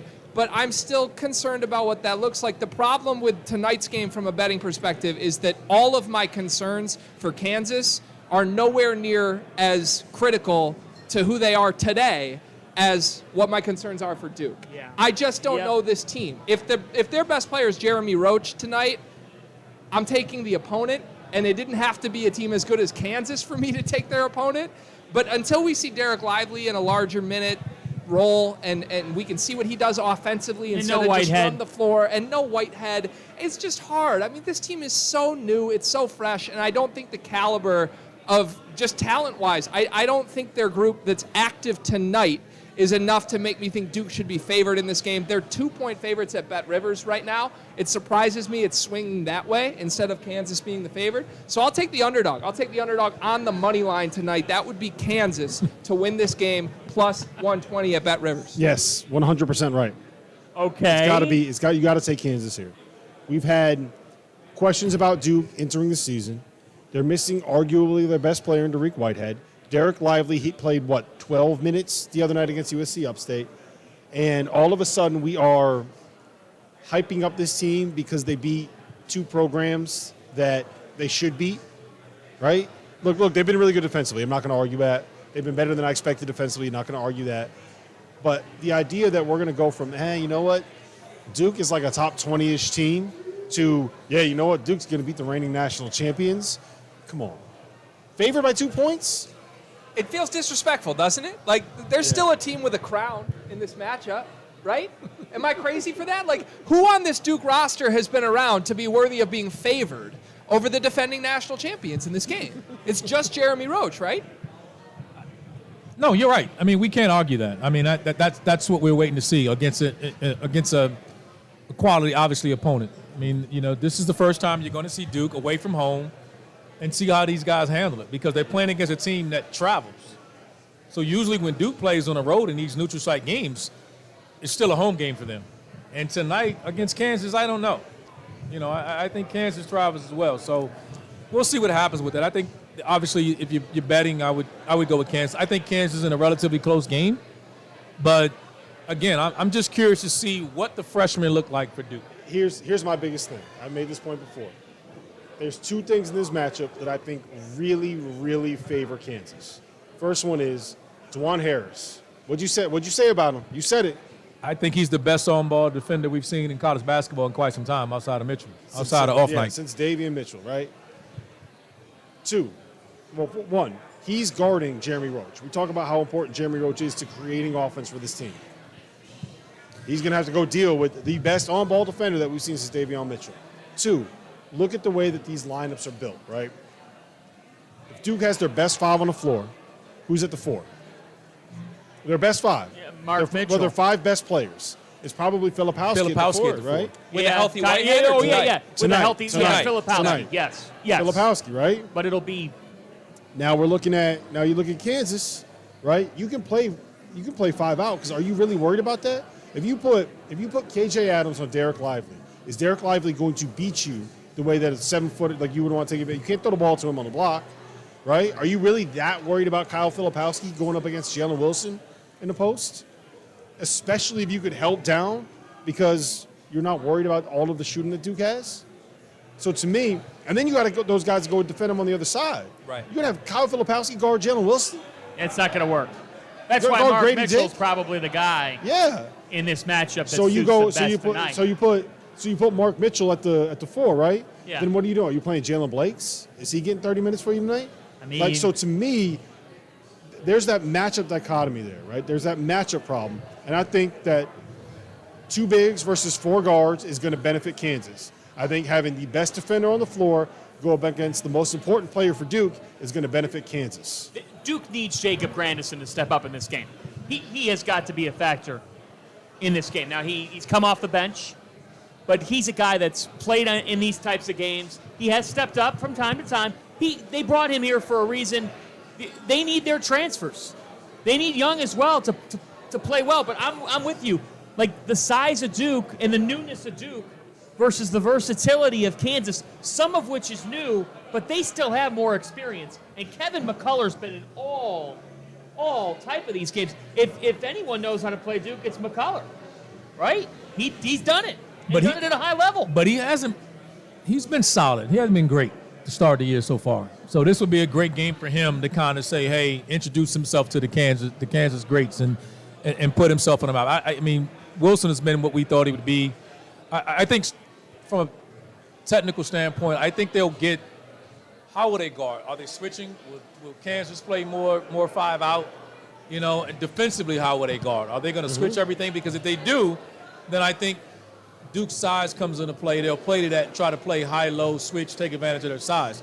But I do worry about that 4 spot of how they're going to match up with that. Yes. That's a big difference in And how that's they're my gonna guard. biggest thing is that Kansas has the skills Yes. to be able to take With advantage, size the to do size and the skills to be able to take advantage of the mismatch offensively. I just don't know if Duke does. Well, and that's just it. And we've talked about this before. And this kind of relates back to the state of college basketball in general right now, folks. In a world where we're seeing Stetson beat Florida State in South Florida, where we're seeing Grambling pull it off over Colorado, where we're seeing these mid-majors or in some cases low majors win, Randolph, they still, as much as they might be on a different level, they know who they are. They have an identity. They have a feel for who they are. Whereas some of these high majors at this stage of the year are still trying to figure out exactly who they are. They're in the figuring out process. And Duke, I feel like Duke, of the 2 teams playing tonight, Duke and Kansas, you said Wilson's solid. Kansas has more solidity to them. I know more about what Kansas can do. Duke, to me, has a bit of a they've got a question mark here. It's undetermined what Duke's going to do tonight because we just don't know what this team looks like on this stage. The only difference is the biggest difference is just experience, and not that's to be dismissive of it. But again, this is the number 1 recruiting class in the country for a reason. So, is it the youth versus a championship, returning champions of experience? Is a big difference. So we'll see how the young guys respond to this. But I'm just I want to see more of the strategic standpoint. Like, how are they going to guard?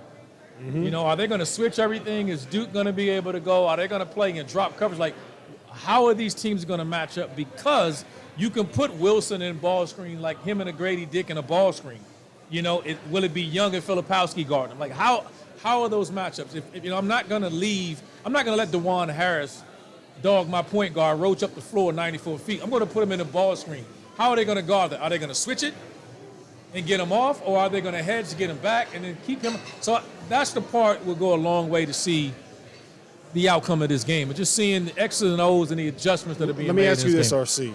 Bill Self, not on the sideline. Nor Roberts, he is on the sideline. Right. He's been with Kansas forever. Spent, 5 years? Been St. there. John's. He's He's been been there. around forever, right? how much of an impact do you think that's going to have, and what kind of changes would you expect? Because we're talking about an experienced guy, the only thing I worry about with them is how much assistance will he have from the rest of his staff, because you're missing 2 guys, right? So that bumps everyone up. So just from their roles, and it depends on the dynamics of their staff. And Norm has done it all. He's called the timeouts. He's done all those things. But how much on a normal day-to-day basis do they delegate those responsibilities among the staff? And has that been effective? We won't know. From timeouts. I know, he probably bump up. Someone who's not on the staff that'll bump up will probably be Coach Q, Coach Quarterbaum. He'll be bumped up. And I think Norm will lean on him a little bit more. To say, hey, what are you thinking? What are you seeing? Is there something else? But Norm's been there, man. I mean, he's been around for a while. He knows as well as, what Bill thinks. So I don't worry about that as much. It's Kansas and it's Duke. It's two of the cultural standpoint, they're 2 of the most stable programs in college basketball. It doesn't matter who's playing. It's the jersey. If you play at Duke, you better play this way. If you play at Kansas, you better play this way. The best way to describe both of these teams, I think in both games, Duke is like 16 for 30 on assisting on their field goals. Same thing, over 50% for both of these teams. They've assisted on their field goals. 60% of their field goals have been assisted on. That just means the ball movement. And when you start looking at high-level good teams with this type of talent, that's a great thing, because they're not relying on individuals taking their turn saying, hey, your turn is my turn. The ball's moving, guys are scoring, and I think that's why there'll be 2 elite teams by the end. To that point, Sure.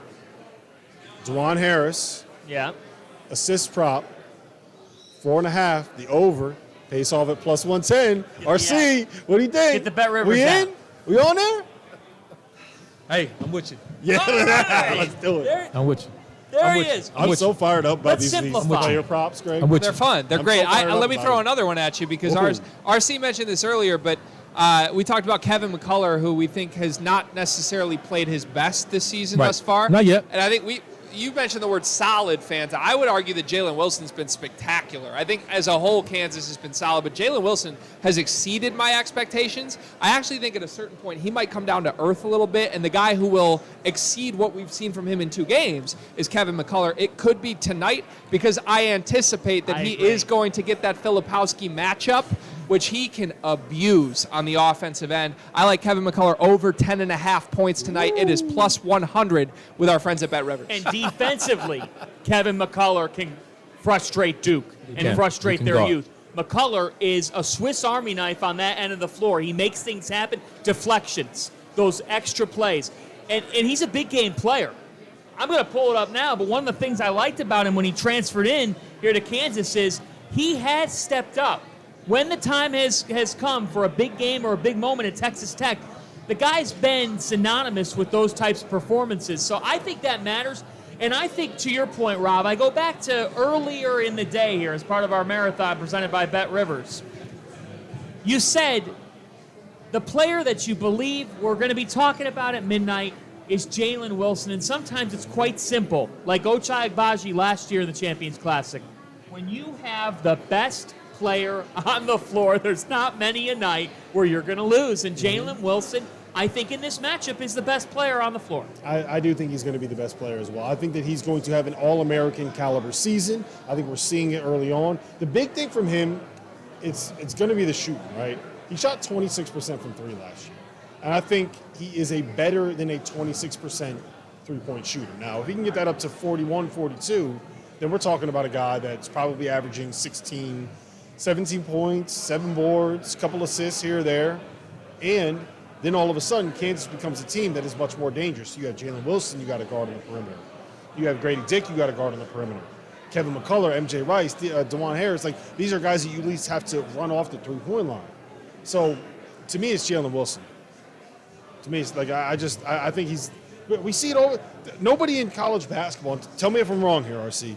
Nobody in college basketball is better at developing the guys that are in this program for 2, 3, 4, 5 years. Is there anyone better than Bill Self? I think he's, like I said, we talked about it last year. We know why, but it just seems like they're 4-year guys. Their seniors just take massive steps. And I don't see tonight being any different. I think he'll be the best player on the floor. tonight, and that's why I think they got a legitimate chance of winning the game. Now, there's enough talent. There's not a massive talent disparity that someone can outplay them and be the best player that night on the floor. But coming into this game, I don't think any of us question who the best player going into the game is. Let me ask you guys this quickly. Is there a world for Duke tonight? Because when I look at the Duke roster, it's very front court heavy, right? We don't know what Derek Lively's going to necessarily be offensively yet. I mean, Ryan Young, I saw him torch teams in the Big Ten at Northwestern, and now he's Duke's starting center. Still don't understand how that happened. But you look at the matchup, Kansas starts 4 different guys who are between 6'6" and 6'8".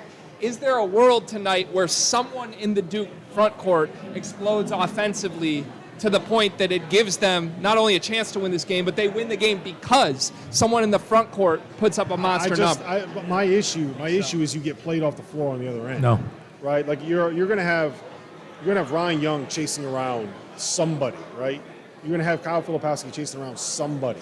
And I think at some point when you're getting torched on that end of the floor, you're gonna have to make a change. I think by the end of the game, we're gonna see Duke going small. And I think that's going to probably end up playing into Kansas' hands. Like I've said this all night.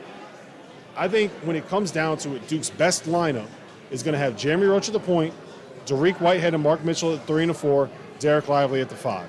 And I have very big questions about a team where their best lineup is going to be 3 freshmen and a point guard that we haven't seen do it consistently all year long at a level like that. So it's so hard because last year, Jeremy Roach at the end of the season was so comfortable, had such a killer instinct on both ends of the floor.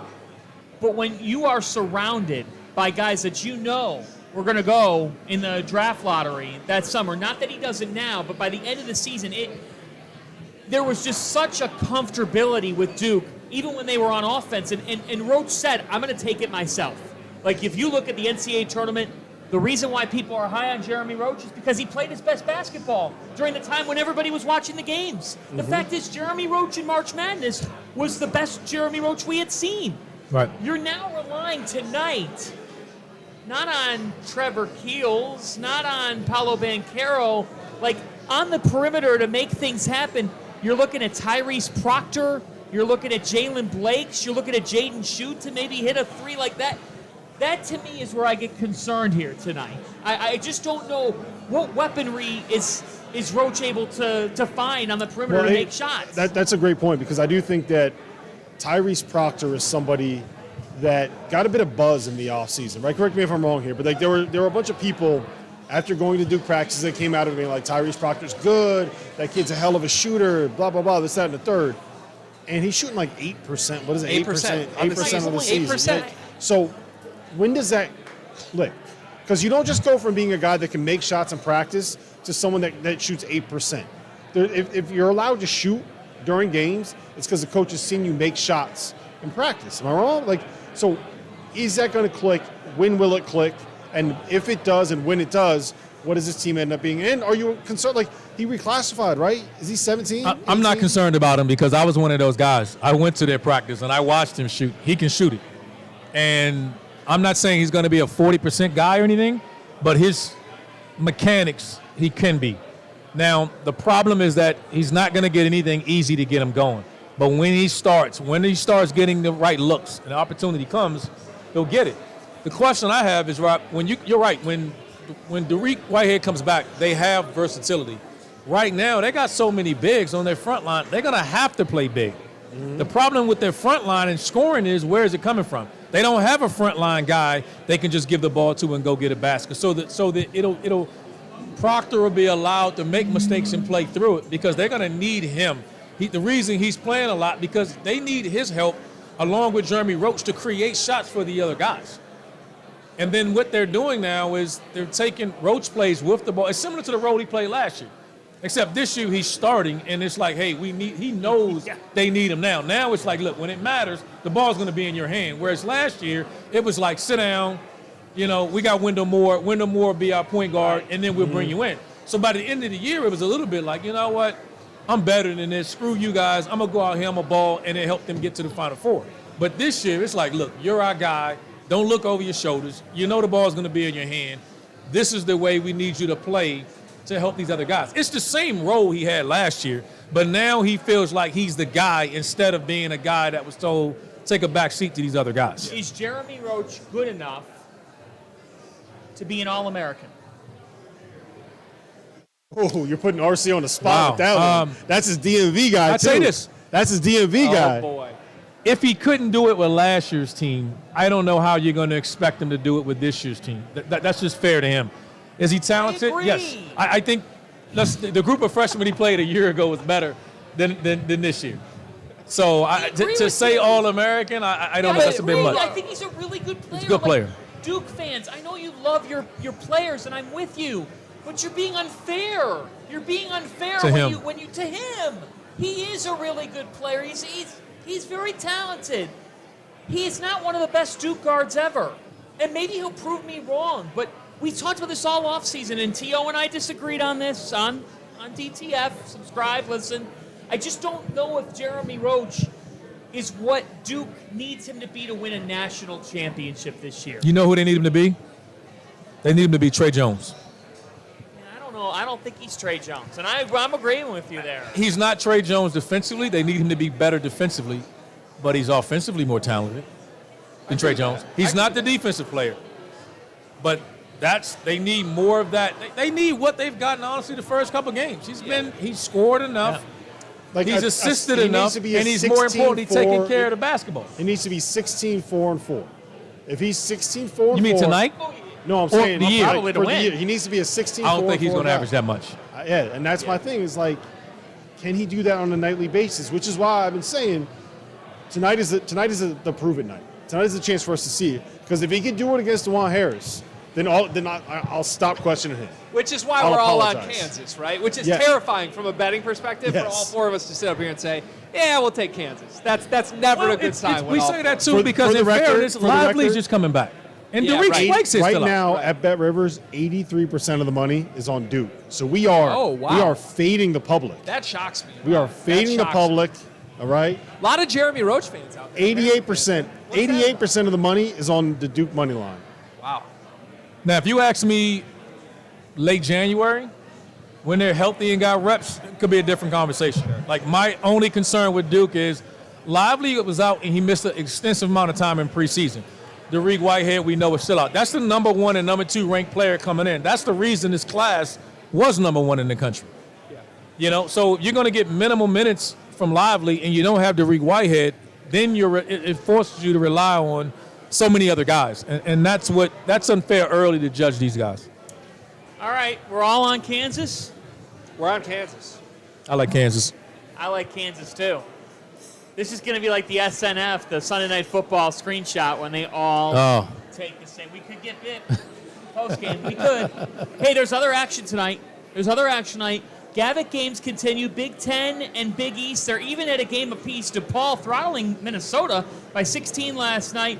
Penn State beating Butler behind Pickett's triple-double. So tonight's slate, Marquette at Purdue. This is the classic case of contrasting styles in that Marquette wants speed, they want spacing, Purdue wants heavy on size. So where do you fall there? This game is played in Mackey, right? This game Correct. is played at Mackey. Okay. You have Zach Edey, right? Correct. Okay. Zach Edey's going up against a whole bunch of guys that are going to look like me standing next to that pole right over there, right? What happens in home games in college basketball arenas? Officials tend to lean towards the team where there's a really loud fan base, right? How many free throws is Big Sexy, a.k.a. Zach Edey, going to shoot? 300, right? How could you not be on Purdue in this spot?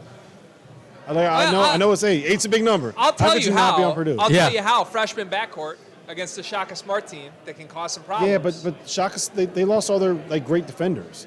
Shaka Smart's backcourt is Cam Jones, who couldn't guard RC right now, and Tyler Kolek, who couldn't guard RC Hey, to right be now. fair, could any of us guard RC? No. And look, to be honest, I have width. Shaka Smart said that T.O. was a good defender when he had him at Clemson.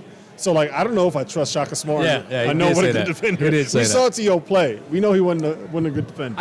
I have nightmares from last year when Shaka Smart was the talk of our show at the end of November. right? That's true, he was. Marquette was what, like 8-0 to start the year, 8-1, something They like started that. hot. Then they did win 7 in a row in Big East play. Yeah, that was a good team for the first half of the season, if not more than the first half of the season. For sure. Right? And things fizzled out at the end, but for whatever reason, I like this Purdue team, I really do, and I think your logic is sound, and it makes sense why we would bet Purdue tonight. 8's just a dicey number for me. It's probably a stay away. What do you got? I have to give you this stat. I don't know if I've ever seen this before in a basketball game. So Purdue, in their last game, they beat Austin Peay 63-44. Zach Edey had 30 points. A total of 9 players scored. So Zach Edey had 30 points. Nobody else had more than 5 points in the game. And that's, I think, so I've been very interested, Fanta, in what this Purdue team was going to turn into, because in their first game, it was a totally different box score. We did not have a ton of Zach Edey.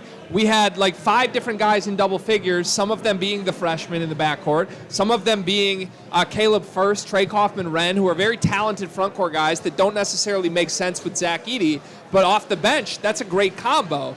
I think the question for Purdue this season is what is the more, what happens more, right? Is it that they need to win with Edey going for 30 because they don't have other guys who can get there? Or is balance going to become a more regular part of their foundation, how they want to win basketball games? Tonight's game scares me because of that, because I really do think any true freshman backcourt is susceptible to getting spooked by the way Shaka Smart's teams want to play. I lean Purdue for the reasons Rob said, but I don't feel great about it just because Shaka Smart and his defense can swing this quickly. I'll give you this. Zach Edey's points prop, 18.5. That's paying out at plus 100. Yeah, tough Playing out matchup at for plus Oso 100. Ighodaro. Yes. That's a tough matchup for him. The key for Marquette to have a chance in this game, Get him in foul trouble. get him in foul Hold him out, trouble. get I him don't in know. foul trouble. It's going to be interesting to see. They got to turn over Purdue. But what's going to happen here with Marquette, this is what they've been working on. Last year, Tyler Kolek would come off a screen. Everybody went under him. They dared him to shoot. And by the end of the year, he was shooting and he wasn't making. He's got to be able to make people pay when you go under on a screen. Has to happen for them. But I like Purdue in this game. The problem you have is then when you do that and you're a non-shooter, then you got to go in there and finish against the big guy. And that's not an easy task. Yeah. And so it's a tough matchup. It's a contradiction of styles. And if Marquette's not turning Purdue over, I think it's going to be tough. If this is a half-court game, I just think it's just too difficult for them inside. All right. It's a straight pick 'em, I believe. Yeah. That's the Northwestern at Georgetown. I mean, Northwestern at Georgetown is, for a betting perspective, it's friendly in that you just pick a team that's going to win the game. Who's going to win this game? I feel like this is nationally not a lot of eyeballs tonight. For Northwestern and Georgetown's basketball programs and for their coaches. It's not going to get a lot of eyeballs in D.C. It's not going to get a lot of eyeballs in Chicago. It's not going to get a lot of eyeballs anywhere. But Rob, it's both these teams need to win this game. Okay, it's Northwestern and Georgetown. I'm with you. You know where it's going to get eyeballs, Rob? From these eyeballs right here. I'll be checking the score of this game while I'm sitting in Gainsbridge Fieldhouse at the Champions Classic. I'm on Northwestern money line. They've got Boo Buie in this game. I think Boo Buie is the best player. Now, Boo Buie has contributed to plenty of losses in his Northwestern career, but we talk about the Big Ten lacking stars in the backcourt. There's a lot of teams who would take Boo Buie as their starting point guard this year. One of them might be playing tonight in Indianapolis. I'm just saying. I'll take Northwestern. I think Boo Buie has a very, very big night, and it's a pick 'em against a mediocre Georgetown team. Come on, fans. Yeah, I think Qudus Wahab has to be key in this game. I think Patrick Ewing's got to get Wahab the basketball from the get-go. Georgetown has got to play through him. They do have Jay Heath, who was just deemed eligible yesterday, so they do have Heath, and they have Brandon Murray. From a talent perspective on paper, I think Georgetown has more weapons than Northwestern. I don't know if Georgetown, meshing-wise, coexisting-wise, I'm not sure what to make of it there. They're at home in this game. It's a game that they need. I think Georgetown's going to find a way to win this game. I like Georgetown. One of the reasons is because Northwestern's best players, one of them's in Chapel Hill and the other one's in Durham. So so when your That was two a best great line. best players are still And in how college much athletics. success have they had? They got a starter in Chapel Hill. They got a starter in Durham. And how many games did that team win last year, RC? And that's my point. And Not it's many. still two of their better players. So Right. when you lose those two players and Right. they're your better players and you lose them and your team wasn't very good. In fairness, when we're talking win count, Georgetown. Yeah. I mean, I get it. Good point. Good point. I'm just. I'm not trying to be mean, but I like Georgetown today. I think too. I like Georgetown Georgetown is. They need some luck. I just like Georgetown. No reason other than I'm a DC guy. all right, we're gonna promote it. The A10 Insider Podcast. It's every week. It's on the field of 68. Big night for the Atlantic 10. Yes. Memphis and St. Louis. Big night for Penny Hardaway. This is a great matchup. I think Big the matchup. third best game of the night. Who wins? Yeah, it's like probably a top 5 game that we've seen so far this college basketball season. Memphis, St. Louis. Memphis is really good. I'm really, really high on them. But I'm going to say this about St. Louis. One, they're going to be playing at home in Chaffetz Arena, which is going to be an absolute madhouse tonight. Two, if we're talking about the best perimeters and best backcourts in college basketball, you have to mention St. Louis in that conversation. Yuri Collins, Gibson Jimerson, Great name. Javon Pickett, and Javante Perkins. All 4 of those guys are good enough to be in the conversation, first team All A10. They got a center named Francis Okoro who's as big and as tough as anybody you're going to find in that conference, as big and as tough as anybody you're going to find on Memphis' roster. Fred Thatch is your perfect kind of put it all together guy. Jake Forrester transferred in from Indiana, right? So they have a whole bunch of guys that are both high major talented, high major size, high major athletes, going up against a Memphis team that wins on being more physical, more tough, and more athletic than people. I don't think that Memphis is going to be able to do that, and I'm saying this despite the fact that DeAndre Williams is playing for Memphis. And usually, when you have 26-year-old 5-stars playing for Memphis, you automatically bet Memphis. I'm not doing it. St. Louis, go Billikens. You mentioned the backcourt play. Who has the best guard in the game? St. Louis. His name is Yuri Collins. You believe that? Really? Yeah, I do. I think don't. it's Kendrick. RC, I'm with you. And I don't disagree with you from a talent perspective that they're good, but I think the best guard is on Memphis' team, and I'm going to lean toward the Tigers. I got to tell you something. St. Louis has one of the best home court do. advantages They do. that doesn't get talked about enough do. nationally. They do. Thank you. Okay? The do. fans at Chaffetz Arena are outstanding. And I think as much as Memphis might have the better guard in the matchup, I like St. Louis's depth. I like their balance. I like their overall weapons. I think it's more than just Yuri Collins. I love Gibson Jimerson. The starts of the season he's gotten off to. And you think about what Travis Ford has. He's got a team that on any given night, 3 to 4 guys, like one of them could go for 20. Memphis is They're a gonna be good. really good defensive team, and this to me is St. Louis's balance versus what Memphis can do defensively. But I side with the home team in this one. I think St. Louis shows us why they're a top 25 team in college basketball, and they win this game tonight. I'll just add that this is the type of game in the last 3 years that Memphis loses early in the season. This is the type of game where I talk myself in to whatever Penny Hardaway has cooking, and all of a sudden they let you down right when you think they're over the hump. It's early. I'm not saying the way the last seasons have ended is going to apply to this team. I'm not saying that at all. But if there's a coach I trust in this spot at home, it's St. Louis. I do believe with RC, I'm with you. I think Kendrick Davis is by far the best player in this game. I think it's going to take a special performance from him I in agree. order to win the game, though. This and I'll isn't lean an St. easy Louis. place to go win, right? I mean, no matter who you are. But we do know Penny's teams guard, they defend. And if you're going to win this game, you're going to need to guard. And I just like the team because I like the way they fought through the adversity of all the distractions they dealt with last year. Now the sanctions are over, the investigation, all that stuff's behind them now. I just think they'll be more relaxed. And like you said, this is the type of game, they're conscious of hearing the history and what we've done in the past. I like them just to pull out an upset, but I'm high on St. Louis. I mean, I think they are, like you said, John, they're a top 25 team. They're good. Fun These game. two good teams. Very Fun fun game. game. Very fun game. San Diego State at Stanford.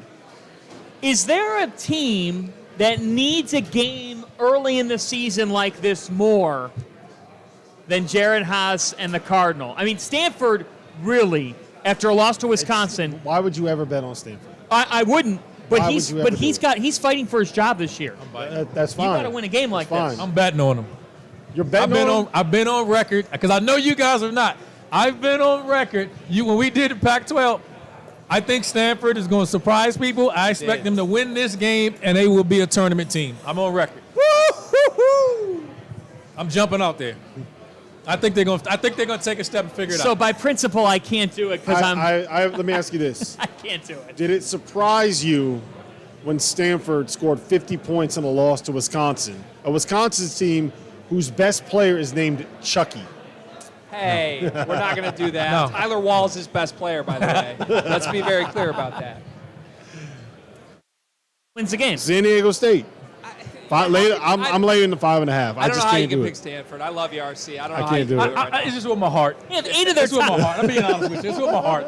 I'm just cheering for Stanford. That's how you know he's I'm just become a being real. honest. He's a real gambler This is now. gonna It's be a like tough game. I got no logic on this one. Look at his eyes. Yep. I'm cheering with my heart. If I had to pull my wallet out right now, I'm going with San Diego. Don't bet on Stanford. I'm going with San Diego State if I had to put my money now. You're picking But I'm Stanford on the picking with show. my heart because I'm going with Stanford, man. I'm going with Stanford. Here's the thing. Here's what you need to know about Come on, San guys, Diego don't let me State. down. Here's what you need to know about San Diego State. They're good. They're good, and they beat BYU despite Matt Bradley shooting 3 for 16 from the floor, and despite the fact that they shot 4 for 14 from 3. The point, San Diego State can win in different ways this year. I'm going to get it right. Jaden Leday There you go. is a real X factor for them, and Darian Trammell was a great transfer pickup from Seattle.